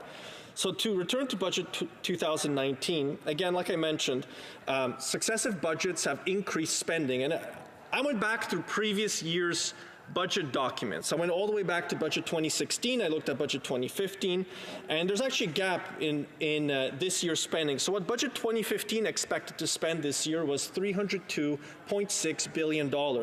Instead, what the government is intent on spending is $329.4 billion, which, if you look at this gap, is $27 billion in what the government expected to do in 2015 and is actually now expected to do in 2019. And that's one of the great problems of this government, is its inability and maybe disinterest in controlling spending. And every solution, it requires gobs of new spending. Every problem requires gobs of new spending. I wonder how the interpreters are interpreting gobs, but I'm hoping it's in a positive way.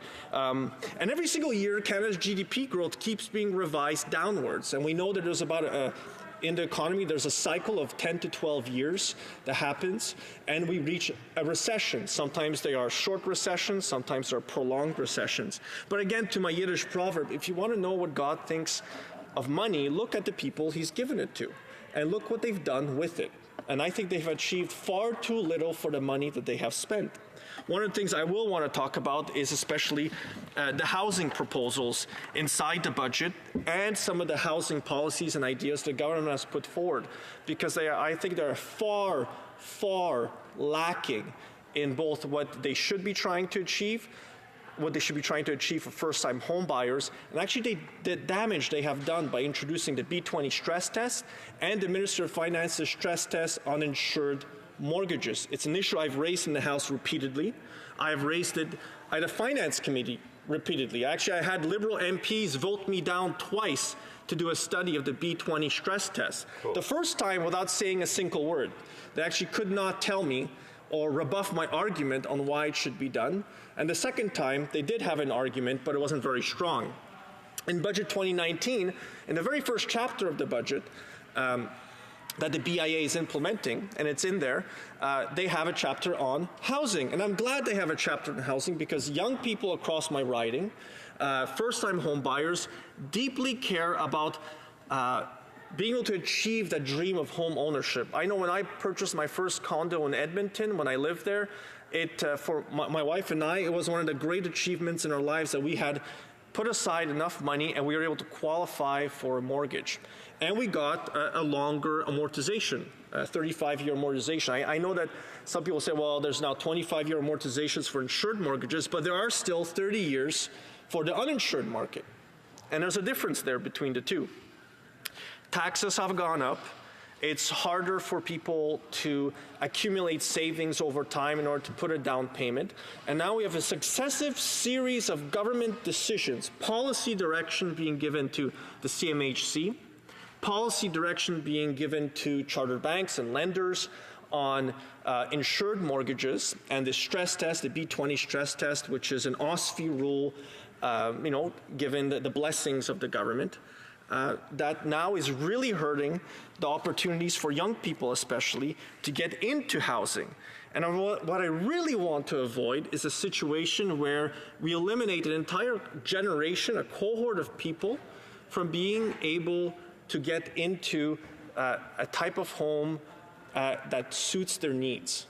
And that is different for different people at different times in your life. When you're younger, you're starting a family, you need a little bit more space.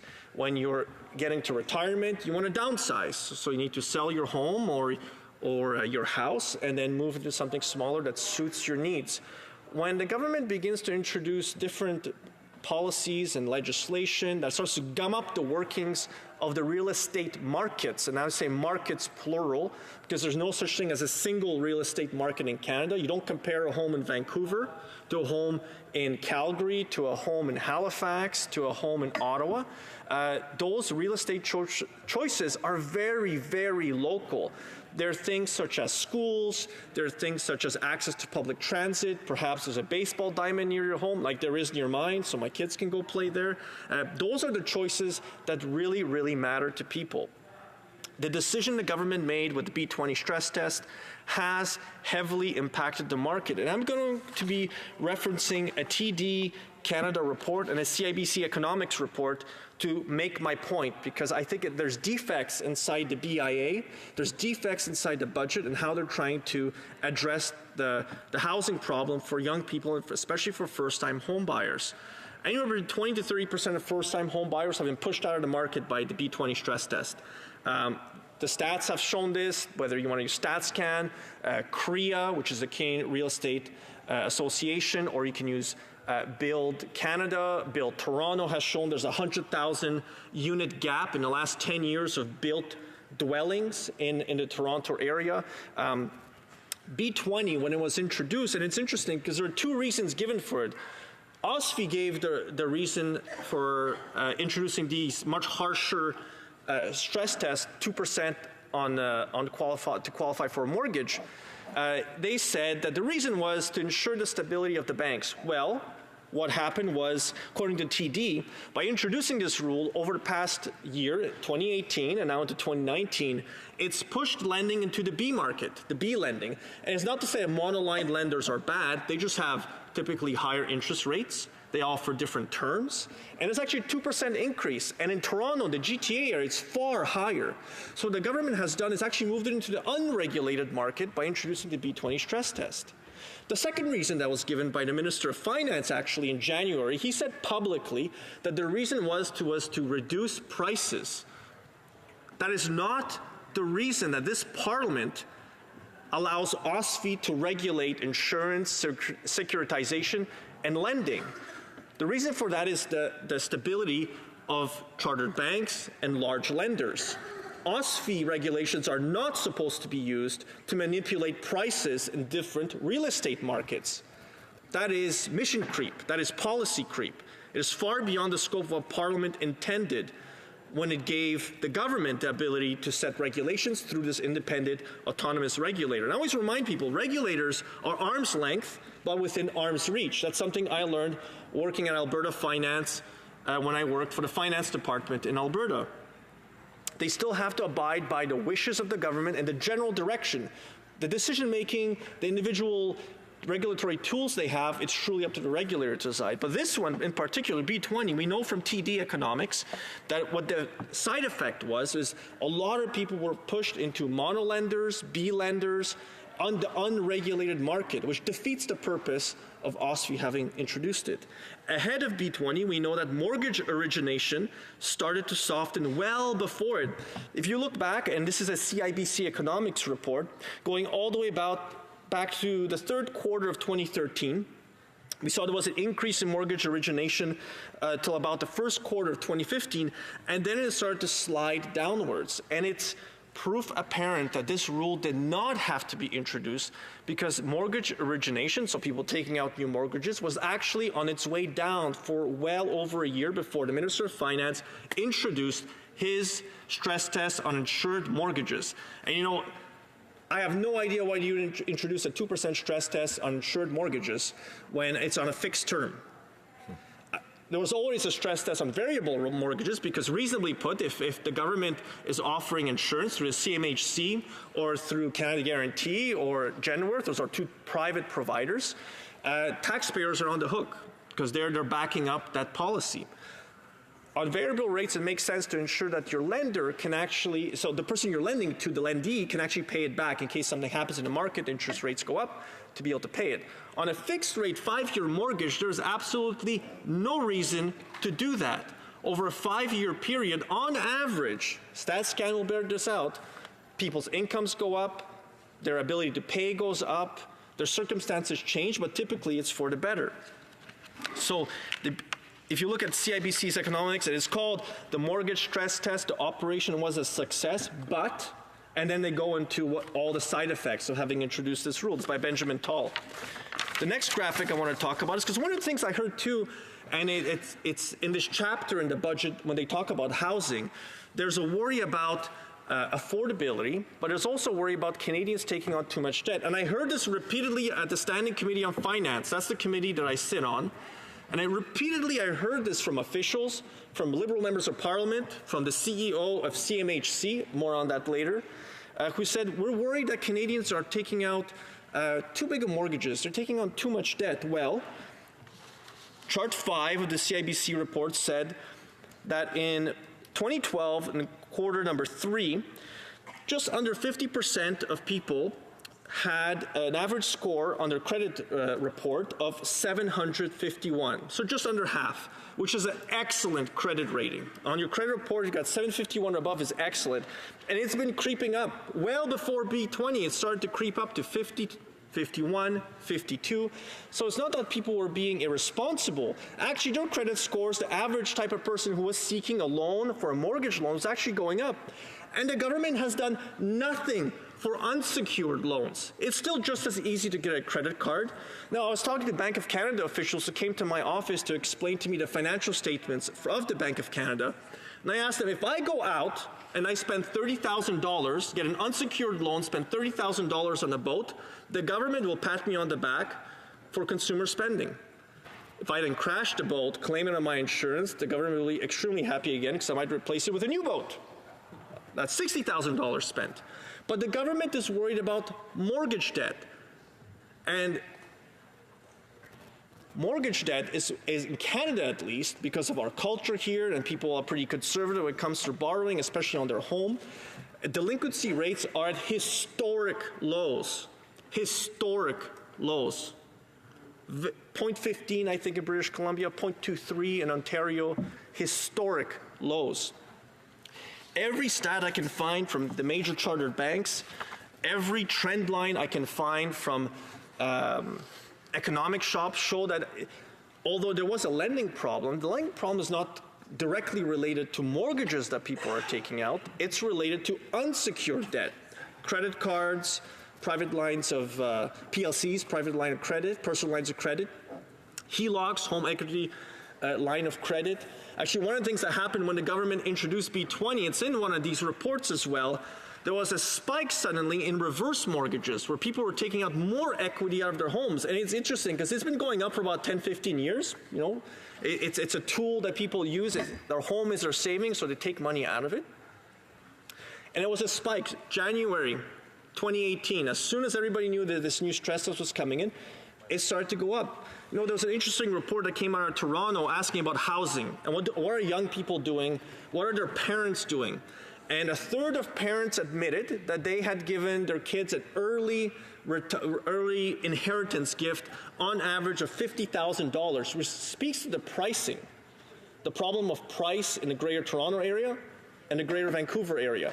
But what the government did is impose a one-size-fits-all policy, both the Minister of Finance and the B20 stress test, all across the board, all across the country, as if every single real estate market in the country has the same exact problems. Instead of introducing variants and designing a policy tool for the specific problem, they went around whack-a-mole and hit everybody. I know I got to be careful. I hear the Parliament Secretary got in trouble about this with Premier Doug Ford when he called for him to be whacked. And true, should be careful. I did say whack-a-mole. I just did. But it's a policy tool. I'm not saying people in housing shouldn't be worried about what the government is doing in Budget 2019, because now I get to go to their answer to the problem. So their answer to the problem is to introduce shared equity mortgages. And in the budget bill, in the BIA, they're introducing a mechanism by which the CMHC will be the Crown agent acting on behalf of the government. So for those who are listening at home really late in the evening, and perhaps you have insomnia, the Crown borrowing program will allow the government to go out and borrow $1.25 billion and buy shared equity stakes between 5 and 10%, depending on whether it's a new home, 10%, a product that already exists, 5%. And supposedly they say it'll help 100,000 first-time home buyers. Now, when I asked Department of Finance officials where they got the number, they said CMHC. When I asked CMHC where they got the number, they said Department of Finance. Nobody could explain to me where this 100,000 person came from. Actually, the CEO of CMHC gave it the best shot that he possibly could. And the only way it makes sense is if you look at insured mortgages and you somehow assume that over the next 3 years, you will be able to help only about 30,000 to 40,000 people. Actually, the Minister of Finance said the same thing in Toronto. Only about 30,000 to 40,000 people that potentially could be helped. So then I went on listings, MLS listings online to find, what kind of properties are out there. In the Greater Toronto area, I found about 500 properties out of 20,000 listings that would apply, that these shared equity mortgages could potentially apply to. And I specifically excluded parking spots, because parking spots are very expensive in the Greater Toronto area, especially in downtown. They're quite expensive to get. That's not the goal of this. I don't think we want anybody living in a parking spot in the tower in downtown Toronto. That's not our goal. I see a parliamentary secretary saying they are. But this tool is not the answer to it. When I then asked a question from Mortgage Professionals Canada, how long would it take the brokerages to get their IT systems ready to go? Because you need an IT system to do your underwriting, to do your securitization, to double check the loan, all the details, all these details need to be figured out. They said 8 to 10 months is what was needed. 8 to 10 months on the program the government wants to have effective in September. When I asked the Department of Finance official about the details of the program, the terms and conditions, any fees, will there be a premium on these shared equity mortgages? For the vast majority of my questions, thank you, Madam Speaker, for giving me the notice. I only have a minute left. They told me they didn't know those details because they hadn't been decided yet. When I asked the CEO of CMHC, they told me they had not decided yet what those details would be. Actually, when I asked them the question, when was the board of CMHC informed that they would be handling the shared equity mortgages on behalf of the government of Canada, he told me the night of the budget. So the board of CMHC had no idea they were going to be doing this large-scale program and administering it, Madam Speaker. This is why I think if you want to know what God thinks of money, look at the people he's given it to. And look what they have done with it and how badly they've mismanaged it. And when you have a problem like housing, the tools, the policy tools they have chosen to address it are completely inadequate, Madam Speaker, and I will not be supporting this bill. And I encourage all members not to support the bill. Thank you. Questions and comments? The honourable member for Mount Royal. Thank you, Madam Speaker. It's always a great pleasure to hear from my friend from Calgary, Shepherd. He is definitely, Madam Speaker, the champion in this House on Yiddish proverbs. However, I also, Madam Speaker, go to the same Yiddish proverb Twitter page that he does in order to get Yiddish proverbs. And I found that the one right before that one was, "A nation's treasure is its scholars." And Madam Speaker, I am so proud that in this budget we are investing in science, in research, in innovation, in education, and the scholars across Canada. We're investing in space, in the Lunar Exploration Accelerator Program, in the Strategic Science Fund, in the Strategic Innovation Fund, in the Research Science and Innovation Fund. Madam Speaker, we have brought back science, brought back academics, brought back university. And Madam Speaker, I guess what I would say to my honorable friend is that there's another Yiddish proverb that also says that investing in people is more important than anything. So I'd ask, Madam Speaker, my honorable colleague, does he not think that many of the investments in this budget have brought Canada back in the realm of science, space, exploration? The honourable member for Calgary-Shepherd. Thank you, Madam Speaker. So I'd like to thank the member from Mount Royal. And I don't want to start a Yiddish proverb battle on the floor of the House of Commons, but he's a member actually I do appreciate because he is thoughtful. He is an adept chair of committees as well. He stick-handled the last committee he was assigned to quite nicely. But I think on this issue, there's an issue of debt and deficits. And while the member is saying that, look at these wonderful investments that we have done, it's all with borrowed money.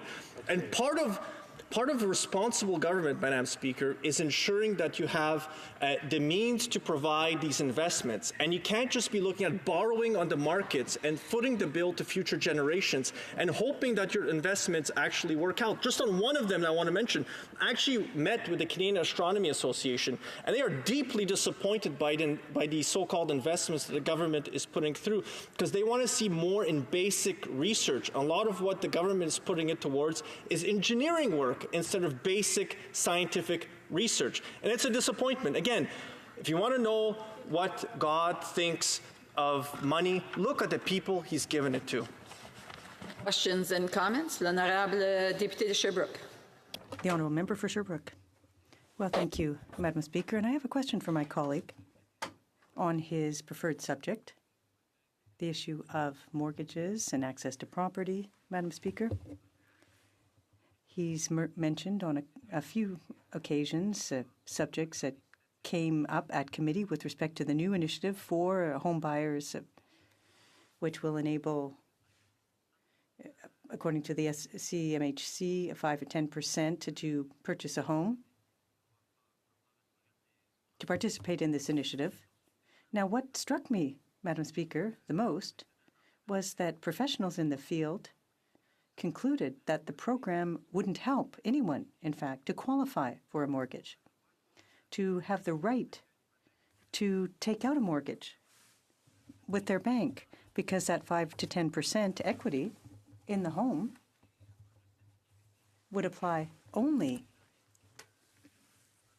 if the person had qualified with the bank for the mortgage. So could the honourable colleague talk a little bit about that a little bit more, because it's not been mentioned.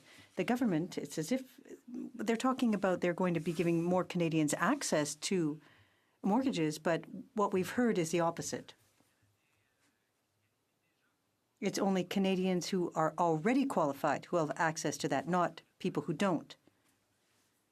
So the program won't help people gain access to a property. The honourable member for Calgary-Shepherd. The member for Sherbrooke is absolutely right. What we heard at the Standing Committee on Finance is that, in fact, the inequities, or, well, whatever, what the member is saying is that they're going to be taking action, but there are no details with respect to activity on the market, with respect to the cost or anything. It's been described by the head of the CMHC as having a marginal impact. Some Liberal members on the committee talked about it as being transformational in nature, that would change everything. But even the reports from CIBC and the TD Bank indicate that it may have a change representing 0.2 or 0.4%. It would have a marginal impact on the market. And to try to spend $1.25 billion on a project that, well, in fact, that money could be used for something else. It is something that would have a marginal impact, and it's a major shortcoming and failure by the government in this budget. Saskatchewan. Thank you very much, colleague for his speech. He does excellent work in this place and in the Finance Committee. And I appreciate him drawing attention to the issues with home ownership. This is something that I hear often in my constituency. It's interesting, a perception that in some cases the government policy is aimed at making home ownership harder to access. Things like the stress test that was piled on, and a perception certainly in my constituency that these were policies that were not taking into consideration the reality in the real estate market in most of the country, but they were only responding to maybe some specific situations in specific regions.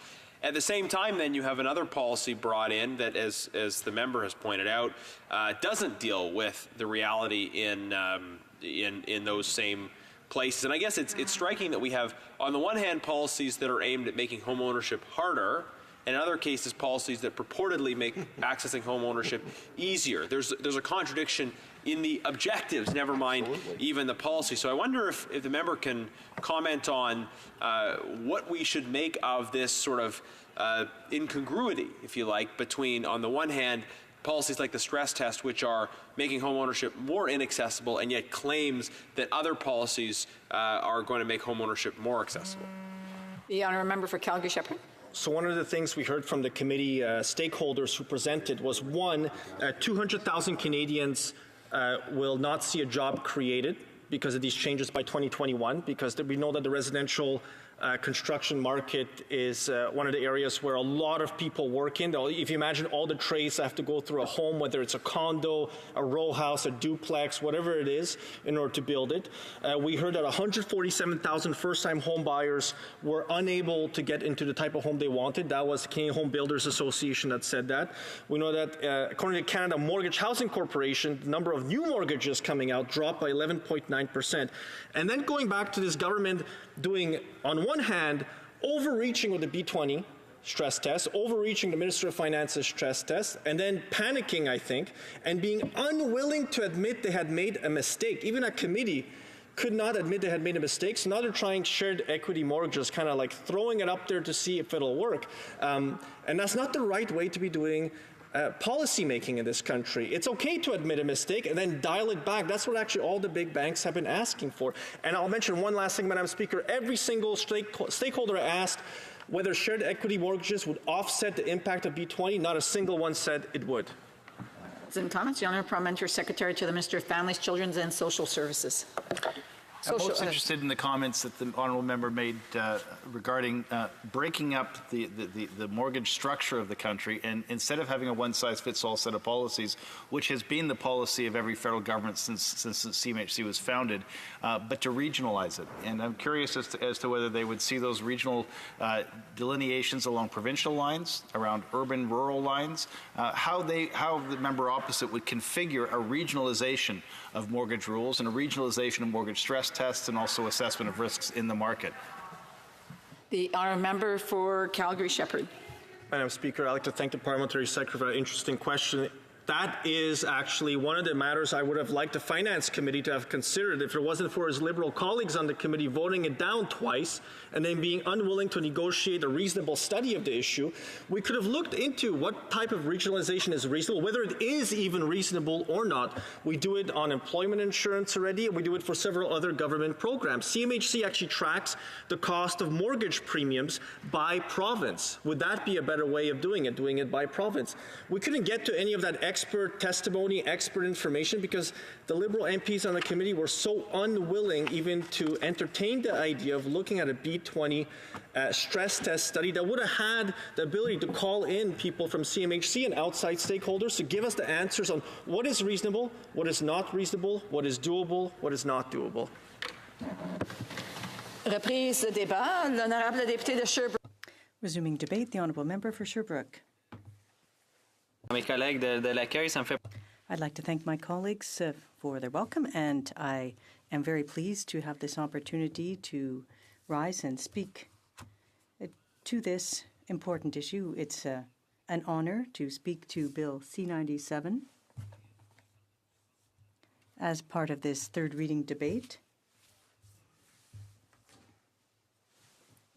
It has made its way through the House to the Finance Committee and is now at third reading.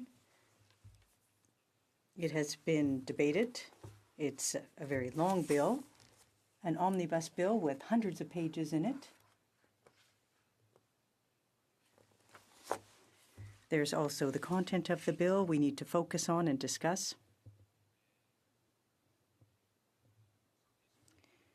So as part of my remarks, I will be focusing on problematic aspects of the bill from our perspective and other items that were left out when this is their last chance budget.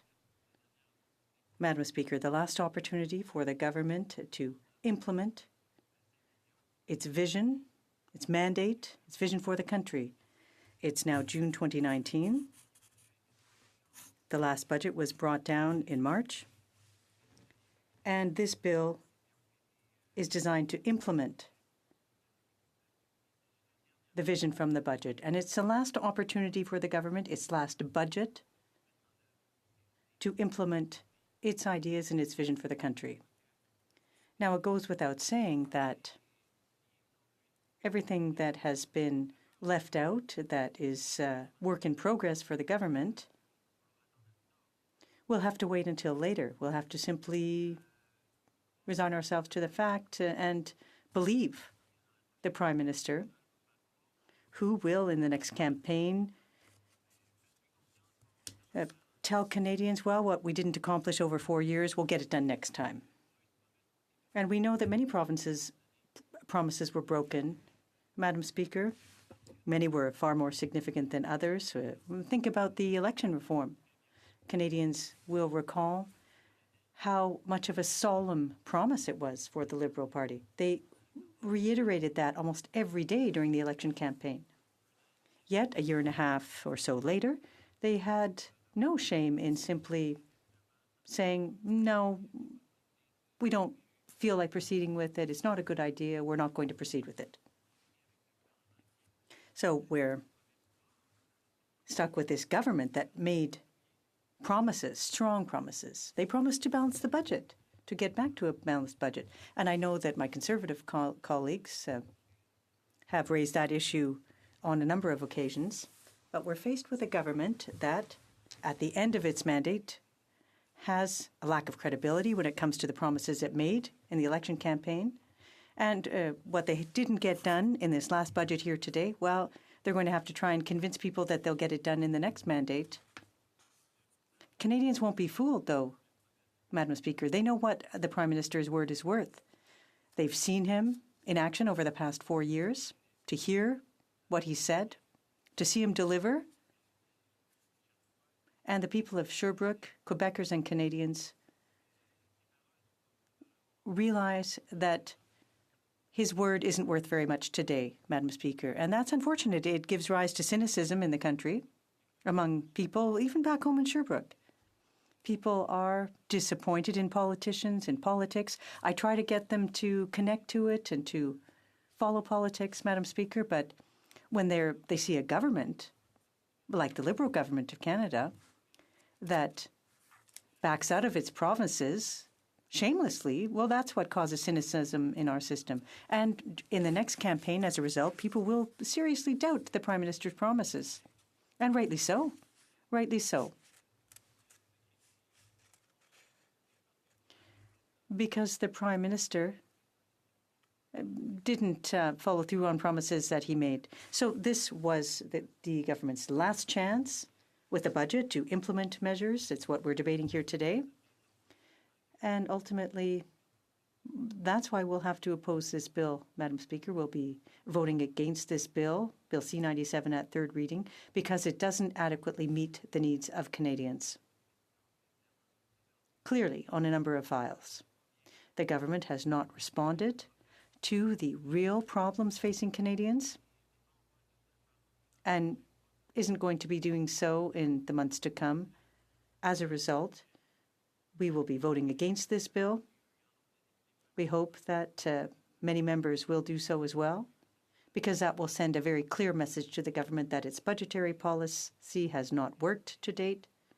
They're representing the rich. The rich people are always doing better under this Liberal government. Just to give you an example, among so many, a single example here, Madam Speaker. KPMG, accounting company that has once again and their clients have again received an out-of-court settlement, a friendly settlement, to resolve their tax issues with a scheme that's dubious and is something that can be challenged, and in fact was challenged by the Revenue Agency, but they gave them a deal to the clients to say, it's okay, pay your taxes, and we'll close the book and forget about it. Thank you very much. You paid your debt to society. We'll just simply close the file and move on to something else. Now, these are people who, well, had at least $300,000, because for each file, each one that it was opened, it cost a minimum of $300,000 to be involved, to open up a file and put in place or to use the scheme, to participate in it. You had to pay $300,000 to KPMG, and then the firm itself took a cut of the tax savings for its clients, thanks to the scheme that they put in place, which was exposed to the public. I don't need to reiterate or to re-explain it to everyone, Madam Speaker, but the money was invested in a jurisdiction. The money was invested in a jurisdiction with low tax. There were shell companies, false boards, and companies set up in the country in question. And the accounting firm took a cut in their agreement with its clients. It took a cut of the amount it saved its taxpayers. And this isn't something we should be taking lightly. They saved their clients money to be paid in taxes and took a cut of that savings and put it in their pockets. And those are the very people this week who sat down with officials at the Revenue Agency and signed a deal, a settlement, to simply brush it aside, pay their taxes, and they were told to have a good day and continue on. This is a signal that the Liberal government sent out to Canadians, contrary to other messages. The Minister of Revenue has continued to say that the trap is closing, that fraudsters will be paying, that there's never been any amnesty, there won't be amnesty. That's what the Minister of National Revenue said. She sent out photos of people with handcuffs on under this KPMG scandal. She said that people committing fraud would pay, the criminals were going to be behind bars, and we saw pictures with people with handcuffs. But now the signal that's been sent, because they could pay for this $300,000 scheme, they had the means to do that, and they can also have the means to pay for lawyers. And they got out of the whole scheme and situation with a simple slap on the wrist because they could afford it. And the majority of Canadians and people in Sherbrooke are looking at this, seeing these rich people who can afford to hire an accountant first of all, and to proceed with this borderline strategy. And I keep using a number of Anglicisms here when I'm speaking French, but they simply got off with a slap on the wrist. And I know that we're all of my colleagues are equally as frustrated as I am to see this. The government is continuing to do what the Conservatives did, to favor people who can afford to hire tax experts, lawyers, accountants to participate in these kind of schemes. And really, they come out unscathed. They pay their taxes, the taxes that they owed, but the message they're being sent is keep doing that, to participate in those kind of schemes. You'll end up at the tax court like that family from Vancouver, and you'll end up signing a settlement, an agreement, and they'll simply close the books. It's fine. It's okay for this government, according to them, to use these dubious strategies to try to avoid paying taxes, and the government simply closing its eyes on it and forgetting about it.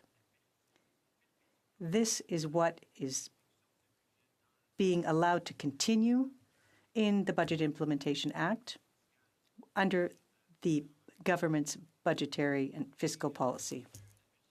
Now, to give you an overview of some other aspects discussed at committee and the evidence that we heard, Madam Speaker, oftentimes it was very convincing, striking when it comes to parts of this 400-page bill, which covers a number of laws, makes significant changes in a number of areas, sectors of the economy. And sometimes this has nothing to do with the economy, but it's all been stuffed into the same omnibus bill, a budget bill.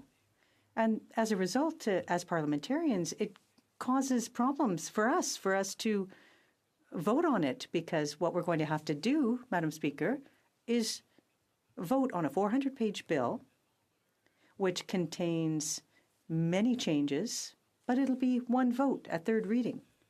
Now, contrary to what we did earlier today, where we voted at report stage on amendments, we had an opportunity to speak to various sections of the bill. At third reading, it'll be one vote, Madam Speaker. We'll have to either vote in favor of the bill or vote against it. And this is a practice that has been criticized and denounced by the Liberal government, in fact, when they sat in this part of the House.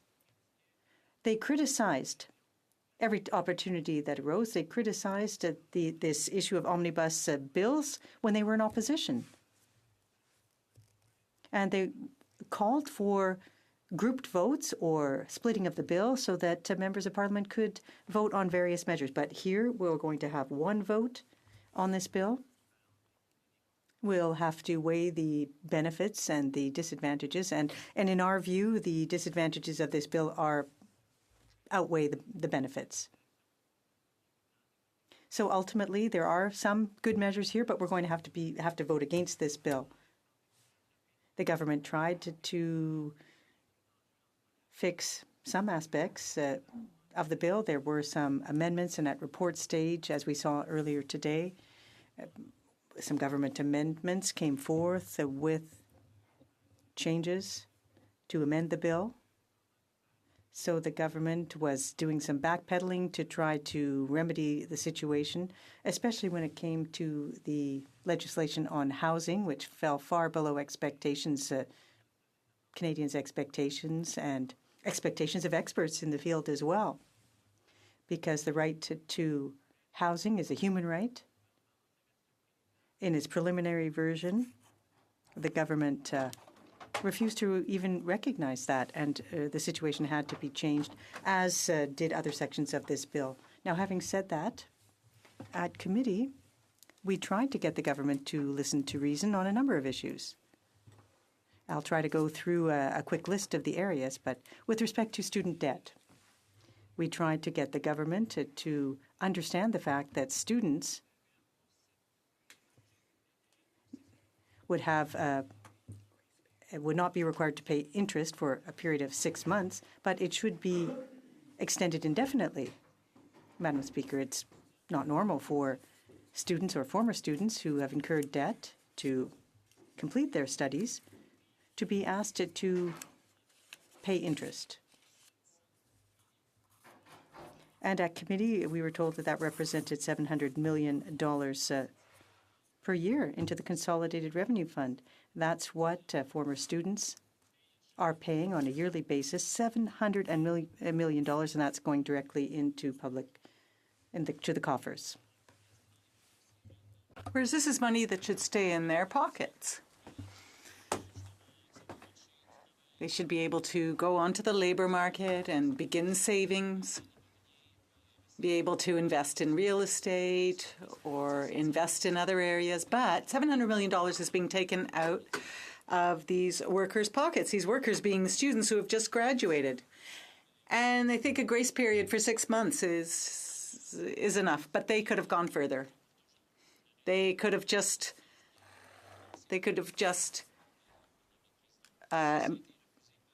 arrange it so that the students wouldn't owe that kind of money. Now, we also heard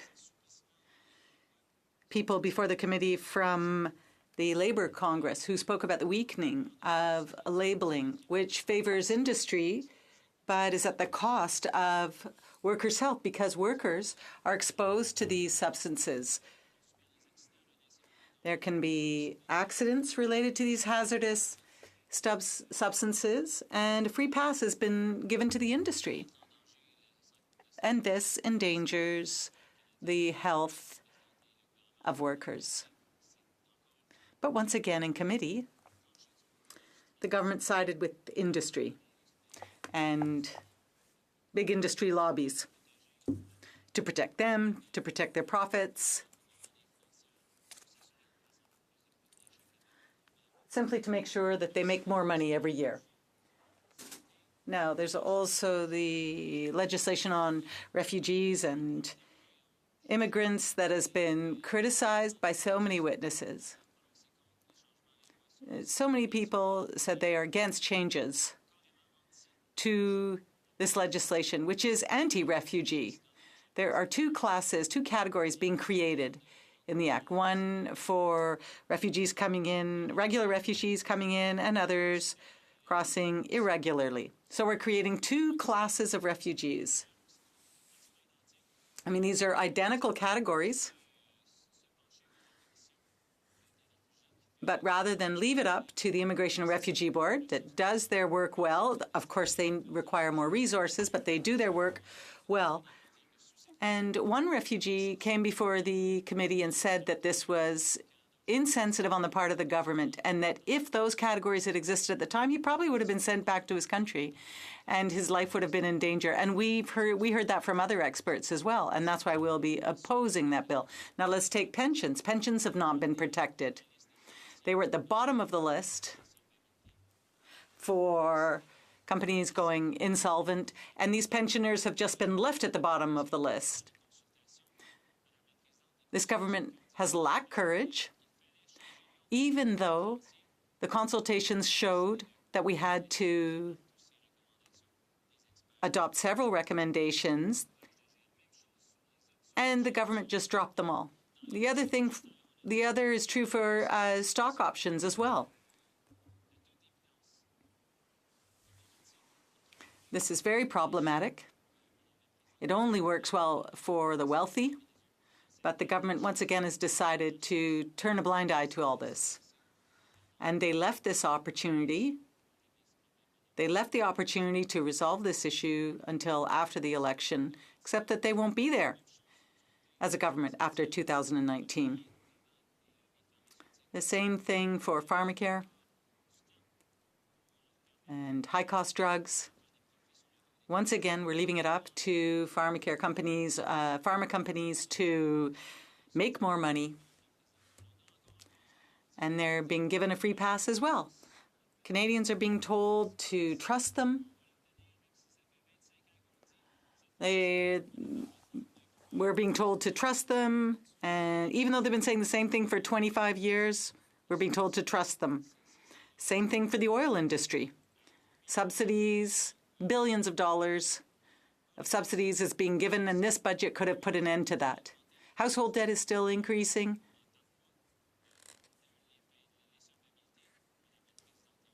And Madam Speaker, nothing has been done to help with this.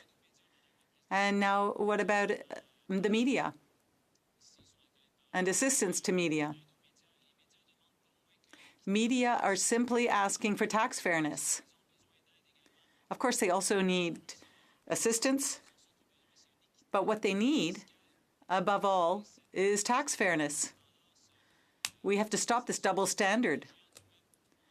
Web giants just get a free pass when it comes to our tax system. They're making billions of dollars in advertising revenue, and yet our media has a hard time making ends meet. And so, Madam Speaker, this was a missed opportunity, this budget. It was a missed opportunity for the government to do the right thing. They've lacked courage to make the right decisions, and I can assure you that Canadians will not trust them with another mandate because they've just made empty promises. They haven't kept them. They are not credible, and they need a credible alternative, and that is the NDP. The Honourable Member for Outremont. Thank you very much. Madam Speaker, I'd like to thank my colleague for his remarks.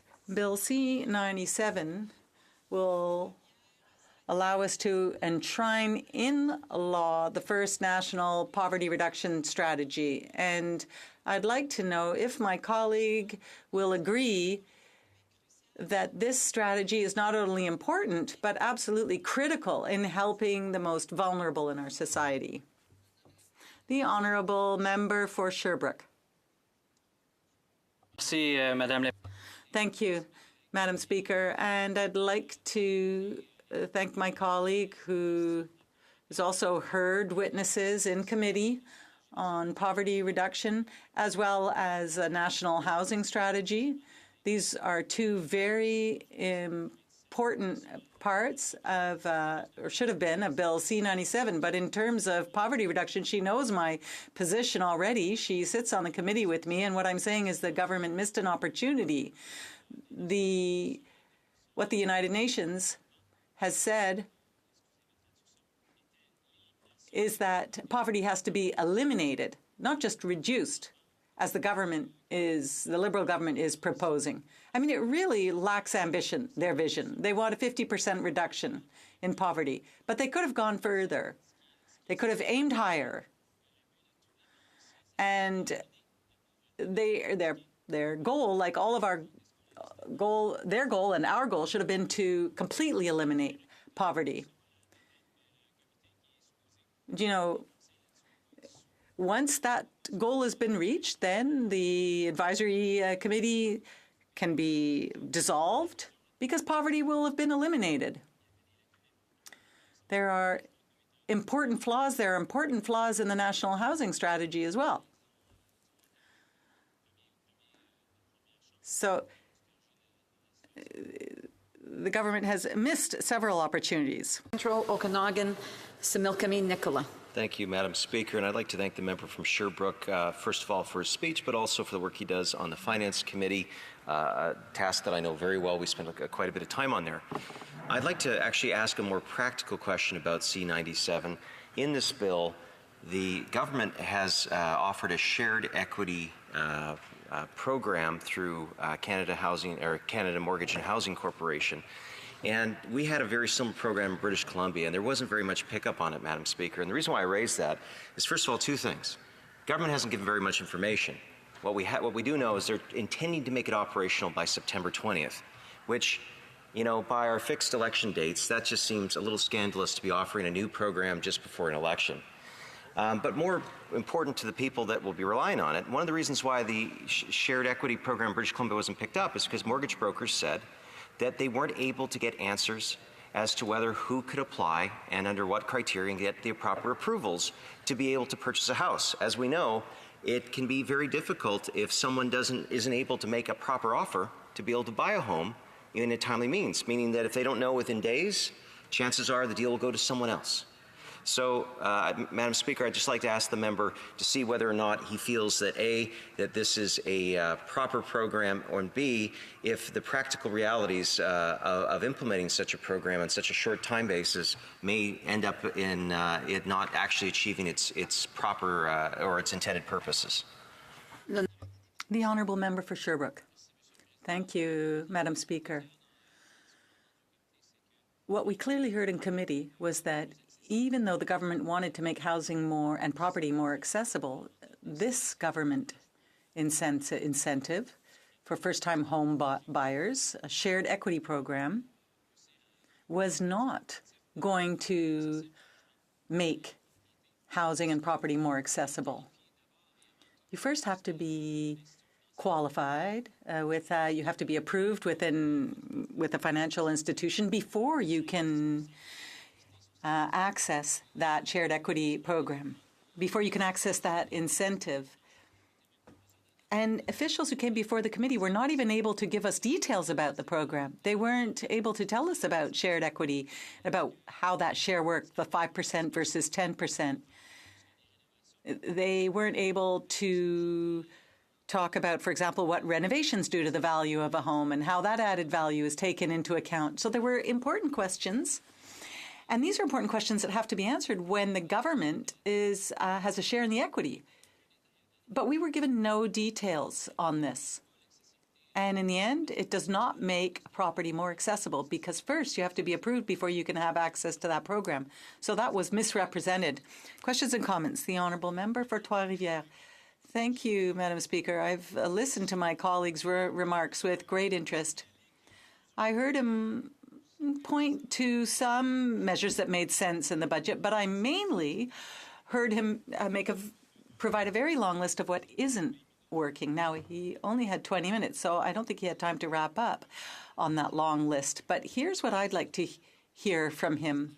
Several analysts of the 2015 campaign have said that the Liberal government actually was sort of running a leftist, left-leaning campaign, and they were sort of taking from the NDP platform.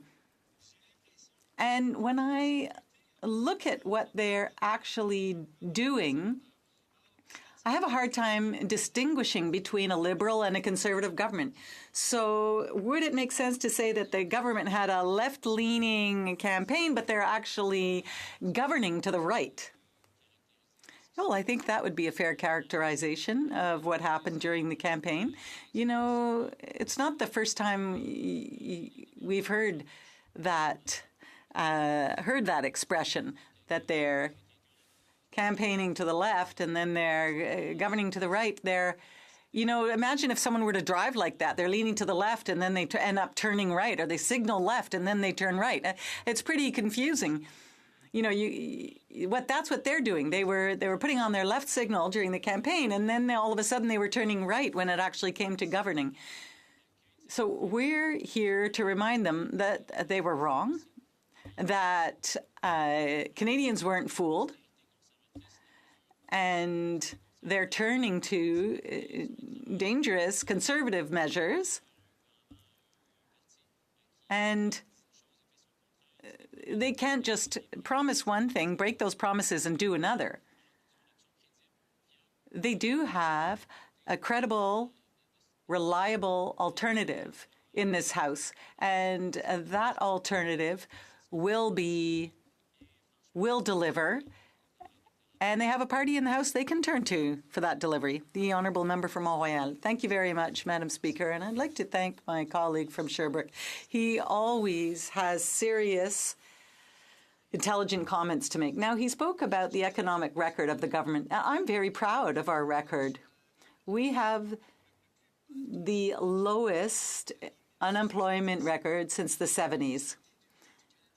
We have lifted hundreds of thousands of Canadians out of poverty, including children and seniors.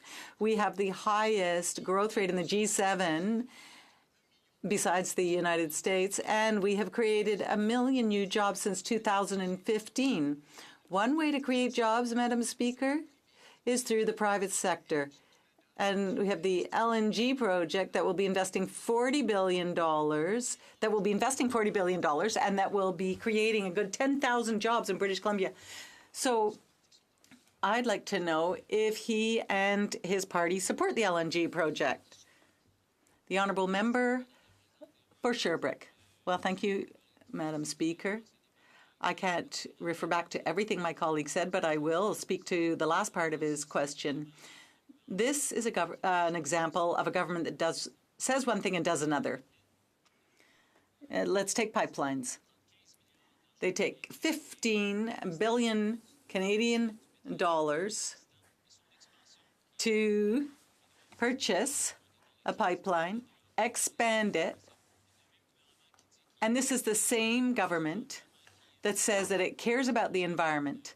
And here it is investing in an LNG project, when what we need is an energy transition. We've been saying this for years, and we'll repeat it again today. We have to stop investing in the fossil fuel industry, and oil is that, so is gas. So we have to invest in future energy alternatives. That's what we have to use Canadians' money for. It can be funded by the private sector. We have no problem with the private sector funding projects, but we do have a problem with public money being massively invested in the fossil fuel sector, rather than being invested in green renewable energy, in the energy of the future, in the economy of the future. That's our problem with what the government is doing, and that's what distinguishes Liberals and Conservatives from us. You know, they're the same when it comes to those issues. And they do everything for the economy, nothing for the environment. Debate, l'honorable député de Outremont. The Honourable Member for Outremont. Thank you very much, Madam Speaker. I'll be sharing my time with my colleague from Mississauga, Erin Mills. I am very proud to rise today in the House and speak to this important bill. Budget 2019 will allow us to enshrine in law many important goals like the first national poverty reduction strategy. House and speak to this legislation which enacts the Poverty Reduction Act. As many already know, reducing poverty, and in particular childhood poverty, is something that I care about very deeply. As a new mother of a 22-month-old girl, I cannot accept, I will not accept, that there are children in Canada that do not have a roof over their heads, that do not have a warm bed to sleep in, that do not have enough food to eat. And that is why it is so important to me that we enact Canada's first national poverty reduction strategy. My riding includes the community of Côte-des-Neiges, the municipality of Outremont, as well as the community of the Mile End, all adjacent to downtown Montreal. While it is often believed that poverty is not an issue in my riding, I can tell you from experience that there is poverty hiding below the surface. There are families barely able to make their rent payments. There are lineups outside of food banks and clothing drives, and there are children that go to school hungry in the morning. Poverty often hides, and I can tell this House that it is hiding in every single community right across the country. C'est la raison pour laquelle that is why we reaffirmed our commitment to reducing poverty in Budget 2019. This budget will set the official poverty threshold. It will define poverty reduction targets, including a 50% reduction by 2030, and it will establish an advisory national committee that will be arm's length to monitor our progress in reducing poverty and that will report publicly. This strategy positions Canada as a world leader when it comes to reducing poverty.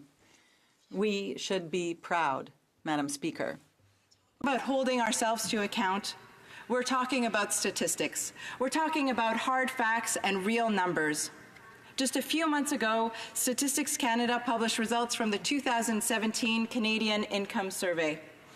This was the first release of such data since we launched Canada's first poverty reduction strategy, a strategy which targets a 20% reduction in poverty by 2020 and a 50% reduction by 2030. I am very pleased to report to this House that the statistics show that we have met our first poverty reduction target a full 3 years ahead of schedule. Wow. Between 2015 and 2017, the poverty rate fell by more than 20%.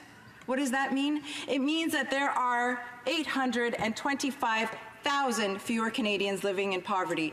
It means that Canada has reached its lowest poverty rate in history. It means that Canadians have more money in their pockets. The median after-tax income for 2017 is the highest in Canadian history. The poverty rate of 9.5% in 2017 is the lowest poverty rate ever based on Canada's official poverty line, and this represents an important step towards our government's goal to cut poverty by half by 2030. Au-delà des cibles, Madame la Above and beyond targets, the poverty reduction strategy also sets the very first official poverty line in Canada, and this will be informed by the basket that families need. There will also be a national advisory committee, council on poverty, that will be responsible for advising the minister on reducing poverty, and it will publicly report on progress achieved every year. Speaker, I'd like to highlight for this House some of the federal programs that are working to reduce poverty in Canada, and we know that they're working because the statistics bear it out. For example, the Old Age Security Program and Guaranteed Income Supplement. both of which play a significant role in providing income security to Canadians in their senior years. When our government increased the guaranteed income supplement, we improved the financial security of close to 900,000 seniors across Canada. Our government also introduced the Canada Child Benefit.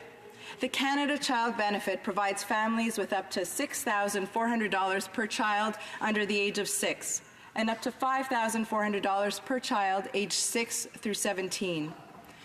This is what has helped raise 300,000 children out of poverty in this country. Instead of making cuts like the Conservative government of Doug Ford in Ontario, our government is investing. We've invested billions of dollars in the National Housing Strategy, in the renewal of labour market development agreements, in infrastructure projects, and in healthcare, all of which will help reduce poverty in this country.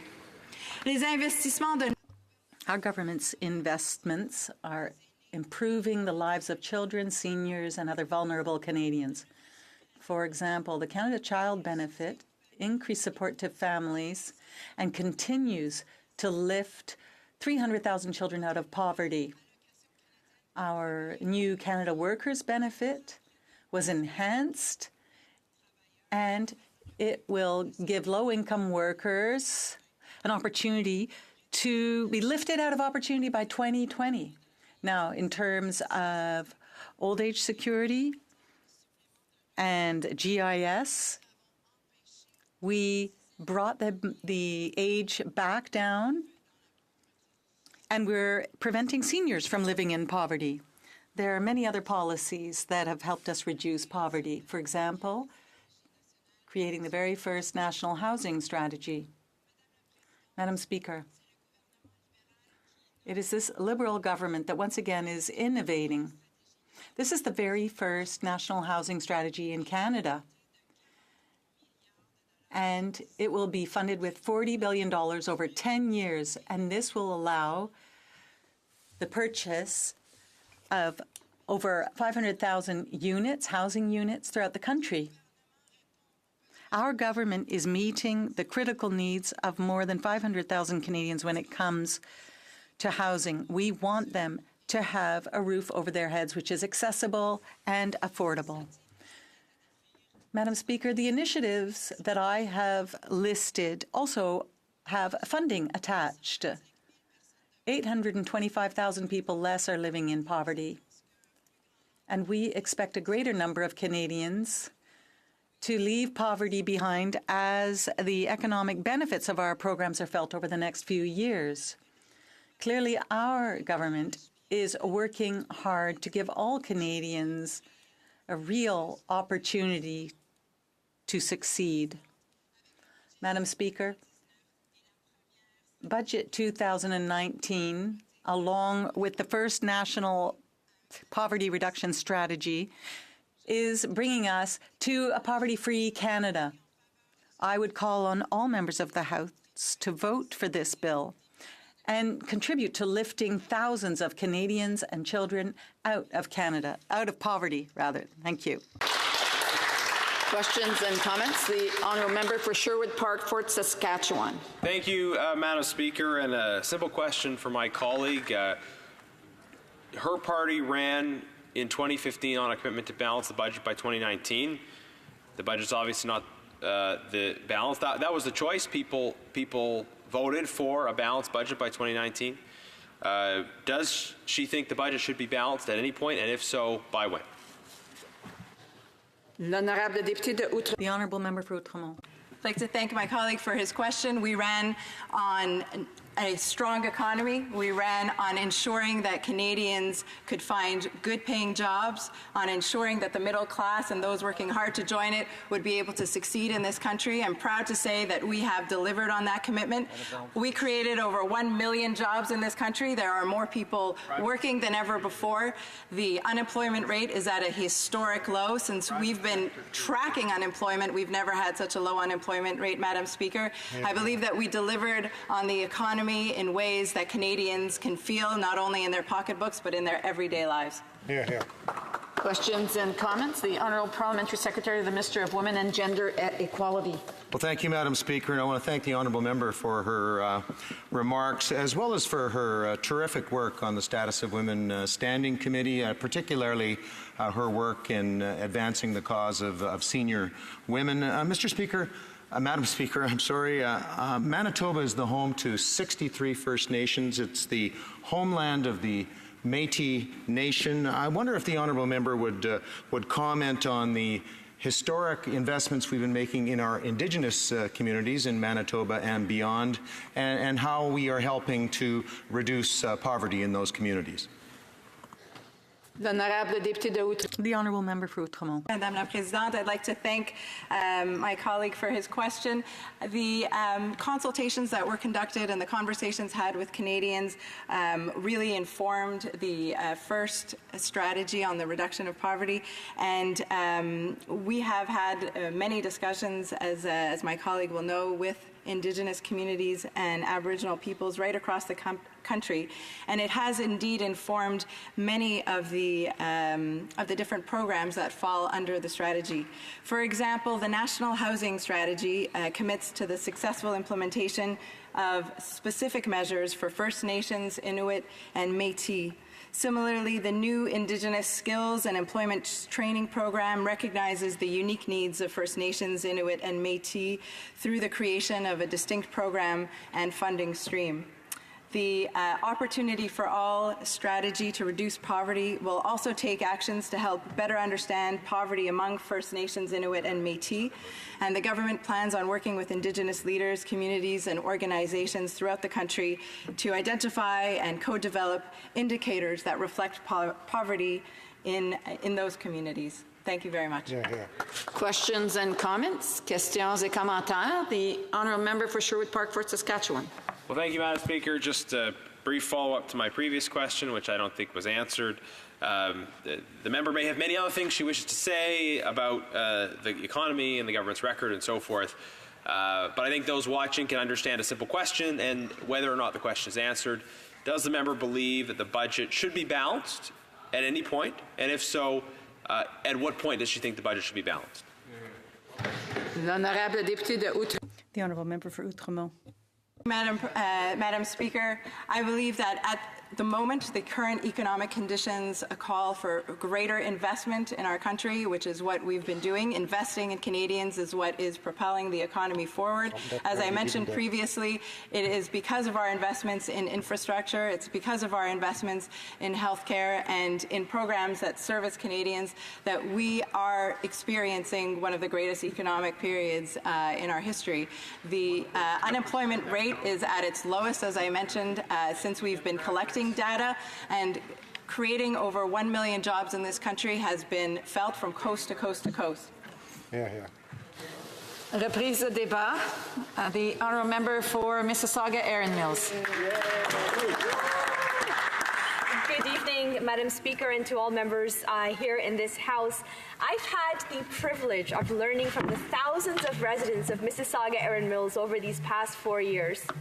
From knocking on doors to hosting 45 town halls to helping over 4,000 families with their individual cases to advocating for support for organizations to promoting small business, I've had the opportunity to be the voice for my riding here in this place. So, Mr. Speaker, Madam Speaker, I start my remarks today on Budget 2019 by thanking the residents of Mississauga, Erin Mills for trusting me to be their voice and to advocate on their behalf. Today, I'd like to focus my remarks on the impact that our Liberal government has had in the everyday lives of my constituents and how Budget 2019 enhances that positive impact. Madam Speaker, Mississauga, Erin Mills is home to the University of Toronto Mississauga campus. It's a beautiful campus with lush green spaces, amazing architecture, and incredibly engaged students. On occasion, you can even spot a deer wandering from the Credit River nearby. What brings me back to the campus time and time again are the students. I've had the pleasure of meeting them on numerous occasions during campus events, coffee meetings, and classroom visits. When we speak of students, Madam Speaker, I find that we often speak of youth, but in my experience, the student body is far more varied. In my visits, I have met single mothers working for their degree to better provide for their children, and women in their 30s and 40s pursuing the means to a better career or pursuing their passions for the first time. I've met seniors who in their retirement are studying and learning and engaging with questions that they've had all of their lives. When I meet those students, Madam Speaker, and listen to their stories, I better understand the issues that matter most to them. These conversations with Canadians, knowing their struggles, their hopes, their ideas, are what inspires our government to make real investments to create a better quality of life for all. This commitment has informed Budget 2019 as it has informed our budgets each and every year of our mandate. As we continue forward on our path, the path that Canadians chose in 2015, a path of hope and hard work and the pursuit of a more positive future, I find it's also important to look back on where we started and how far we have come along. I've seen employment ads back in 2014 and 15 saying, looking to hire for an entry-level position requiring 5 years of experience. Internship, 6 months, unpaid, 40 hours a week. And that was the reality facing youth in Canada. It's difficult for young Canadians already facing massive debt from their education to find work, let alone in their field, and harder still to find work that's paid. I met one new graduate who had taken on an unpaid internship, and just to afford the commute to downtown Toronto, she was forced to work a second job for evenings and weekends. Young Canadians struggle to find the means to move out on their own, to start their adult lives, and despite their hard work, many live in poverty. Since 2015, our government has worked to create a better quality of life for young Canadians, and we are continuing that commitment in 2019. In 2016 and 18, we invested over $80 million to create the Student Work Placement Program, supporting 8,400 student placements to better prepare students to pursue a career in STEM and business. We are continuing this commitment through investments which will create 84,000 new work experience placements. We invested in the youth employment strategy and have committed $49.5 million over 5 years to modernize it and ensure all youth have equal opportunity to succeed. Through our investments, we more than doubled the number of opportunities created through the Canada Summer Jobs Program, totaling more than 70,000 jobs for students last year and even more this year. In my riding, that meant over 1,500 jobs for youth. We eliminated paid internships in federal sectors to ensure Canadians receive fair payment as they pursue meaningful work experiences. To further tackle student debt, we are investing $1.7 billion to not only lower the interest rates on student loans, but to eliminate it entirely for the 6-month grace period. We are implementing a first-time home buyer's incentive to support young Canadians looking to move out and purchase their first home. For those who are struggling and facing mental health challenges, we are investing $25 million to implement a pan-Canadian suicide prevention service. Madam Speaker, one of our commitments to Canadians is that we are a feminist government, one which works to ensure equality of opportunity for everyone across the country. The struggle for equal rights for women has a long history, and we are doing our part to promote gender equality here in Canada and around the world. This challenge to overcome systemic gender discrimination and violence requires hard work, and that is our commitment. Not only did our Prime Minister appoint a gender-balanced cabinet and a full Department of Women and Gender Equality, we also invested $2 billion into Canada's first women entrepreneurship strategy, with a goal to double the number of female-led businesses by 2025, as well as increasing the participation of women-owned enterprises in federal procurement by 50%. We've introduced proactive regulations to guarantee equal pay for equal work for women in federally regulated industries and taken steps to boost women's participation in the workforce. Every month, the Canada Child Benefit puts more money tax-free into the pockets of 9 out of 10 families, including those led by single mothers, and it is lifting 300,000 children out of poverty. Madam Speaker, in 2015, we heard stories of seniors in my riding who were struggling to make ends meet. Their pension benefits had been clawed back or lost entirely as their providers went out of business. Their retirement had been pushed back due to legislation that unfairly increased the age of eligibility. I met seniors who were forced to choose between paying for food and heat or for their medications. Madam Speaker, the seniors of Canada worked all their lives to shape this beautiful country, and they deserve to retire in peace and in dignity. Since 2015, we have been investing in their quality of life, and we consult with seniors, and we are continuing to implement supports to help them thrive through Budget 2019. We have boosted benefits for nearly 900,000 seniors in Canada, and through our top-up payments to the Guaranteed Income Supplement, we have lifted over 57,000 out of poverty. Building on this, we have committed $1.76 billion over 4 years to enhance and extend the earnings exemption to include self-owned businesses. We've already restored the age of eligibility for retirement back down to 65, the way it should be, and we will be proactively enrolling CPP contributors over the age of 70. We are implementing legislation to protect pension benefits, even in the case of corporate insolvency.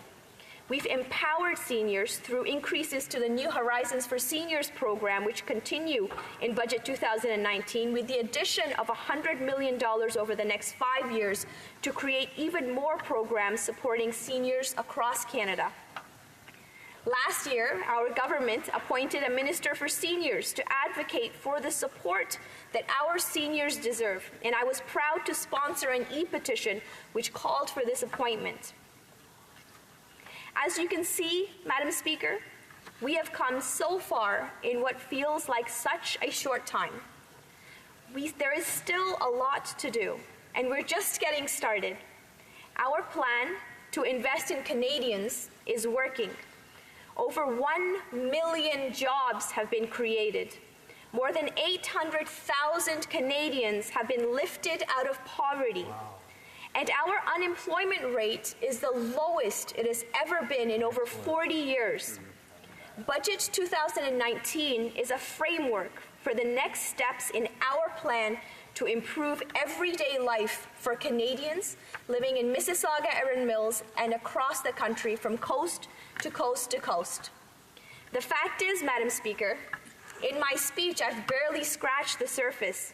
As we move ahead on our plan to fight the effects of climate change, our strategy to bring Canadian businesses to new markets, and our efforts to make Canada a shining example of equality of opportunity for all, we will always remember and renew our commitment to Canadians.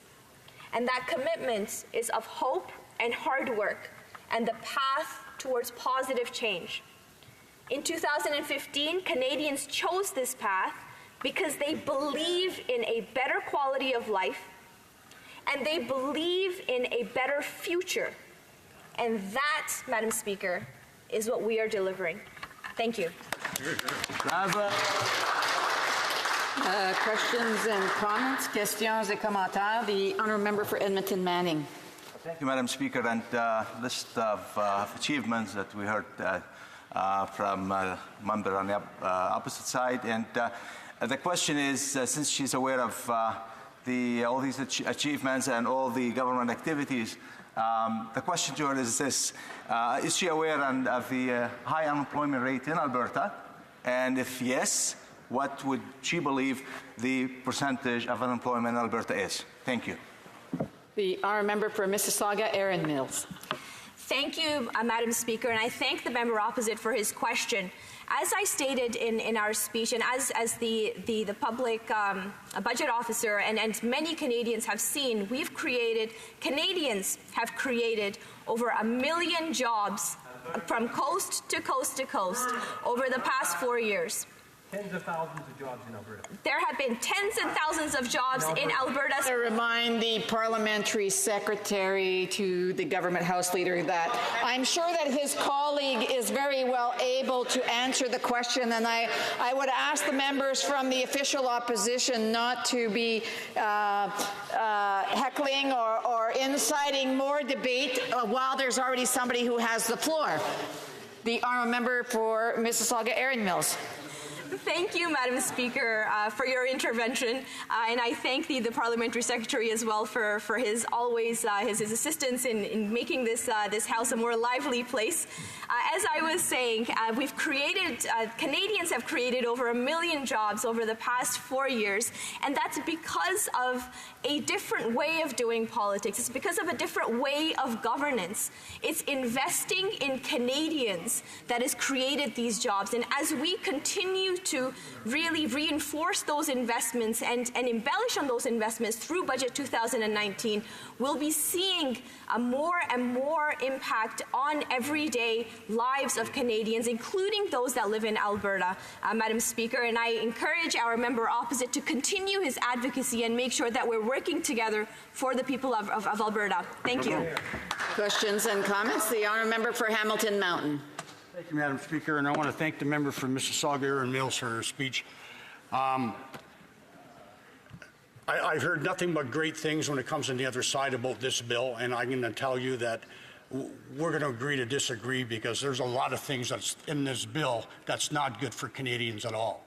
And I'm going to, Madam Speaker, I wanted to say when she talked about the pensions, when it comes down to bankruptcy, while the legislation that they're talking about has nothing to do with protecting pensions. It's absolutely garbage, foolish, nonsense lip service that they're trying to sell when they're actually said they were going to do something in 2015. But I'll say more than that on Friday. What also gets me is when I found out in the bill today, Madam Speaker, is that they want to remove the labels of dangerous products in the workplace. I cannot believe that this is even in a budget bill. This is health and safety in a workplace. We're not only putting the workers at risk by cowing down to the owners of the companies, but we're putting our frontline paramedics, our frontline firefighters that go in there that when they do disasters and spills, they don't know whether they're going to be dealing with a dangerous product or not. Why anybody in the world would put that in here is unbelievable. And it's a shame, and it should be taken away. Can you just comment on that, please? Our member for Mississauga Erin Mills. Thank you, Madam Speaker. And firstly, I'd like to thank the member opposite for raising these concerns and for agreeing to disagree. And secondly, I'd like to thank the first responders across Canada who really put themselves in that first response and do the hard work and really protect our lives. I think that we really must commend them for the work that they do and provide to them as much support as we can. And through Budget 2019, which I wasn't able to address in my speech today, we do have measures, not just in this budget, but across our government over the past 4 years, legislation and policy to really tackle workplace harassment issues, for example, and ensuring a safer workplace. The member opposite also talked about pensions, and I can tell you that in my riding of Mississauga Erin Mills, I held numerous consultations with seniors organizations, with labor organizations to talk about what happens, what do they feel that we need to do as a government to ensure that pensions and future pensions are protected of Canadians. And it is with those consultations, not only in my riding of Mississauga Erin Mills, but across the country, that we have put forward legislation. And it is that culture that we've really come up with as we go through and implement the strategy of building better lives for Canadians every single day. Thank you, Madam Speaker. Resuming debate, the honourable member for Central Okanagan, Similkameen Nicola. Madam Speaker, and it certainly is our pleasure to rise in this august chamber and to talk about the things that are important to the good constituents of Central Okanagan, Similkameen Nicola. Well, it's always a pleasure to speak on their behalf. Now, before I begin my speech tonight, Madam Speaker, I'd like to say I'd like to share my time with the honourable member for Brandon-Souris, who will give a much more comprehensive speech on the finer details of the budget. But I'll just start with joining the debate on the Budget Implementation Act, C-97. Now, I'd like to start with a few thoughts and observations. Now, who was it who said that omnibus bills are used to prevent debate in the House and to limit the ability of MPs to examine what was in the budget by putting all kinds of different things in a single budget? Kevin Lammer. Well, I'll spare you the suspense. It actually was this Prime Minister. Now, it was also this Prime Minister who said, and I quote, "I hope that future Prime Ministers will not make excessive use of omnibus bills." End quote. And yet, again, it was the same Prime Minister who said, and I quote, "The abuse of omnibus legislation under the previous government was egregious and something on which we are committed to take action on." Right? End quote. In fact, we know he promised not to use omnibus legislation in the last election, yet here we are.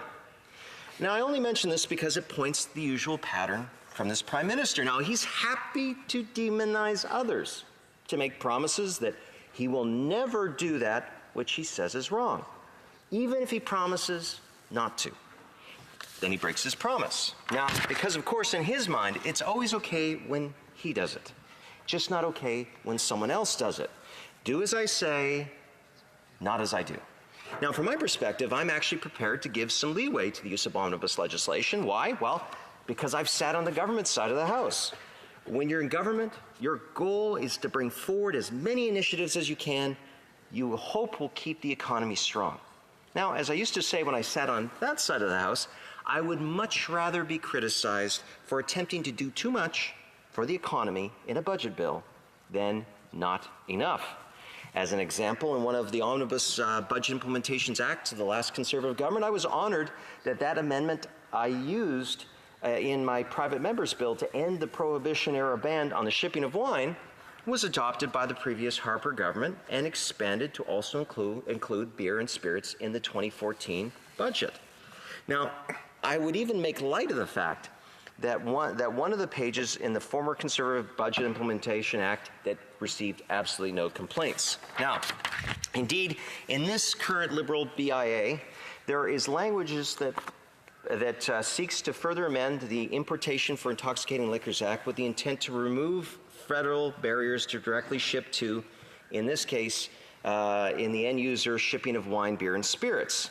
Now, of course, that's all subject to provincial regulations. Now, while the intention, I'm sure, is fine, the deletion of any reference to domestic or interprovincial rules in the Importation of Intoxicating Liquors Act seems to me to be more of an abdication of any federal role.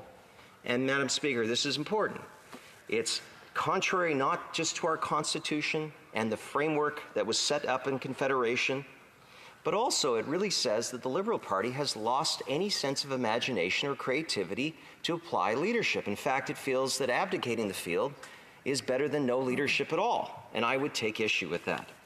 Now, there's also language in this Budget Implementation Act that also proposes to protect RDSPs. Now, as some may know, I submitted a private member's bill proposing to protect registered disabled savings plans and registered education savings plans. So I was pleased to see the government take my suggestion of protecting RDSPs, which are a crucial savings option for many Canadians, particularly for those with children that have challenges. Now, in last year's Budget Implementation Act, the government also adopted another idea I submitted from one of my private members' bills to amend the Bank Act so that credit unions could continue to use the consumer-friendly terms such as bank, banker, and banking. Now, I mention these things, Madam Speaker, to demonstrate that I do believe there is some merit in tabling comprehensive budget implementation acts, and at the same time, to also point out there are measures in a BIA that I would support. Now, another thing in this particular bill, reducing the regulatory burden on credit unions. There's one measure in this bill, Madam Speaker, that does exactly that.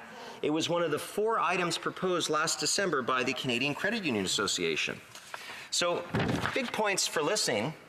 However, of the 2 items that were listed in this year's budget, introduced by this Minister of Finance, We only see in this bill, Madam Speaker, one item. Now, again, points for listening, 0 points, though, for delivery, other than that one. Now, this also leads to a challenge of a budget implementation legislation and why many critics do oppose them. Because the downside to a Budget Implementation Act is there are things that one may strongly support, but there's also things that some may strongly oppose. As an example, this Budget Implementation Act does not lead Canada back to any semblance of a balanced budget in 2019. This Prime Minister looked Canadians square in the eye and promised to them that he would do precisely that. And again, what we have here, Madam Speaker, a broken promise. And if we're all being candid, let's just simply admit the obvious. He's not even trying to balance the budget. The Finance Minister will not even say the words balanced budget. But there's another challenge to this legislation, and that is when government tries to hide something in a budget implementation that has, frankly, no business in being there. In last year's Budget Implementation Act, one example was the Deferred Prosecution Agreement language. Not even Liberal MPs on the Finance Committee had any clue that the proposal was hidden in there or why. Several said it did not belong there. Now, we know, sadly, why the Liberals hid it in there, or at least some of the reasons, and I suspect, Madam Speaker, unfortunately, the full story will never be known. In this year's Budget Implementation Act, there's proposed changes to Canada's refugee system that, frankly, do not belong in the bill. Those changes need to be debated independently. But, Madam Speaker, let me get back to the budget itself. Let me point out some other concerns I will continue to raise. Household debt. This budget is silent on it. But let's recap why this is a problem. After the Liberals' first year in government, household debt as a percentage of gross income in 2016 was 166%. In January of this year, that has now increased to 176%. And let's pause to think about that for a moment. Canadian household debt is now 176% of gross household income, and that has occurred in spite of the Liberal government spending over $60 billion since being elected, and still Canadians fall further and further behind. And this does not include government debt being added onto the back of Canadians every single day. So why raise household debt? Let's look at the new training, the Canada Training Benefit. On the surface, sounds like a good thing. What could be wrong with encouraging skills, jobs, and retraining? However, when you read the fine print, only $250 is available per year, up to a career maximum of $5,000. Now, the challenge that I'm already hearing is the majority of training programs cost well in excess of $5,000. Many skills training programs are literally thousands of dollars or more. For many workers to benefit from this $250 training credit, it will mean borrowing thousands and increasing household debt. Similarly, to access a credit of $5,000 towards the purchase of a new electric vehicle, for most, that would mean borrowing up to the maximum of the program amount of $45,000. This again results in more household debt for anyone borrowing for a new vehicle purchase. A similar situation is created with the new home buyers program. Now, this budget offers many programs that sound great until you read the fine print and realize you will end up borrowing to become deeper in debt to access them. Now, how about the proposal to borrowing up to $10,000 more from your RRSP up to a maximum of $35,000? How many new home buyers have you run across with a spare $35,000 kicking around in an RRSP? And still, you're only being allowed to borrow that money. It has to be paid back. Once again, more debt would be added. Madam Speaker, ultimately, a Budget Implementation Act should try to do as much as it can for the economy. And obviously, Madam Speaker, there's so many different things in here that it makes it difficult for us to be able to say, well, this is good, this is bad, because there's so many aspects, Madam Speaker, I haven't been able to touch on. But what should be number one on any government's point of mind, Madam Speaker, is the national interest in pursuing this legislation? My vote to the Minister of Heritage will be a no. But I thank him for his input. Thank you. Questions and comments? The honourable member for St. John's East. Thank you, Madam Speaker. It was great to hear the member speak. And earlier in the night, I actually had some interesting questions for the member of Sherbrooke on the issue of different mechanisms that are in the budget to help homeowners with affordability And when we look at the debt issue, and this is obviously important not just to people in his riding, but across the country, we see that while home values are rising and the amount of debt and leverage associated with home ownership is up, my understanding is that with non-mortgage-backed debt, that is actually at a slight decline. So wouldn't he say that as long as we're trying to support housing prices, make homes affordable for people, protect them against defaults on mortgages, if we see a decline in the debt associated with non-mortgage-backed loans and credit card debt, isn't that a sign that the economy is doing well, and shouldn't he support these initiatives? The honourable member for Central Okanagan, Similkameen Nicola. Thank you, Madam Speaker. When we did have the Governor of the Bank of Canada come to committee when I was on finance, my province at the time had put forward a very similar program as the shared equity program that the government is offering here. And I asked the Governor of the Bank of Canada what he thought of it. And at the time, the Bank of Canada was not in favor of it simply because, again, it can actually cause home prices to rise. Now, Madam Speaker, if you have home prices rising at the same time as you have people going out to the market, taking on more debt like I talked about, in addition to having a government that is actually borrowing money to pay for the program that CMHC is offering. So, Madam Speaker, debt is an important part of an overall plan, but this government doesn't have a plan for its own debt. It doesn't have a plan to help Canadians to be able to get into homes without encouraging them to take more and more debt out. At some point, we have to find reasonable limitations and try to work with people. And I think we should start in our own backyard with the Government of Canada starting to tame its own debt. Thank you. Here. The honourable member for Chilliwack Hope. Well, thank you very much, Mr. Speaker. I'd like to thank the honourable member for his speech and his hard work in his constituency. I wanted to talk about this supposed benefit for home buyers, the equity portion. He comes from British Columbia like I do. I'd like him to talk about the average home price in his riding and whether anyone, I know in my riding of Chilliwack, the idea that you can get into a new home for anywhere near the $400,000, $480,000 cap here. It's just not possible. The prices in the Lower Mainland are much higher than that. So who is this benefiting? Is it benefiting people in his riding, or is this just a marketing gimmick to make it look like something is being done for first-time home buyers? For Central Okanagan, Similkameen Nicola. Thank you, Mr. Speaker. I want to thank the member for Chilliwack Hope for the work that he does. Obviously, his community has been impacted, obviously, because people are now having to go out further and further from Metro Vancouver to be able to raise a family on a single detached lot, and his community has been fortunate to have many of those families, but again, it means longer drives, and it can be very tough. Now, specifically when it comes to that particular program, I think the government has really not been very transparent with people of this. What they'll say is they'll lend you up to up onto a property up to $480,000. But what they don't tell you is that you can only borrow a maximum of 4 times your income. So, for example, the average, let's say you would need to have $120,000 worth of income to get $480,000. So, again, many communities in the Okanagan, a median to average income is anywhere between $60,000 to $80,000. Mr. Speaker, 4 times that is not going to even be able to buy you a condo. And so this is where the government tries to play a game of look what we're doing at the surface. Rather than dealing with some of the upfront challenges, instead they're trying to say, well, look, we're going to do 3 lefts make a right, and we're going to try to offer this program so that people somehow feel that they're doing something. It's more of a gimmick, less of an actual program that will help people. Here, here. Resuming debate, the honourable member for Brandon-Souris.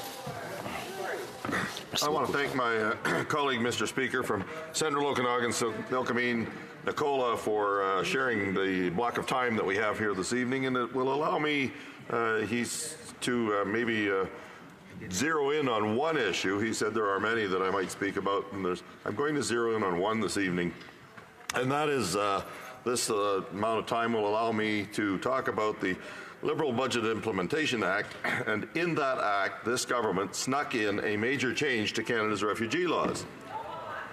In fact, they didn't even want to send the Division 16 to our Immigration Committee for review. Luckily, our former Liberal chair, who I believe is very much opposed to his own government's changes, was able to get it referred to our committee. I want to set the stage on why their proposed changes are too little and too late. And there is a good chance that it'll be deemed not compliant with the Singh Supreme Court decision from the 1980s. Since the between-port border crossers started to enter in the numbers that we've seen these past couple of years, the Liberals have literally done nothing to close the loophole in the Safe Third Country Agreement with the United States. While there are MPs in this House who want to scrap the entire agreement in its entirety, our public servants, who are in constant contact with their American counterparts, still firmly believe the United States is upholding the spirit of the agreement. Now, what we don't know is if the Liberal government have tried to renegotiate the agreement. Trying to get a straight answer out of the immigration minister is harder than getting the finance minister to tell us when the budget will be balanced. I also understand that Division 16 caused great consternation in the Liberal caucus. This was a major pivot from their previous stance on saying that we couldn't do anything because of obligations and international law. Yet somehow this change, which came out of nowhere, seems to have been given the green light by the Justice Department. The proposed Liberal changes have been panned by virtually every immigration professional in Canada and is not likely to uphold any sort of court challenge. We've asked for the government's charter review of the legislation, and they've yet to provide it. What they did provide was a very high-level response and said it was compliant. Multiple witnesses testified at our immigration committee and said these changes might even add to administrative backlog and burden on the refugee system by directing people through the pre-risk removal assessment process. This change also raised concerns by witnesses as the pre-risk removal assessment process is conducted by departmental officials rather than by independent and quasi-judicial immigration and refugee board. After ignoring concerns on how they've reacted to the influx of people walking across the border to claim asylum, it took them almost 2.5 years to introduce legislation. In fact, they stuck it in the Budget Implementation Act, and our Immigration, Refugee, and Citizenship Committee wasn't even permitted to amend it. Shame. They pushed it through and tried to limit any political fallout. Sounds just like the Liberals presented how the Liberals presented the deferred prosecution agreement issues in the SNC-Lavalin affair. To add to the confusion, there are conflicting media reports as to whether the Liberals have reached out to Americans to amend the Safe Third Country Agreement. According to the CBSA, they've had fruitful discussions with their American counterparts, but neither the Minister of Border Security nor the Minister of Immigration, Refugees, and Citizenship have told us if they want to amend the Safe Country Agreement. Moreover, the Auditor General just gave the Liberals a failing grade on how they've handled Canada's refugee system. The Auditor General was clear. The government, quote, did not process asylum claims in an efficient and timely manner, end quote. The audit revealed that the Liberals did not adequately respond to the influx of border crossers from the United States, and the Auditor General uncovered serious inefficiencies which are contributing to significant delays. Due to these delays on processing claims, there has been an increase in the total costs for all levels of government for such things as housing, social assistance, and health care. This report confirmed the Liberals were incredibly slow to react. They should have responded immediately rather than delay for 2 years. The Auditor General conducted this review due to the rising numbers of asylum claims that is testing the ability of Canada's refugee determination system to process claims in a timely manner. According to the report, if the Liberals do not improve the system, the backlog and wait times will continue to grow.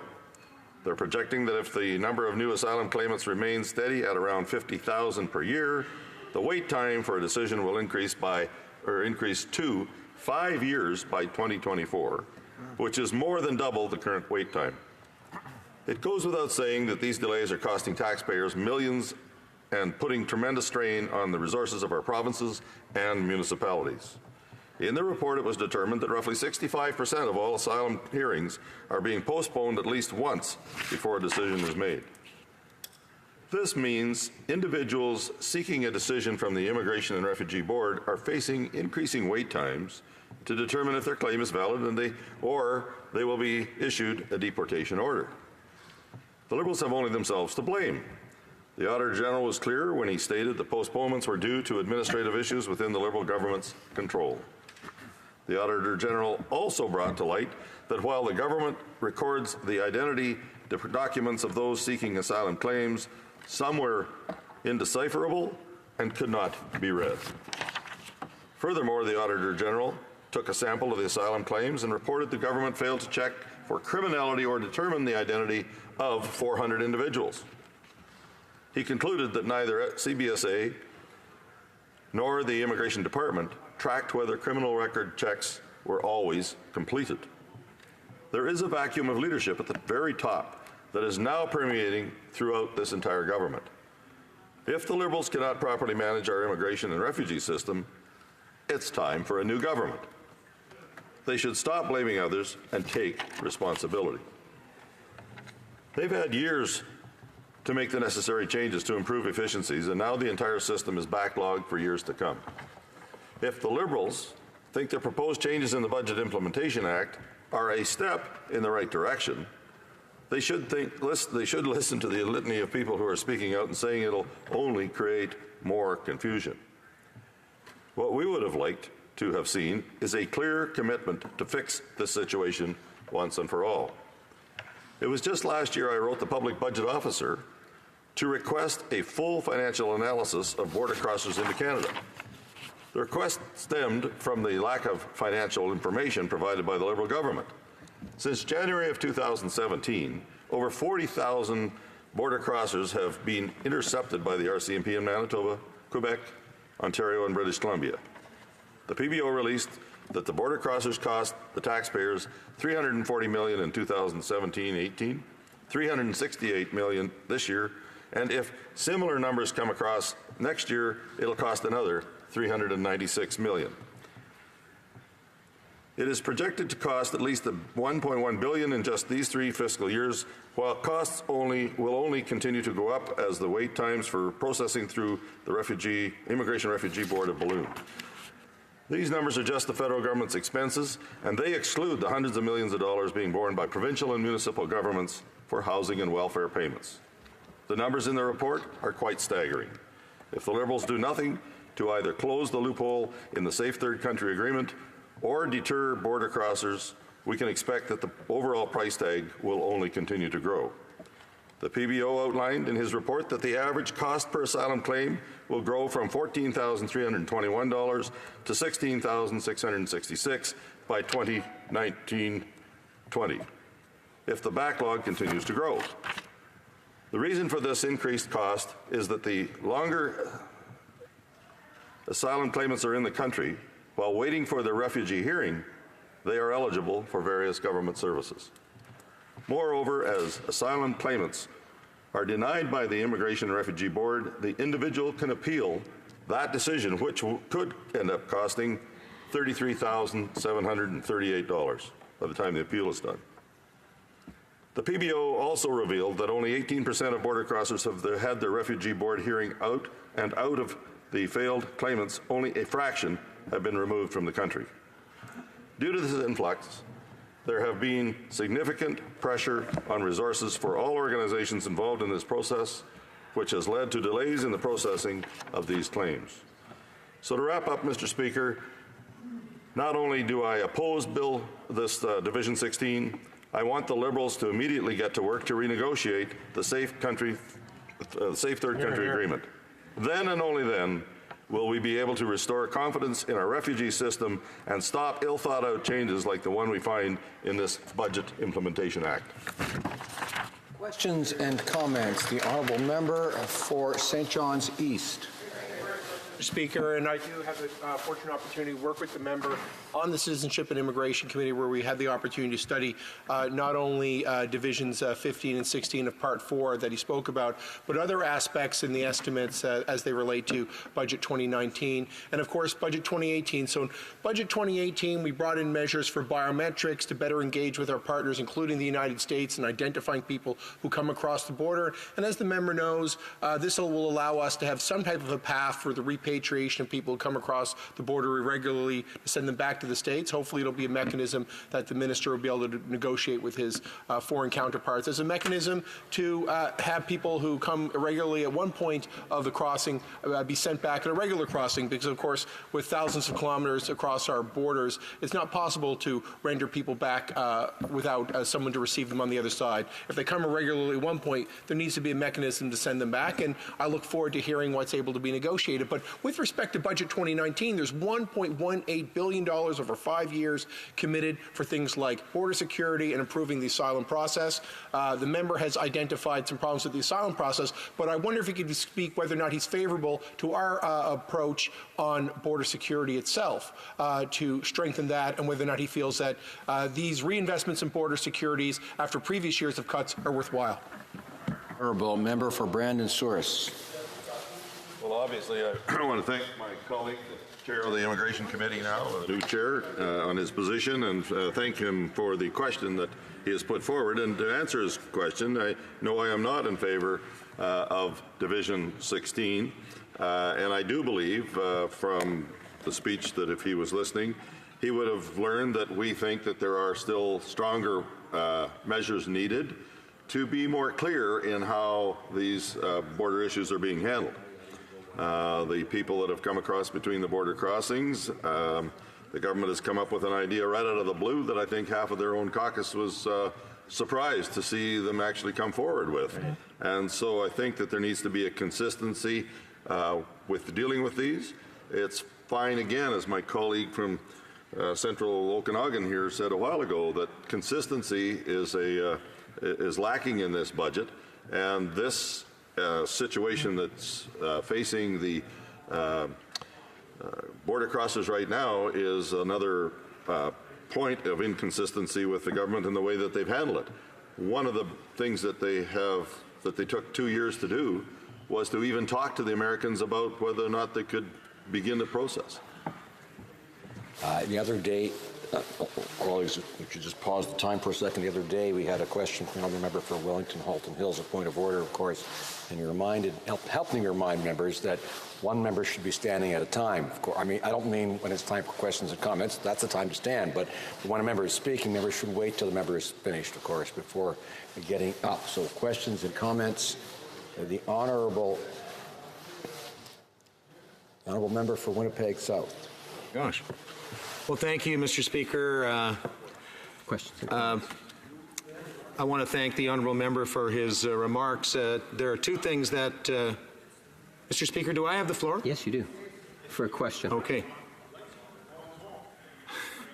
Mr. Speaker, there are two things I think there are two things that I think the honourable member and I agree on, and that is that Manitoba is the friendliest province in the entire Confederation on division, and the other, Mr. Speaker, I think I've just forgotten. What is immigration? And we are friendly to immigration, absolutely. Mr. Speaker, I want to just ask the honourable member to reflect on the immigration and refugee policy of the previous government. He will recall the snitch line to report barbaric practices.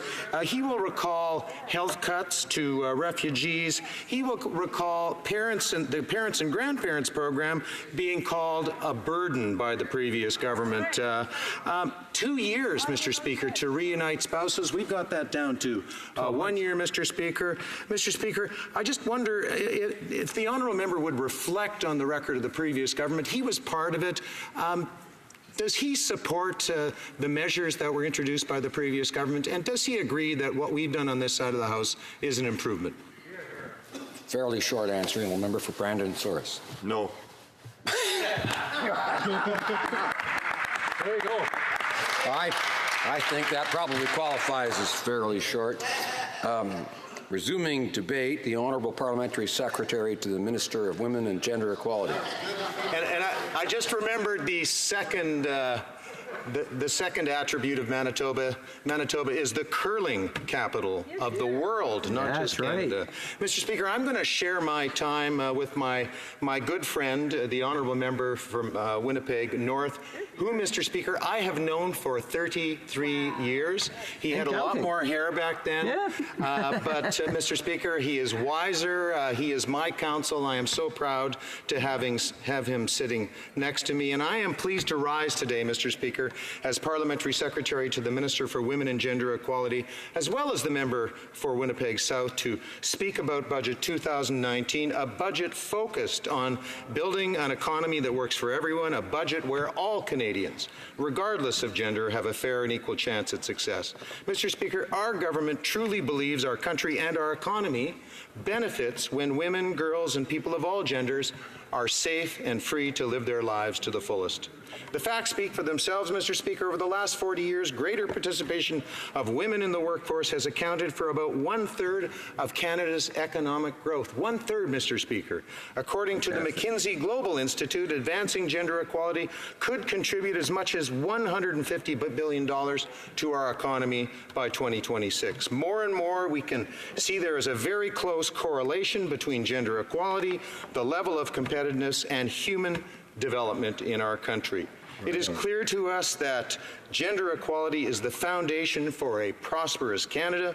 For decades, women's and other equality-seeking organizations have been working hard to tackle the systemic barriers impeding gender equality, and they have made a huge difference.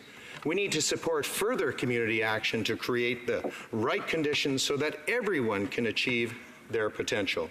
Our government has stepped up with historic investments to advance gender equality, but women's organizations know firsthand how vital it is to safeguard the hard-won rights and progress they fought for. Budget 2019 made an important investment of $160 million to support projects that work to tackle systemic barriers impeding women's progress, while also recognizing and addressing the diverse experiences of gender and inequality across this country. These new funds allow the government to set in motion new innovative partnerships to fundamentally change the way we fund women's organizations so it is more stable and sustainable, Mr. Speaker. And our Minister of Women and Gender Equality has made some really terrific announcements at Women Deliver in Vancouver this week. Mr. Speaker, Canadian women are among the world's most educated, yet women and girls still face barriers in achieving their potential. We can't move forward if half of us are held back. That's right. Budget 2019 recognizes that and encourages women's participation in high-demand fields of the economy through investments in skills development and financial support for training in order to promote science, technology, engineering, and mathematics, the STEM sector, to girls. These are wise investments indeed, Mr. Speaker. Investing in the middle class includes investments in gender equality, Mr. Speaker, and gender equality is a core consideration in this government's policies and programs.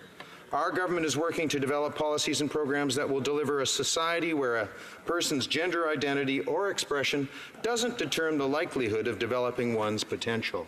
In this vein, Budget 2019 helps address the unique needs and persisting disparities among LGBTQ2+ Canadians by investing in capacity building and community-level work of service organizations. I want to thank the member for Edmonton Centre, Edmonton Centre for his great work in this regard. Mr. Speaker, ending gender-based violence is crucial if we are serious about giving everyone the same opportunities to join and grow Canada's middle class. Our government has invested over $200 million in a strategy to prevent and address gender-based violence. We have heard from survivors and the organizations that support them, and we are responding to the need for funding to prevent and address gender-based violence. We've heard from underserved groups, groups that are often impacted disproportionately by gender-based violence, and that need more resources to address the gaps in services. We have listened, Mr. Speaker, and are investing more than $50 million for more than 60 projects in communities across the country to support survivors of gender-based violence and their families. One of the harsh realities of gender-based violence is human trafficking. I know an issue that everyone in this House feels strongly about, Mr. Speaker, and one we feel needs to be addressed aggressively. Budget 2019 announced a whole-of-government human trafficking strategy, recognizing that individuals at greatest risk of victimization, including persons who are socially or economically disadvantaged, women and girls, youth and children, Indigenous peoples, refugees and migrants, LGBTQ2+ individuals and persons with disabilities. We need to address their needs, Mr. Speaker.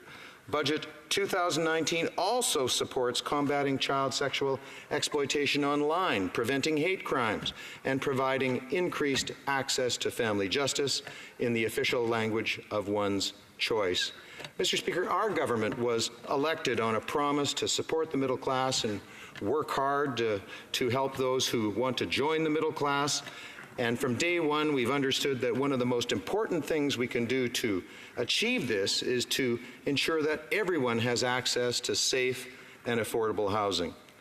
The Budget Implementation Act is before us today. It recognizes the right to adequate housing is a fundamental human right, affirmed in international law. It ensures that Canada's first ever national housing strategy isn't also the last. And, Mr. Speaker, the National Housing Strategy and the commitments to build and repair shelter spaces for women fleeing a violent situation mean that more women and their children have a safe place to turn. Just heading in the home stretch here, Mr. Speaker, we know that the decisions governments make impact different people differently, which is why gender budgeting is at the heart of our government strategy to improve equality in Canada. In December, we passed the Gender Budgeting Act, which requires by law that all future budgets need to take gender equality into account when making decisions. Mr. Speaker, as we say, what gets measured gets done. The Gender Results Framework launched in Budget 2018 has guided our decisions on policies and programs that are responsive to the needs of diverse individuals in our society. Mr. Speaker, the most important determinant of our country's competitiveness is its human talent, the skills and productivity of its workforce. No one should be left behind. We all deserve equal access to the workforce and political decision-making power. We should all have access to resources and opportunities. To have a country where all citizens are equal and have a fair chance of success is a goal worthy of our best efforts, and I believe the people of Canada deserve nothing less than our very best. Thank you, Mr. Speaker. Hear, hear. Questions and comments. Honourable Member for Sherwood Park, Fort Saskatchewan. Thank you, Mr. Speaker. I'd like to ask the Parliamentary Secretary a little bit more on this issue of gender-based budgeting. There are, I suppose, two approaches one could take in this regard. One would be to try and maximize choice and flexibility for women to ensure that they don't face barriers that they have historically faced to accessing certain kinds of opportunities. The alternative is one that tries to let's say, create incentives to propel women into the workforce, even in cases where they might want to make a different choice. And in that context, I want to ask the member about the issue of the use it or lose it parental leave program. Essentially, the government's approach to parental leave is trying to reduce the space for choice, to say that in order to get the full allotment of parental leave, both parents have to take it at some point. That's just not realistic, though, for certain families. It may be that one parent is not able to access parental leave. There's a question also of the equality of this type of program for single parents. What I hear from women, from young parents in my riding, is they're actually looking for greater flexibility. They would prefer a system that allows, for instance, a greater opportunity for a mom or a dad on leave to work from home, to work a little bit while they're on parental leave. So I guess I'd like to ask the Parliamentary Secretary, why does the government believe that the path to advancing equality involves limiting choices? Wouldn't he agree that a better path might be expanding choices and flexibility for parents? Parliamentary Secretary. Thank you, Mr. Speaker. I want to thank the honourable member for the question. And, Mr. Speaker, I would argue that the current system is very flexible. Men and women can share parental leave. What we've done is added an extra 5 weeks for a second parent. Often that will be taken by fathers, Mr. Speaker. This is a well-trodden path in the Scandinavian countries and in Quebec. In a previous era, very few men would take parental leave. What we found in the Scandinavian countries and in Quebec is that somewhere up of 87%, particularly of fathers, will take parental leave because of the kind of provisions that we have put in Budget 2019. Right on. Well, member for Hamilton Mountain. Thank you, Mr. Speaker, and I want to thank the member from Hamilton, or Winnipeg North? South, sorry. Sorry about that. Thanks very much. I appreciate what you've been saying. One of the things I would like to ask, Mr. Speaker, is there was a chance to help the people that are off sick at work.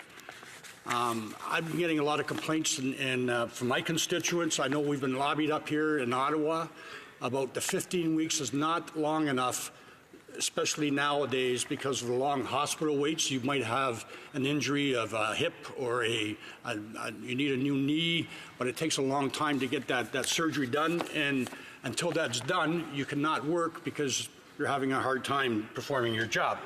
15 weeks does not cut it. Why did we miss the opportunity to increase those weeks when we've been being pressured by society for many, many years now to have this looked after? Honourable Parliamentary Secretary.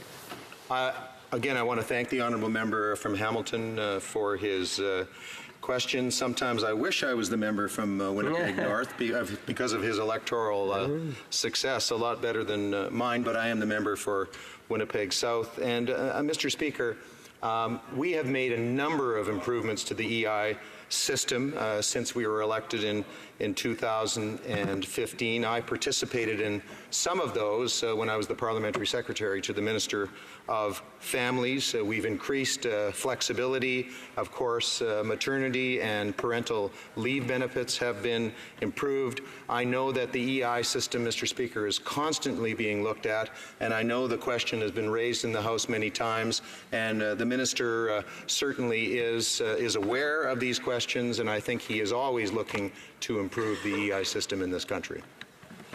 Resuming debate, the Honourable Parliamentary Secretary to the Government House Leader. Yes, thank you, Mr. Speaker. It's always a pleasure to be able to rise and address the chamber on a wide variety of issues. This evening's a bit special in the sense that we're talking about the budget. And when we talk about the budget, that means we can talk about priorities. And I'm happy to share my thoughts on the government's priorities. But first, Mr. Speaker, just to add comment to my good friend, the member from Winnipeg South, as he's pointed out, him and I go back a number of years, 30 years, and both on the provincial and national scene.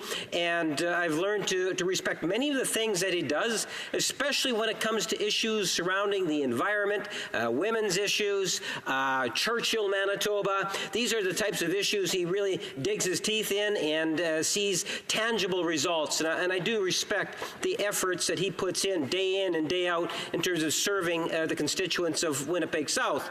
Combined, we bring the south end of Winnipeg to the north and the north to the south. As he's pointed out, we have friendly Manitoba, and it's always been a pleasure to work with him in many different capacities. Having said all of that, Mr. Speaker, I would like to pick up on a couple of points.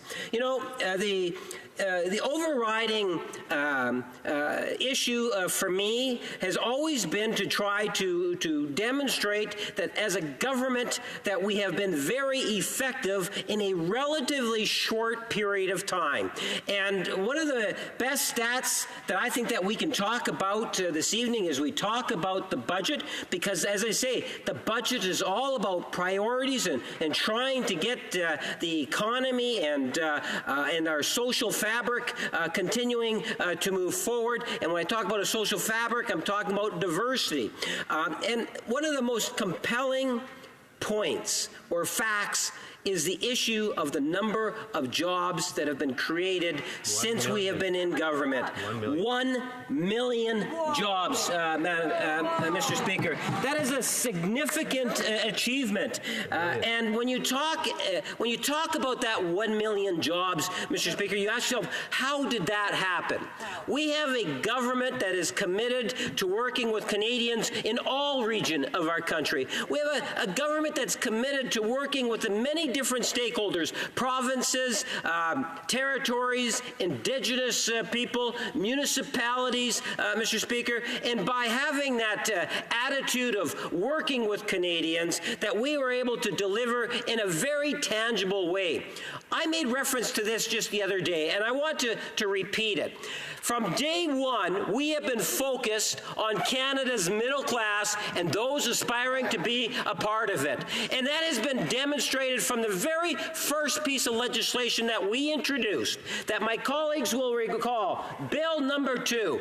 Bill number 2 is what gave the middle class of Canada a substantial tax cut, Mr. Speaker, literally putting hundreds of millions of dollars into the pockets of Canadians, Mr. Speaker. When you take a look at that particular piece of legislation, fold it or carry it over into the budget of 2016, the very first Liberal budget under this administration, you will see that there were substantial increases to our guaranteed income supplement, which lifted out of poverty tens of thousands of seniors.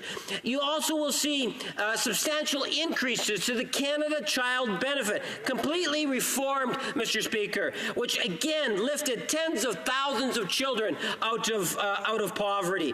Mr. Speaker, when you take a look at those three issues in themselves, what it meant is that we invested in very real, tangible ways hundreds of millions of dollars into the pockets of Canadians in all regions of our country. In Winnipeg North alone, I often make reference to $9 million a month for children every month coming through the form of Canada Child Benefit, Mr. Speaker. This is how you support the middle class and those that are aspiring to be a part of it, and giving a helping hand to those that really need it, Mr. Speaker. And by doing that, what we did is we increased the disposable income for Canadians. And when we did that, Mr. Speaker, that means that we were able to allow more money being spent in our communities, in all regions of our country. By doing that, that means you're creating jobs, Mr. Speaker. Take that into consideration along with the historic investments in Canada's infrastructure. Even in this most recent budget, where we've seen, again, an additional allocation for municipal infrastructure investment. Again, those initiatives, that investment in infrastructure, again, meant hundreds of millions of dollars being invested in infrastructure in every region of our country. More jobs. So then you start to wonder, well, why is it that we've been able to create 1 million jobs by working with Canadians? All you need to do is to compare what we did in the last 3.5 years compared to the 10 years of misery with the Harper regime, Mr. Speaker. And for Canadians that follow the debate of the budget, what you'll see is there really is no change in the opposition today. The only change is the incredible amount of influence that Doug Ford has with the Conservative Party, Mr. Speaker. The Premier of Ontario now sits on that small circular table where you have Stephen Harper, the current leader, and Doug Ford, the Premier of Ontario. Now, who is in charge? Well, that's a very good question that's being posed. Many would suggest that nothing has changed. It's still Stephen Harper. Many would argue that it's still Stephen Harper, that maybe even be behind the curtains. He's still the driving force with the Conservative Party. There is no change, Mr. Speaker. What's the difference? But every so often they give a special invite to that circular table. You know, one of the individuals that was recently there was Jason Kenney from Alberta. Mr. Speaker. You know, they have some interesting individuals at the top, at the leadership. Imagine the discussion. Doug Ford says, well, just wait a minute, Mr. Leader of the official opposition. I can't say his name, Mr. Speaker, inside the House. You know, I need a little bit more time to figure out this environment thing. And as Canadians across the country from coast to coast to coast are waiting for the Conservative Party to tell us what it is, we have to wait till Doug Ford gives the instructions to the current opposition leader, Mr. Speaker. And sadly, I don't think that that's the limit. I believe that Canadians would be surprised to the degree in which the Conservative Party really takes its direction from individuals like Stephen Ford. You know, that was a Freudian slip. Stephen Harper, you know, and Mr. Ford. The point is, Mr. Speaker, at the end of the day, you know, we would like to see a little bit more transparency coming from the Conservative Party. At some point, they have to start telling Canadians what it is that they're proposing. You know, it wasn't that long ago that the current leader of the official opposition said, well, you know, maybe our deficit will be 4 or 5 years. Before you know it, they're going to adopt the same policy in regards to what we're talking about in regards to the deficit, Mr. Speaker. You know, I think it's really important for Canadians to realize whenever we talk about deficits, and the Conservatives like to give advice on deficits, well, Mr. Speaker, go back to Stephen Harper. When Stephen Harper became the Prime Minister of Canada, he inherited a multi-billion-dollar surplus. And even before there was the recession, he had already squandered it, Mr. Speaker, and turned it into a multi-billion-dollar deficit. Year after year after year of Stephen Harper Conservative rule here in Canada, they accumulated that deficit up to in excess of $150 billion. Is there any wonder why, Mr. Speaker, we don't take advice from Conservatives when it comes to managing the deficit, let alone the economy? We've been able to do in 3.5 years what took the Conservative parties on the employment file almost 10 years to do, Mr. Speaker.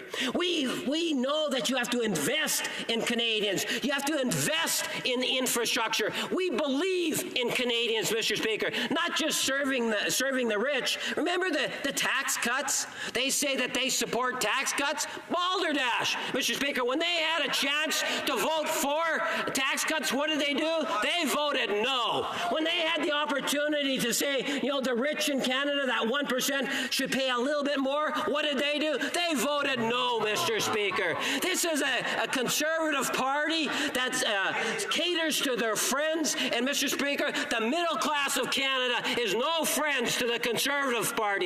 Mr. Speaker, I believe that we have a government that will continue to work day in.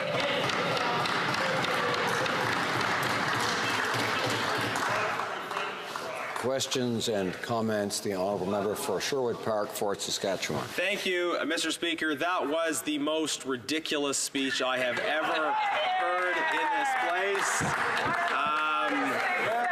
You know, frankly, what it shows is Edward Blake is still pulling the strings over there, Mr. Speaker, and we wonder how much influence he really has. Stéphane Dion maybe is really behind all the things this government is doing. We don't know for sure. They're sitting around a table somewhere, and who knows, right? But Mr. Speaker, in all seriousness, I do wish the member well with his post-parliamentary career after the election. It sounds like he's interested in pursuing a future in Ontario provincial politics.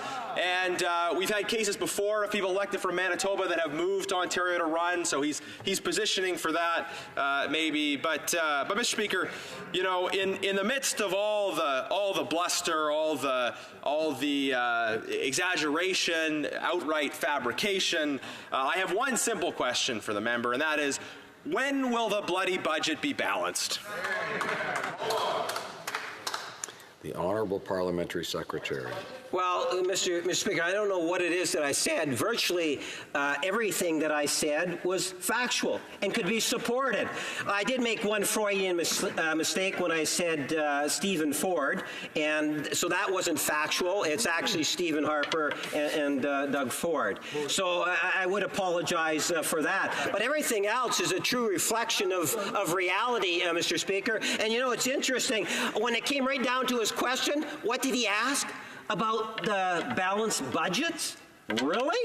That's the best question you could come up to when you take a look at our deficit to the deficit to the GDP, Mr. Speaker. We're actually doing quite well. Right. And as I pointed out, the last people we should go to turn for advice is the Conservative Party of Canada. You know, in the last 150 years of our Confederation, they have actually governed for a minority of those years, yet they've accrued the largest portion of the deficit. We do not need to take any advice at all from the Conservatives on how to manage an economy or balance books. Questions and comments. The honourable member for Central Okanagan. No, sorry, Northern Rockies in there. It's Prince George, Peace River, Northern Rockies. Yeah. Excuse me. Yeah, thank you, Mr. Speaker. I know it's been a long week for all of us. I just want to get back to the question my predecessor had asked before about balancing the budget, but I must say, you know, this imaginary table that Stephen Ford sits around and Stephen Harper and Iron Man and Superman, and they all gather and they conspire against our Canadian government is more than just a fabrication. It's certainly an imagination. But I want to get back to what the question was with my honourable colleague about balancing the budget.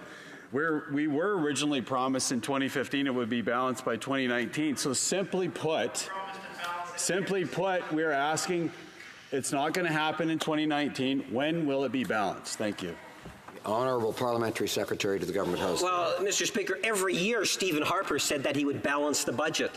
And that never happened. That never happened, Mr. Speaker. Here, let me give you the stats. So those that are following the debate, 38% of the 151 years, okay, that's a minority, 38% of 151 years, the Conservatives actually accumulated 74% of the debt, Mr. Speaker. Like, you know, and then you take a look at Stephen Harper. As I said, he actually inherited a multi-billion-dollar surplus, said that he would have balanced budgets, but he turned that multi-billion-dollar surplus into a multi-billion-dollar deficit even before the recession, his first year. Which recession? You know, at the end of the day, as I say, we would be, that wouldn't be parliamentary to say that, Mr. Speaker. We wouldn't be well advised to be listening to what the Conservatives really and truly have to say about balancing budgets, because they're so far out on the issue, Mr. Speaker. Resuming debate, the Honourable Member for Provencher. Thank you, Mr. Speaker. Thank you, Mr. Speaker, and I can assure you that my presentation won't be as loud or as exuberant as the previous one. And that may be a very welcome reprieve for yourself and many others watching TV this evening. I also want to say that I'm going to be splitting my time, and I can hardly believe I'm saying this, with the NDP and the member from Beloit-Chambly.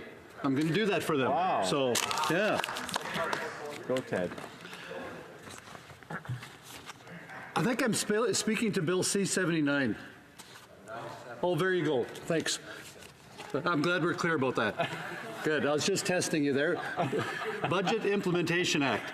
So it's my pleasure to speak to that today. And, I can best describe this Budget Implementation Act, the budget, as a distraction to Liberal scandals and failures.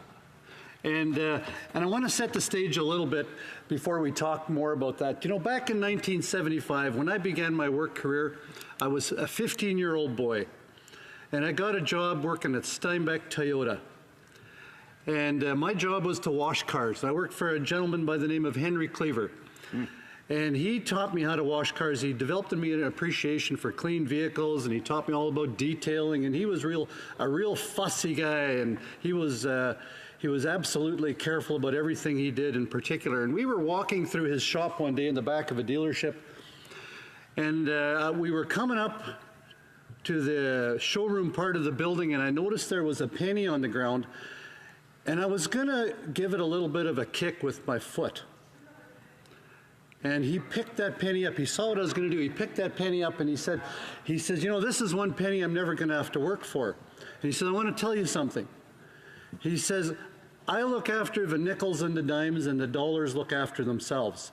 And I've never forgotten that. I look after the nickels and the dimes, and the dollars look after themselves. That was in 1975 when I was making $1.95 an hour.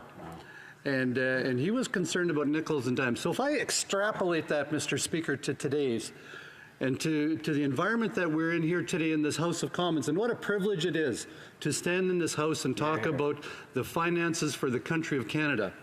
It's an extreme privilege, and it's humbling. Mm-hmm. But today, it requires us to look at the millions of dollars, because what we're talking about is the billions. And if we're good stewards of the millions of dollars that we're entrusted with as a government, as members of Parliament, then the billions will probably look after themselves as well. So let's talk about some of these millions of dollars that we haven't been looking after very carefully.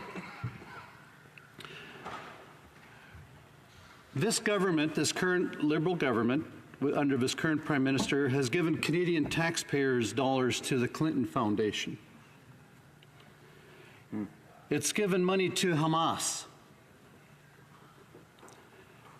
It's invested it's got India to invest $250 million here in Canada, but only after we've turned around and invested $750 million in India. If you do the math, that doesn't quite add up. We've had a crisis with illegal migrants at our southern border with the United States. That crisis cost us roughly $200 million in 2017, $400 million in 2018.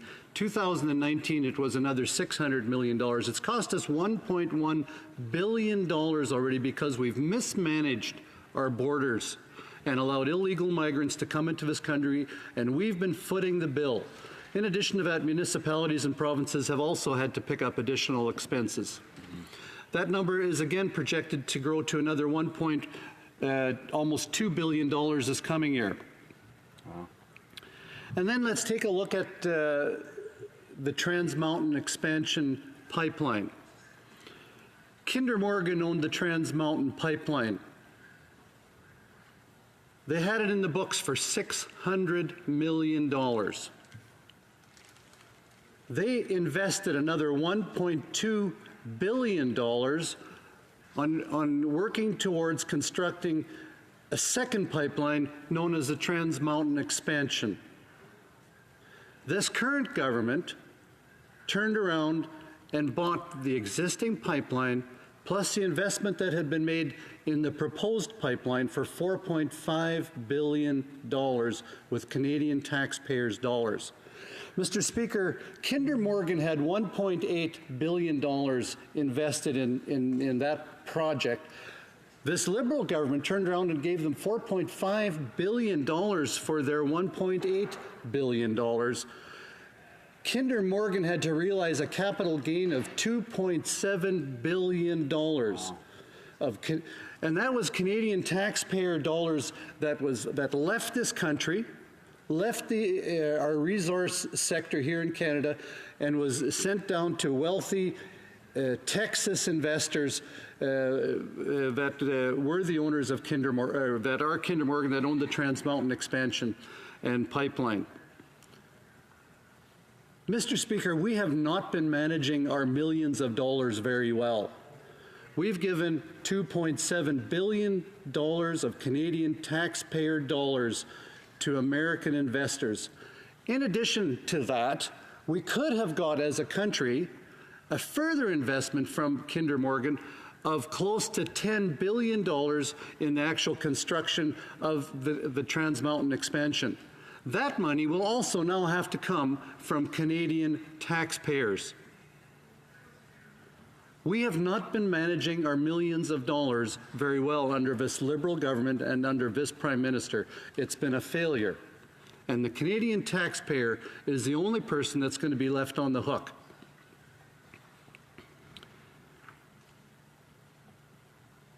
We've paid convicted terrorists $10.5 million.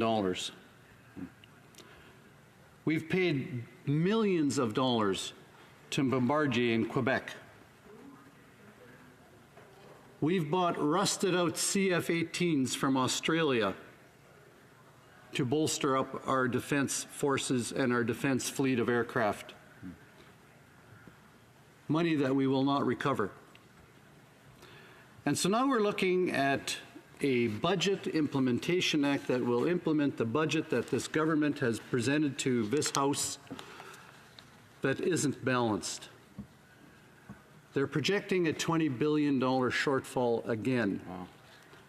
Mr. Speaker, I worked in the credit union system for 30 years. I was for 17 years the president and chairman of Manitoba's largest credit union.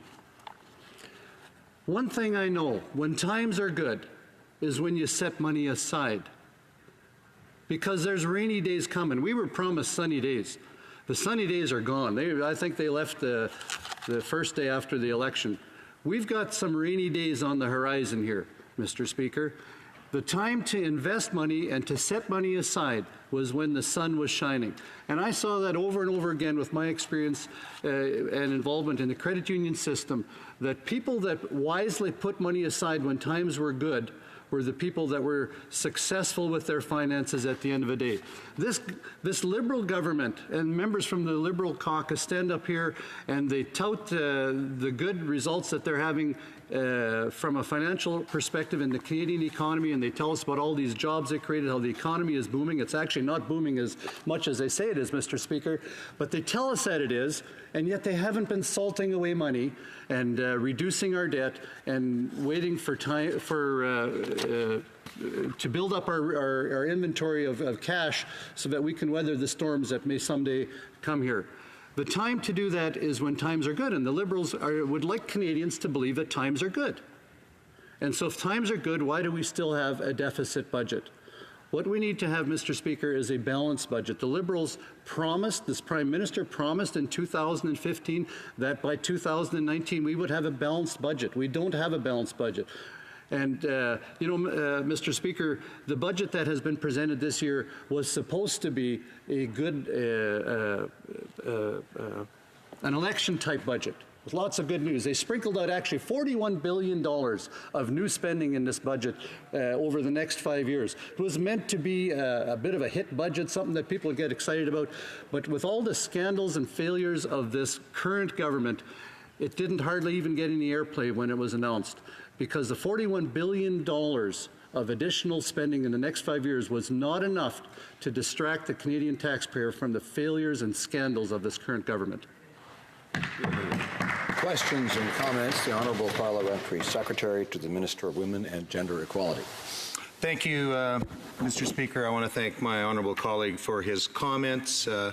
He is the member for the adjacent riding to mine, and I'm often in his riding because I travel Highway 75 south to places like Morris, which have great curling facilities, and he knows that I'm a big curling fan. But, Mr. Speaker, I guess I'm a little puzzled when the member talks about the border and security, because the Stephen Harper government, of which he was a part of, and also the member for Brandon Souris was a part of that government. They were both elected in by-elections. They cut millions from the budget for border security, Mr. Speaker. They cut money to the RCMP. But, Mr. Speaker, in getting to their fake budget surplus, let me list some of the other things that they cut. The Cereal Grains Research Institute, the Institute for Biodiagnostics, the Experimental Lakes area. Mr. Speaker, there is a war on science in Manitoba. Mr. Speaker, I'll leave it at that, but why didn't the honourable member stand up for Manitoba? Good question. For Provencher. Well, Mr. Speaker, I want to thank the honourable member from Winnipeg South for that question, and for his complimentary remarks about my riding. And I know that when he's looking for good employees to staff his constituency office, he comes into my riding and snatches the good folks out of Provencher to provide him with the staffing that he needs in his riding. And, you know, it's probably the only Liberal in my riding, but you did get him. So good on you.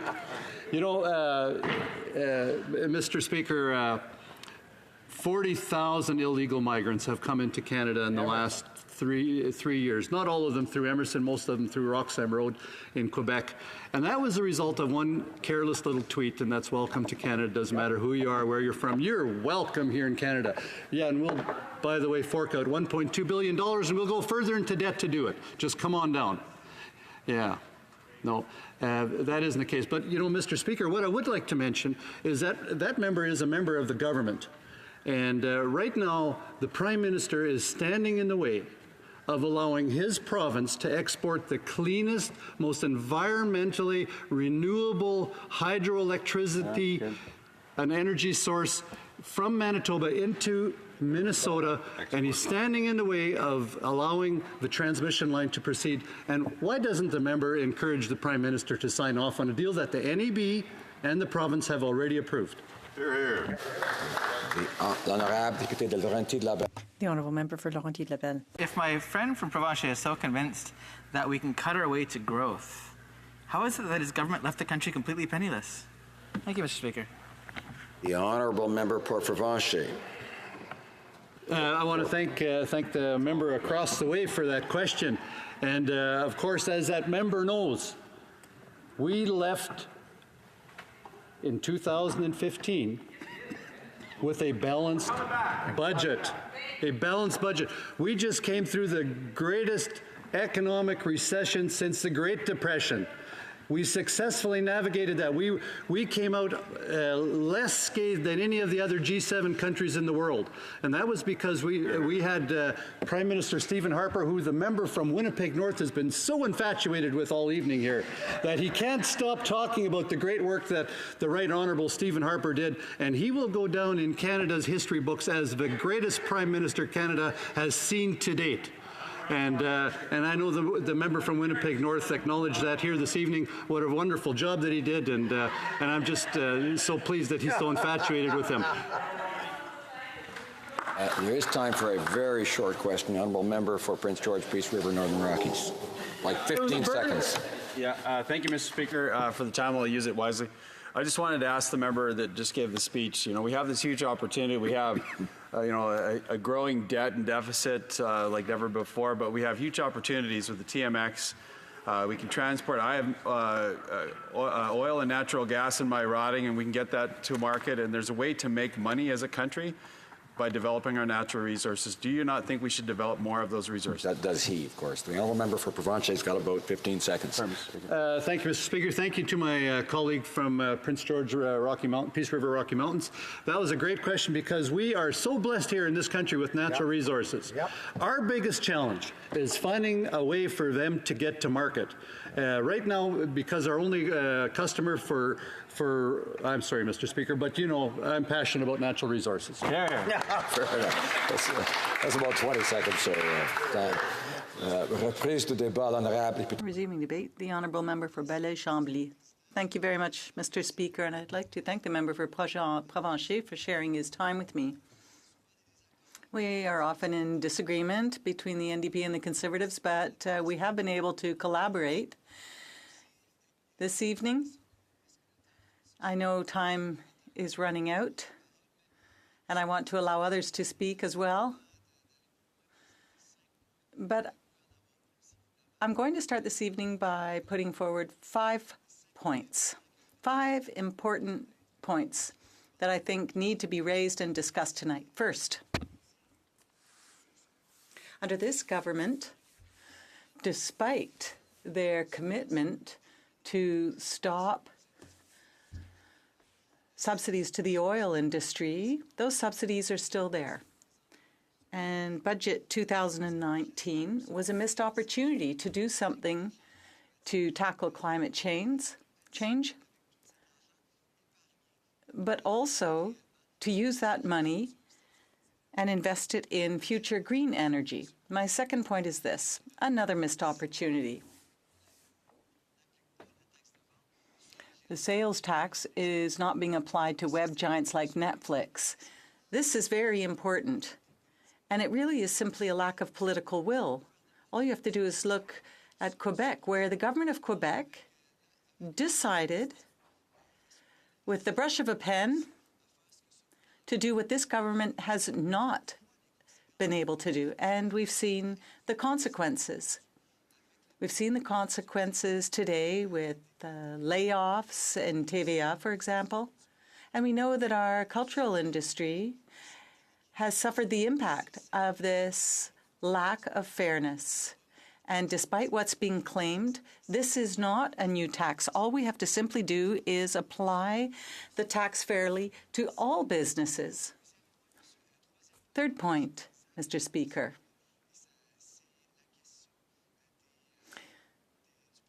My third point is that we are creating discrimination against refugees in a budget bill. And that's why we were condemning this kind of thing under the Harper government. The Liberals said they would do things differently. But now we have very problematic measures, as the member for Sherbrooke raised in his remarks. This is an issue that has been raised in committee over and over again. At the Committee of Finance, imagine, Mr. Speaker, there are witnesses who came from civilian society. Imagine they had to go to the Finance Committee to raise their concerns about changes to immigration legislation. And it makes no sense that it's in an omnibus bill on the government's financial policy. This is unacceptable. Mr. Speaker, while I'm talking about missed opportunities, I'd also like to raise the issue of employment insurance and the issue of 50 weeks, the issue of people who are suffering from serious illnesses and who cannot obtain their fair share of employment insurance so that they can go back to work. These are people who are dealing with very difficult circumstances. They're dealing with serious illnesses. And, Mr. Speaker, we've been advocating for this for a long time. Marie-Hélène Dubé and all the members of civilian society are fighting for this. So are we in the NDP party. And this is another missed opportunity. Mr. Speaker, I was talking about changes to immigration law and changes that affect refugees. Well, we have an omnibus bill, once again, despite the repeated promises of this government. This government has brought in several omnibus bills, and some of them were even longer than the previous governments. That's a broken promise. And it really tramples on our rights as parliamentarians. Now, before I wrap up, I'd like to bring forward an amendment, and I move that the motion be amended by replacing 2 with the following words: that the House deny third reading to Bill C-97, an act to implement certain provisions of the budget tabled in Parliament on March 19, 2019, and other measures, because A, it gives more to businesses than it gives to Canadians. B, does not implement a universal pharmacare program. C, does not resolve the housing crisis. D, maintains subsidies to the oil industry. E, makes significant changes to immigration legislation that are unfair, as described by the Commissioner for Refugees. F is an omnibus bill, which is contrary to the promises this government made. And G restricts the ability of MPs to vote separately on the different sections of this bill. Thank you, Mr. Speaker.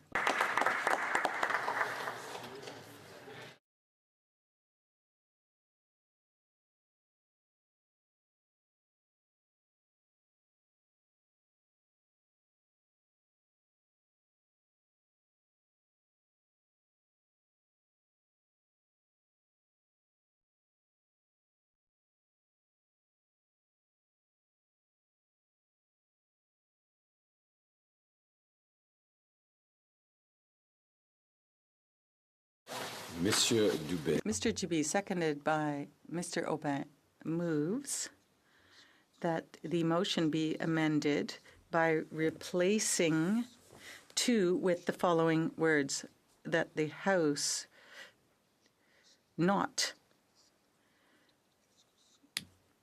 pass Bill C-97 at third reading, an act to implement certain provisions of the budget tabled in Parliament on March 19, 2019 and other measures, because A, it gives more to big businesses than it does to Canadians. B, does not implement a universal pharmacare program. C, does not solve the housing crisis. D, maintains subsidies for oil companies. E, brings about significant changes to refugee protection and immigration law that are unfair and that do not meet the standards of the Immigration and Refugee Board of Canada. F is an omnibus bill, which is contrary to the promises the government made. G restricts the ability of members of Parliament to vote separately on the various sections of this bill. Reprise de débat. Resuming debate. No. Question et comment. Questions and comments. For Sherwood Park, Fort Saskatchewan. Well, thank you, Mr. Speaker. I thank my colleague for his speech and for the amendment that the NDP has proposed.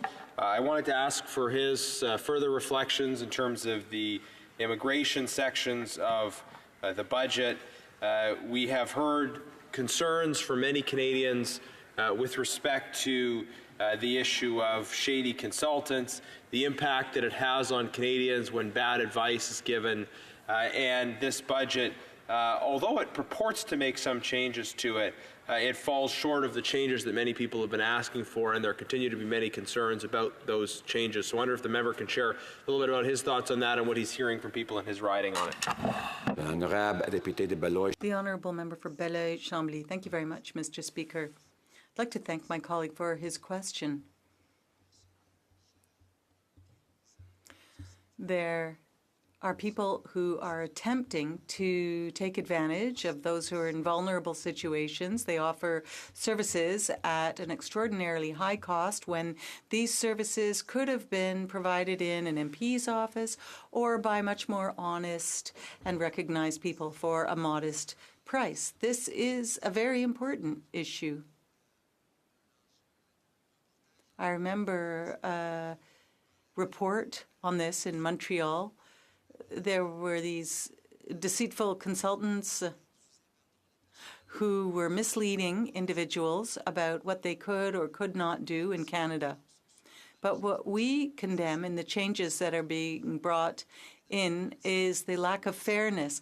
The government spoke about a compassionate system, a system that would be respectful of human rights. And what we're seeing is that because of their bad management of the border situation, because they have not been able to counter the racist policies of Trump and deal with that, they've brought about changes to just resolve the process with a change that will actually trample on people who are just trying to seek a better life. And I use a process to come here. Members that don't already know, and some do, I gather, the members will want to know, of course, that the Toronto Raptors just defeated the Golden State Warriors 123 to 109. The Honourable Parliamentary Secretary to the Government House Leader. Well, thank you, Mr. Speaker. I suspect there's 30 million plus Canadians that are quite happy to see the Raptors prevail. And as they were watching the Raptors, we've been having a very challenging debate inside the House of Commons on a budget which is going to impact many of those millions of people that have been watching the Raptors play this evening. But congratulations to the Raptors and the fans and so forth. Mr. Speaker, I think that it's fair to say that the NDP sadly have been consistent over the last few years with respect to budgets. We have seen a government that has brought in many different progressive measures that ultimately shocks me and surprises me to the degree in which the NDP continue to vote against what I would have figured that they would be voting for. And a good example of that, Mr. Speaker, very quickly is the housing issue. And the housing issue, they made a commitment for a very small allocation out of the last election. We, on the other hand, made commitments of billions of dollars, a national housing strategy. My question to the member is, why does the NDP continuously not support good progressive social policies? The Honourable Member for Belleuil-Chambly. Mr. Speaker, this is a very dishonest game that can be played in Parliament, because when a budget contains several measures, it's very hard to not oppose a huge bill because we can't divide it up. This is an omnibus bill. And so once again, members cannot vote on individual sections. And they're preventing us from voting on these of the budget. Now, just to show you how willing we are to work with the government, earlier today we voted in favor of an amendment which is very similar with what the NDP was proposing regarding housing. It was brought forward by my colleague from Sherbrooke. But the government had to come back with a royal recommendation. Now, Mr. Speaker, when a government maintains oil industry subsidies, refuses to tax web giants, refuses to protect workers' pensions, we're not talking about a progressive government. We're talking about half-baked measures. Debate. The Honourable Member for Sherwood Park, 4th Saskatchewan. Mr. Speaker, this speech is well timed because I know now that the Raptors game is over, Canadians will now be able to switch their dials back to CPAC and watch this speech. So I do appreciate that. I'm very pleased about the Raptors' success this evening. I've been a long-term fan for 2 weeks. I've been following the game, and I'm sure that devotion is going to mean a lot for my continuing visits to the ridings of the members across the way in the Greater Toronto Area. Mr. Speaker, we're talking today about the Budget Implementation Act, and I want to frame this a little bit by talking about, I think, what's on a lot of Canadians' mind, which is when they look at the budget, and they're asking themselves, how can I get ahead? Mm-hmm. And frankly, a lot of Canadians are struggling to get ahead. They might be getting by, but not getting ahead. And when I think about getting ahead, I think a little bit about my paternal grandfather. He just passed away a couple weeks ago, and it was great to be at his funeral and hear some of the stories shared. My grandfather came here as an immigrant from Malta with not very much money. And I tell you, if there was someone who could get ahead, who could make that loonie go a little further, it was my grandfather. I remember one story he told us. You see, he came from Malta right after the Second World War, and Malta was heavily bombed by the German Air Force during the Second World War. And when he bought his first car, he saw the ad in the paper. The guy came over, and they negotiated a price of $300 for the car. But then the guy asked him, "What's your accent? I think I might recognize that accent." He said, "I'm from the island of Malta." Turns out the guy he was talking to had served in the German Air Force. And he said, "Malta, I dropped so many bombs on that country. So they talked for a little bit, back and forth, and at the end of the day, my grandfather gave him $200. And he said, I thought we agreed to $300. And he said, well, that's a discount for all the bombs you dropped on my grandfather. And he took the money and left. But that was the immigrant experience for so many people who came then and who come now, who need to use every advantage they can get just to try and get ahead. And I look at the economic reality that this government is presiding over, and it is one in which it is harder and harder for Canadians to get ahead. So I want to contrast the economic vision we see from this government and the alternative vision we have from the Conservatives. Now, the government's approach, and you hear it in the speeches that were given tonight. You have a problem, we have a program for that. People are struggling with accessing the internet, we'll have an Access the Internet program. People want to have new tires, we'll have a new tires program. There's a program for every problem. Of course, every time you have a new program, there's people to administer the evaluation and the delivery of those funds. And thus, in the name of providing help to specific issues people face, and I don't doubt that many members of the government are sincere in their intentions, but the effect of it is the piling on of expenditure and bureaucracy. And on the other end of it, it's taxes. It's like trying to lift yourself up in a bucket you're standing in, Mr. Speaker, by taxing people more and more. The government purports to want to be more generous, but generous with whose money? The effect of their constant growth in program spending, with more bureaucracy, more administration, is that people have to pay more taxes. Not only do they have to pay more taxes today, but they feel a great deal of uncertainty about the taxes that they will have to pay in the future. Because we know, Mr. Speaker, we know, and we've seen it before, that when governments run unplanned, uncontrolled deficits, that leads to higher taxes, as surely as night follows day. So this government is already imposing higher taxes on Canadians as a result of their inability to control spending. And people are worried that if that spending doesn't get under control, we are going to see higher taxes in the future. My friend from Winnipeg North spoke a lot tonight about his favorite politician, Doug Ford. Well, I'd like to take us back a little bit to how Ontario got to the challenges that it faced. And I'll share a little bit about my own province as well. That what we had in Ontario was successive Liberal governments under Dalton McGuinty and Kathleen Wynne. And they didn't believe that the budget ever had to be balanced, so it seemed. Although at least they had a theoretical target for balancing the budget, which this government doesn't even have. But they wanted to convince people that the party could just go on forever. And now they're looking at the situation and they're saying, well, why couldn't spending just increase forever right now? Well, we have to understand where we got here.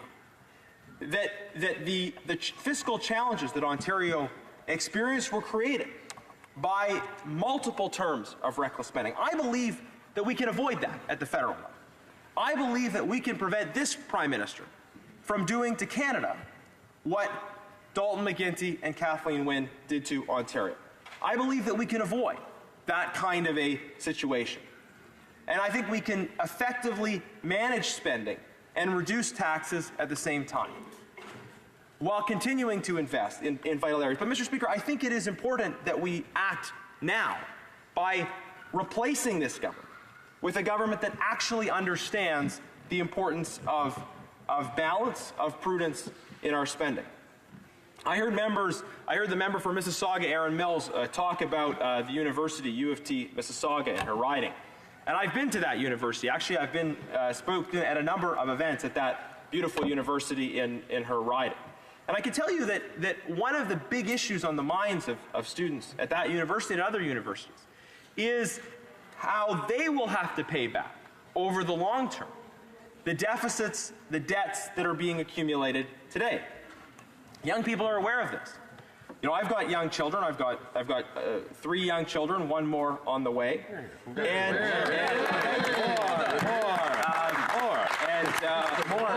are saying more. I know it. I'm all for it, Mr. Speaker. I'm all for it. As much as Andrew. Mr. Speaker, you know, totally lost my train of thought. Mr. Speaker, my children should not have to pay back in their future for things that I got to enjoy today. You know, so the government talks about all these areas in which they're spending more. Lots to learn and lots to learn. It's going to cost the future. It's going to cost their children. It's going to cost their grandchildren. I asked the new member for Outremont, you know, when should the budget ever be balanced?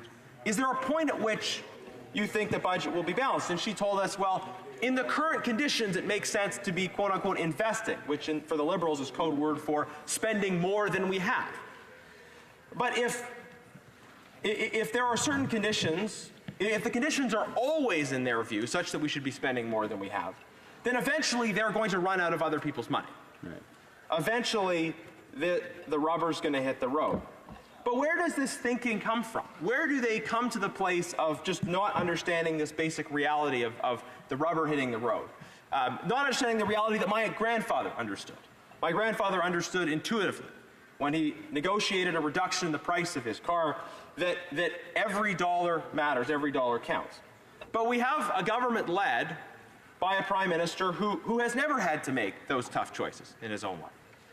And therefore, he doesn't recognize or appreciate the importance of being prudent in his spending decisions. It's likely true. So we see these concerns that everyday people are facing in terms of the uncertainty that comes from high deficits and high taxes. They're looking at their future and they're saying, okay, the government might be promising to spend more in this area and this area and that area. But in the long run, how can we be confident that those investments will continue into the future if they are not made from a balanced budget position? The great advantage of a balanced budget situation is that when spending decisions are made in the context of a balanced budget, people can have confidence that those investments will stay in place. But we've seen consistently how when you don't spend within your means, eventually the rubber's going to have to hit the road.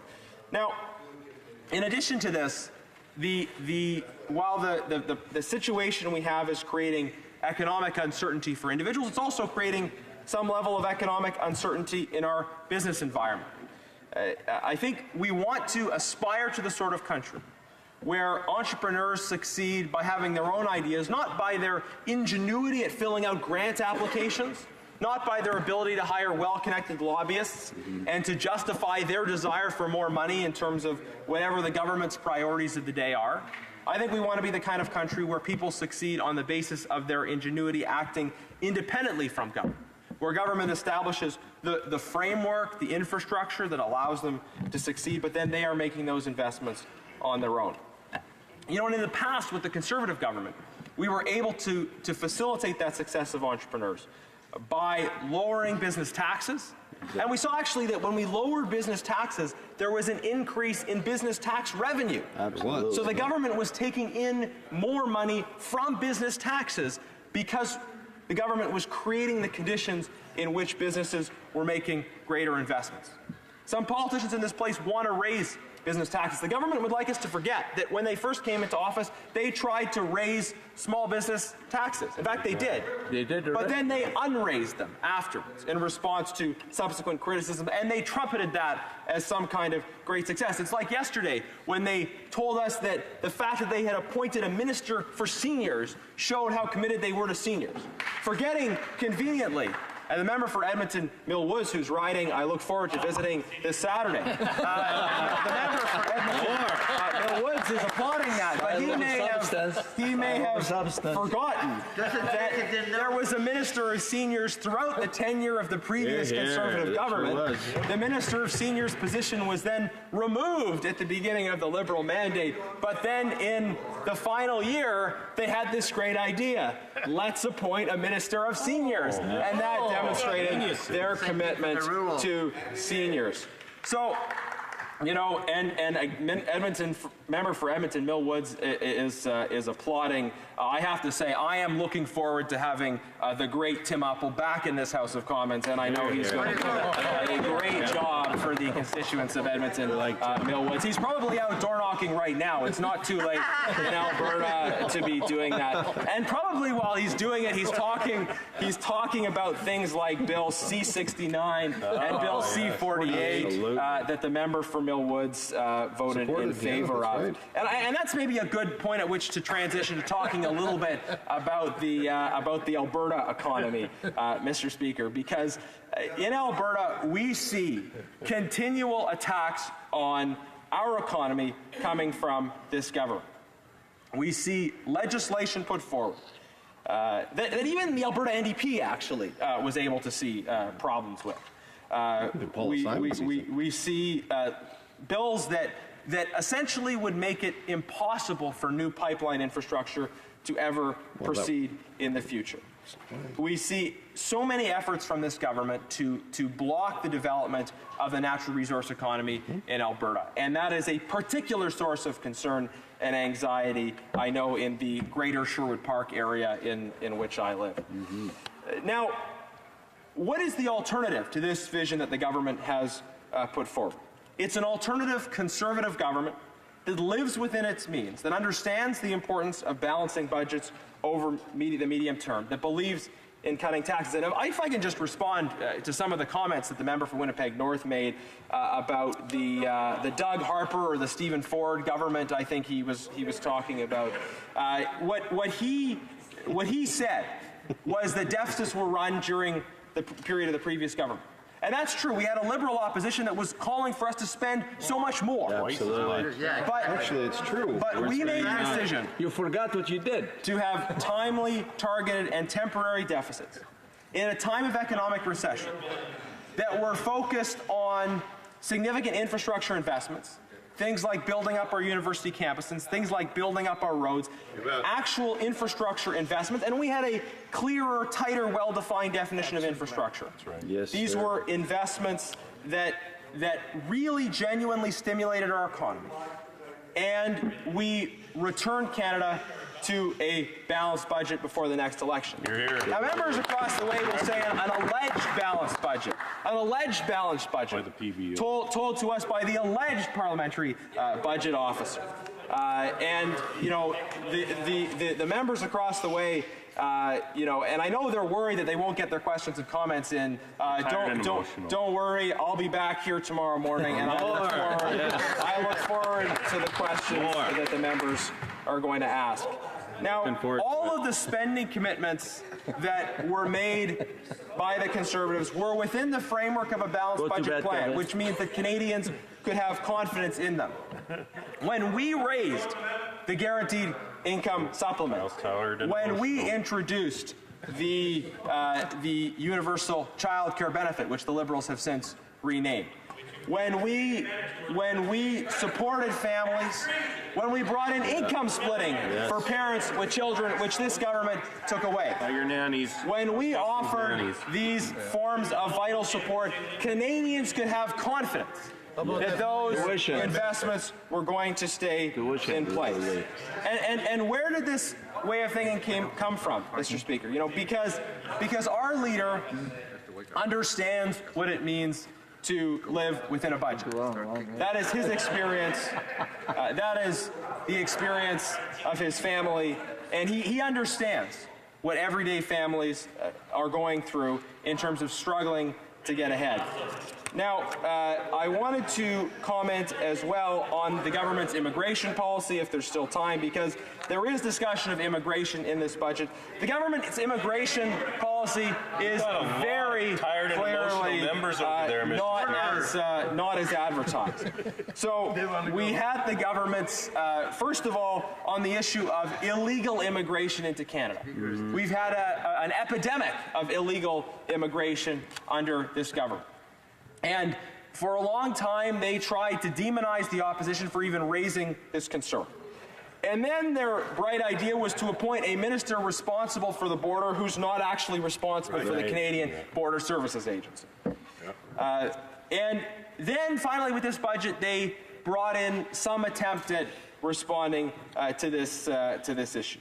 But they have not taken any action, for instance, on the need to renegotiate the Safe Third Country Agreement, on the need to change the tone. And you know where I hear most about these issues of the problems in our immigration system? Edmonton Mill Woods. I hear about them in my riding, but I hear a lot about them in ridings like Edmonton Mill Woods, in ridings like Vancouver, like Winnipeg North, in ridings like York Centre.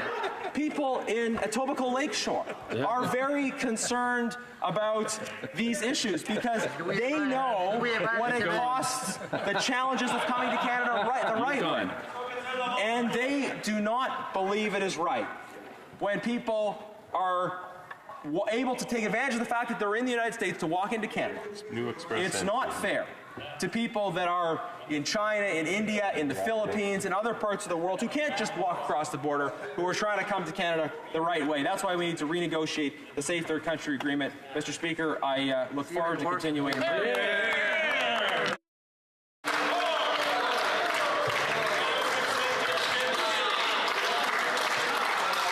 The honourable member will have 2 minutes and 2.5 minutes remaining in his speech when the House next order resumes on this topic. In accordance with Standing Order 38, a motion to adjourn the House is deemed to have been made and seconded at this time. Therefore, the question is that this House do now adjourn. Debate. The honourable member for Nanaimo Ladysmith. Thank you, Mr. Speaker. I appreciate this opportunity to discuss an important issue for Nanaimo Ladysmith. We have had an affordable housing crisis in my constituency. Our region has had a rapid rise in home prices and rental costs. The inevitable consequence of skyrocketing house prices in Vancouver and people moving to the island. It is also related to speculation and money laundering in BC real estate. As houses are sold, renovated, and flipped, the price of rental stock has gone up along with the cost of buying homes. The most vulnerable people in our community, low-income renters, people with disabilities, low-income seniors, and single-parent families, are forced to move and are finding it increasingly difficult to find affordable places to rent. For the last 3 years, I ran employment skills training programs for young people with barriers to employment. Of the 60 people I had in my 15-week program, 6 experienced homelessness while they were in the program. The homes they were living in were sold or renovated, and they couldn't find affordable places to live. I've heard similar stories from seniors. During the Nanaimo Ladysmith by-election, I heard it over and over again that people were struggling with the cost of housing. I met a young single mother with 2 children who lived in a campground last summer, found a place to live in the fall, and had that home sold out from under her 6 months later. She has been dealing with a housing cycle like that for several years. There is no stability for her children. This is simply not acceptable in a country as wealthy as Canada. We have homeless people living in our parks and bushes around the community. There are people who are couch surfing homeless, and on any given evening you can see people sleeping in cars in parking lots and on the street. Last summer we had a major homeless camp in downtown Nanaimo with hundreds of people living there. Many of the people living in this camp were Indigenous, and there were a number of people with mental health and addiction issues. A few of the homeless people who were desperate and in survival mode engaged in criminality. There was a growing community backlash to the camp. Homeless people were threatened and bottles thrown at them in the camp at night. Some were physically attacked in the streets. We had the soldiers of Odin marching in our streets and threatening vigilante action against the people in the camp. The businesses in the downtown core suffered from a loss of revenue as people avoided our downtown. BC Housing set up an emergency temporary housing for people in the camp, but the homeless people who weren't in the camp did not get the same access to this emergency housing. This emergency housing is only a Band-Aid, but it doesn't cover the whole wound. The homeless situation in my constituency is exacerbated by a lack of mental health and addiction services. We need help in Nanaimo Ladysmith.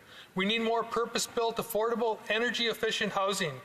Developers and builders are not going to create low-income housing without incentives from the government. They are in business, and affordable rental units can't compete with margins available for market housing. We could really use some cooperative housing in our community. Co-op housing is an excellent model for affordable housing. Co-ops are owned by the community and they're not susceptible to real estate speculation, changing ownership, or rent evictions. People pay a rent based on their income. If they start to earn more, they pay more. If people lose their jobs, they don't lose their homes. Seniors can age in place. The federal government needs to support co-op housing the way they did decades ago. The city of Nanaimo is struggling with this affordable housing crisis. I would like to know what the government can do now to help our community with this crisis. What emergency measures is the government prepared to take to help with this crisis right now? Not next year, not in 2 years or 4 years, but now. Secretary to the Minister of Social Development.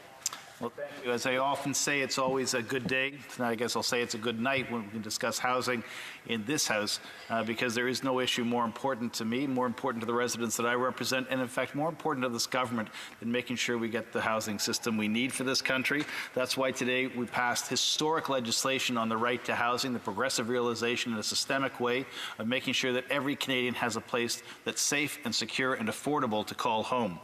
But just building housing alone doesn't work, and as the member opposite has accurately identified, housing with supports is as critical a part of the process as repairing housing is, as critical a part of the process as delivering emergency responses to housing needs as it is to build long-term sustainable solutions. And our government has invested close to $7 billion already, above and beyond what was forecast from the previous government, into new housing starts right across the country, and has put together what is now a $55 billion 10-year program to turn this country's housing situation around and make sure that Canadians from coast to coast to coast, most importantly Indigenous Canadians, and certainly Canadians of Indigenous heritage in urban settings, get the housing they require.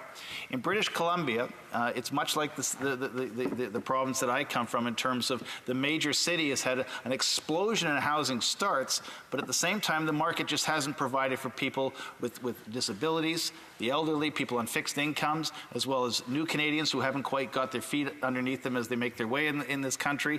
There are significant challenges all the way around, and people with disabilities, of course, are also on that list, as are people being discharged from hospital or from prison who get discharged into homelessness, which is part of the institutional gapping that happens in this country, and is part of what this country has to address systematically to make sure it puts an end to the flow into homelessness as we try to deplete what is a horrible cohort of people in terms of the circumstances they live in, a horrible cohort that has to be addressed by ending homelessness. I've been to British Columbia. In fact, our government has now invested in 99 specific projects in its first 3.5 years, 99 specific projects that run the full range of housing needs that need to be met in British Columbia. In Campbell River, we opened and broke ground on a housing project to deal with people with developmental disabilities. In Nanaimo, in the Friendship Center, I've discussed this project with my colleague opposite.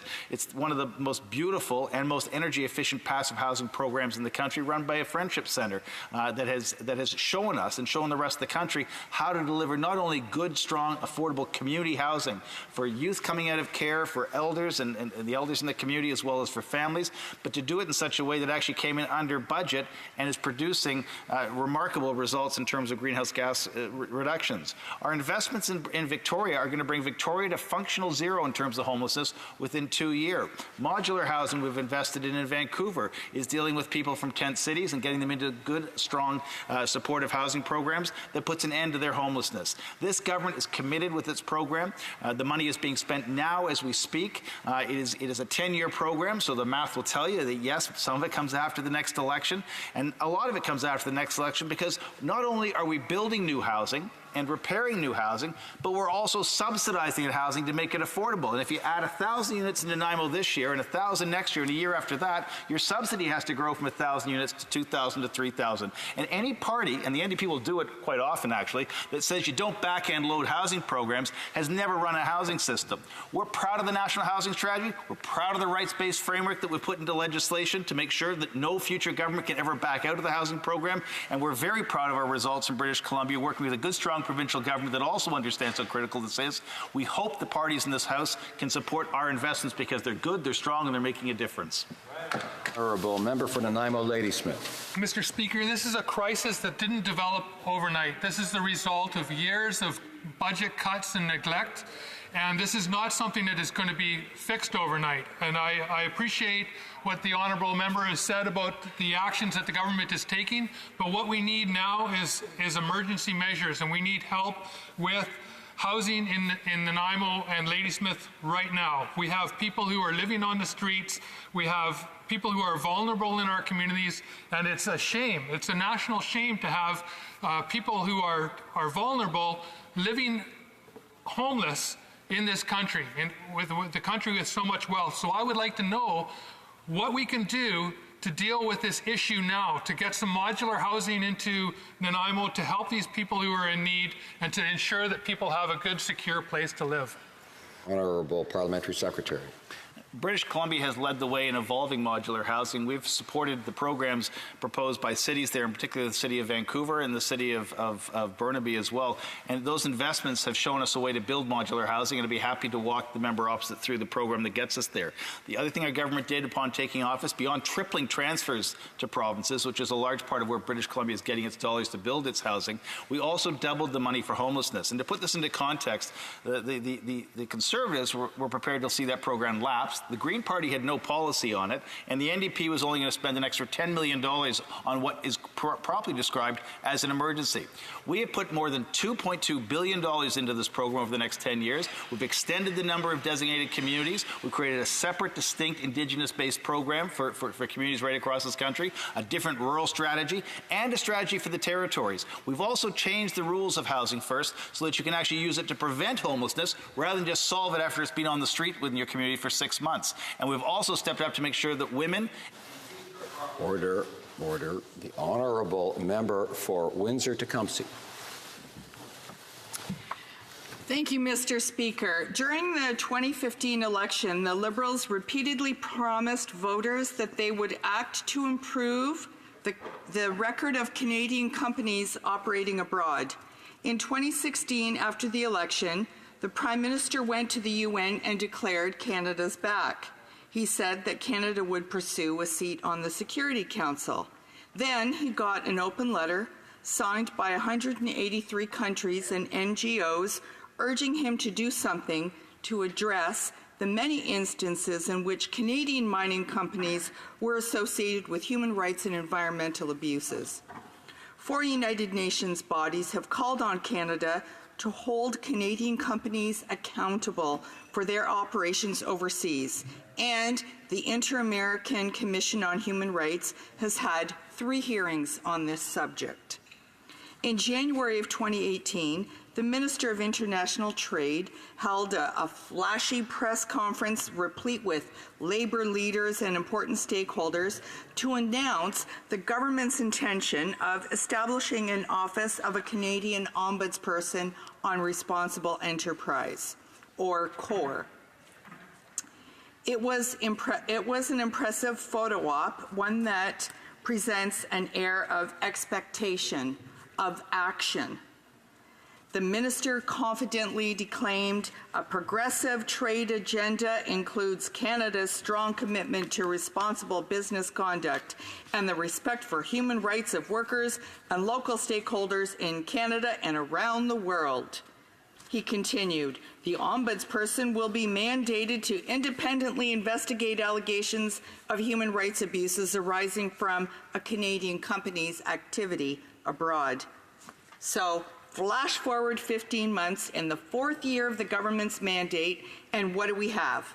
After this long wait and much inaction, the International Trade Minister announces that a former petroleum industry lobbyist has been appointed as the Ombudsperson, but that the proposed investigatory powers the government clearly stated that CORE would have were under legal review for a month. Seriously? For years, we've been telling this government what happens when you enact such an office without using a legislative process. You're cutting the powers. It befuddles me to understand how they don't understand the difference in what was done and the concerns that have been raised around the world about this shortcoming. And the ombudsperson's power is limited to recommending that government withdraw economic and political support for companies that refuse to participate in the process in good faith. New Democrats and stakeholders, as well as the UN, have repeatedly told Canada that this approach simply does not work. It's quite obvious that this government has a very serious problem when it comes to corporate accountability. The SNC-Lavalin saga offered a glimpse into the extraordinary influence that one powerful company can have on Canadian politicians at the highest level. The people of my constituency champion social justice around the world, and they expect the corporations that they patronize and work for to be transparent and accountable when it comes to corporate ethics. So to the government, please inform the Canadian public how and when it intends to honor its commitments fully. The Honourable Parliamentary Secretary to the Government House Leader. Yes, thank you, Mr. Speaker. And I don't necessarily support the overall characterization that the member is trying to put on the record in terms of this government and what we've been able to accomplish over the last 4 years. We have many strong advocates within our caucus, and it's almost universally felt, Mr. Speaker, in terms of every member of the Liberal caucus, in terms of the responsibility that corporations have, not only within Canada, but going internationally also. We don't necessarily need to be lectured from New Democrats on it. At the end of the day, we have seen in the last 4 years more movement from this government than we've seen with Stephen Harper in the previous 10 years. And the member somewhat makes reference to a couple of the actions and then takes liberty to start mocking them as if it's not going to make a difference. Well, Mr. Speaker, I beg to differ. I believe that the government has taken action. It has fulfilled its commitment. And let me cite specifically, building on Canada's existing expertise and leadership, the government announced 2 initiatives to strengthen Canada's approach to responsible business conduct abroad: the creation of the Canadian Ombudsperson for responsible for enterprise, and the creation of a multi-stakeholder advisory body on responsible business conduct made up of experts, including from industries and civil society, to advise the government. In fact, Mr. Speaker, you will find that on October the 8th of this year, we actually appointed Sherry Meyerhofer as the first Canadian Ombudsperson for responsible for enterprise, and the first position of its kind in the world, Mr. Speaker. Ms. Meyerhofer took office on May 1 and is actively engaged with the stakeholders across Canada. I would like to emphasize, Mr. Speaker, we're talking that this is something unique around the world, as Canada has done in previous administrations, not necessarily Stephen Harper. We have demonstrated that Canada, even though a population base of 36 million people, is often looked at from other countries in terms of having leadership, and this is an area in which I believe that we have demonstrated leadership. Think about it. Only in 3.5 years, many different types of priorities and issue areas, and yet we were able to identify this because it is something that we told Canadians in the last election that we would act upon, and we have done just that, Mr. Speaker. We have acted on the important issue of corporate responsibilities. There has been private members' bills that have been introduced from members of the Liberal caucus, current and past, dealing with the corporate responsibilities abroad. And it pleases me, Mr. Speaker, to indicate to the House and to those that might be following this debate, whether it's tonight or it's been over the last number of years, that they will see that we have a government in this current Prime Minister cabinet and National Liberal caucus that is in fact committed for many different social causes. This is but one of those issues, Mr. Speaker. There are many many horrific stories that are around the world dealing with corporate abuse or misconduct. Mr. Speaker, we're very much aware of it and wanting to be able to contribute to coming up with the ideas and ultimately lead to solutions that is going to minimize the negative impacts. And this is where I believe that Canada can demonstrate that leadership, Mr. Speaker, and we have done that in terms of the ombudsperson. Honourable member for Windsor-Tecumseh. Well, what's worse than that is that we are no further ahead after all of that. The Conservative government had an arrangement that was already in place that was giving us just exactly what we have right now with this. So that is a shame, because there is an immediacy when it does come to the human rights aspects of this issue. Besides the cases that the Canadian courts have agreed to hear, there is a legal argument mounting globally that governments and corporations have a duty of care to protect citizens, consumers, and investors from risk. This is the international community. This is several countries that already have legislation in place for corporate accountability. These are countries that already have modern slavery and supply chain transparency and due diligence reporting mechanisms in place. Canada has none of these. And Order. That the time has expired. Remember, the Honourable Parliamentary Secretary. Mr. Speaker, the member, stands in her place and says, well, Canada's no further ahead. I just cited specifically, and would repeat, on April 8th of this year, we actually appointed Sherry Mayhofer as the first Canadian ombudsperson for responsible enterprise, the first position of its kind in the world. Mr. Speaker, the member says, well, we haven't done anything. That is something. That is a significant thing. And that's one of the examples that I'm citing in terms of being able to demonstrate very clearly that Canada at times has done exceptionally well at showing strong leadership on important social issues. And this is a good example, a tangible example, where Canada is actually making a difference and contributing to a healthier world corporate sector, Mr. Speaker. And I appreciate the question this evening, even though I disagree with the characterization. Order. The Honourable Member for Bow River is not present to raise the matter for which adjournment notice has been given. Accordingly, the notice is deemed withdrawn. La motion portant que la Chambre... The motion to adjourn the House is now deemed to have been adopted. Accordingly, this House stands adjourned until later today at 10 pursuant to order. Adopted earlier and Standing Order 24-1.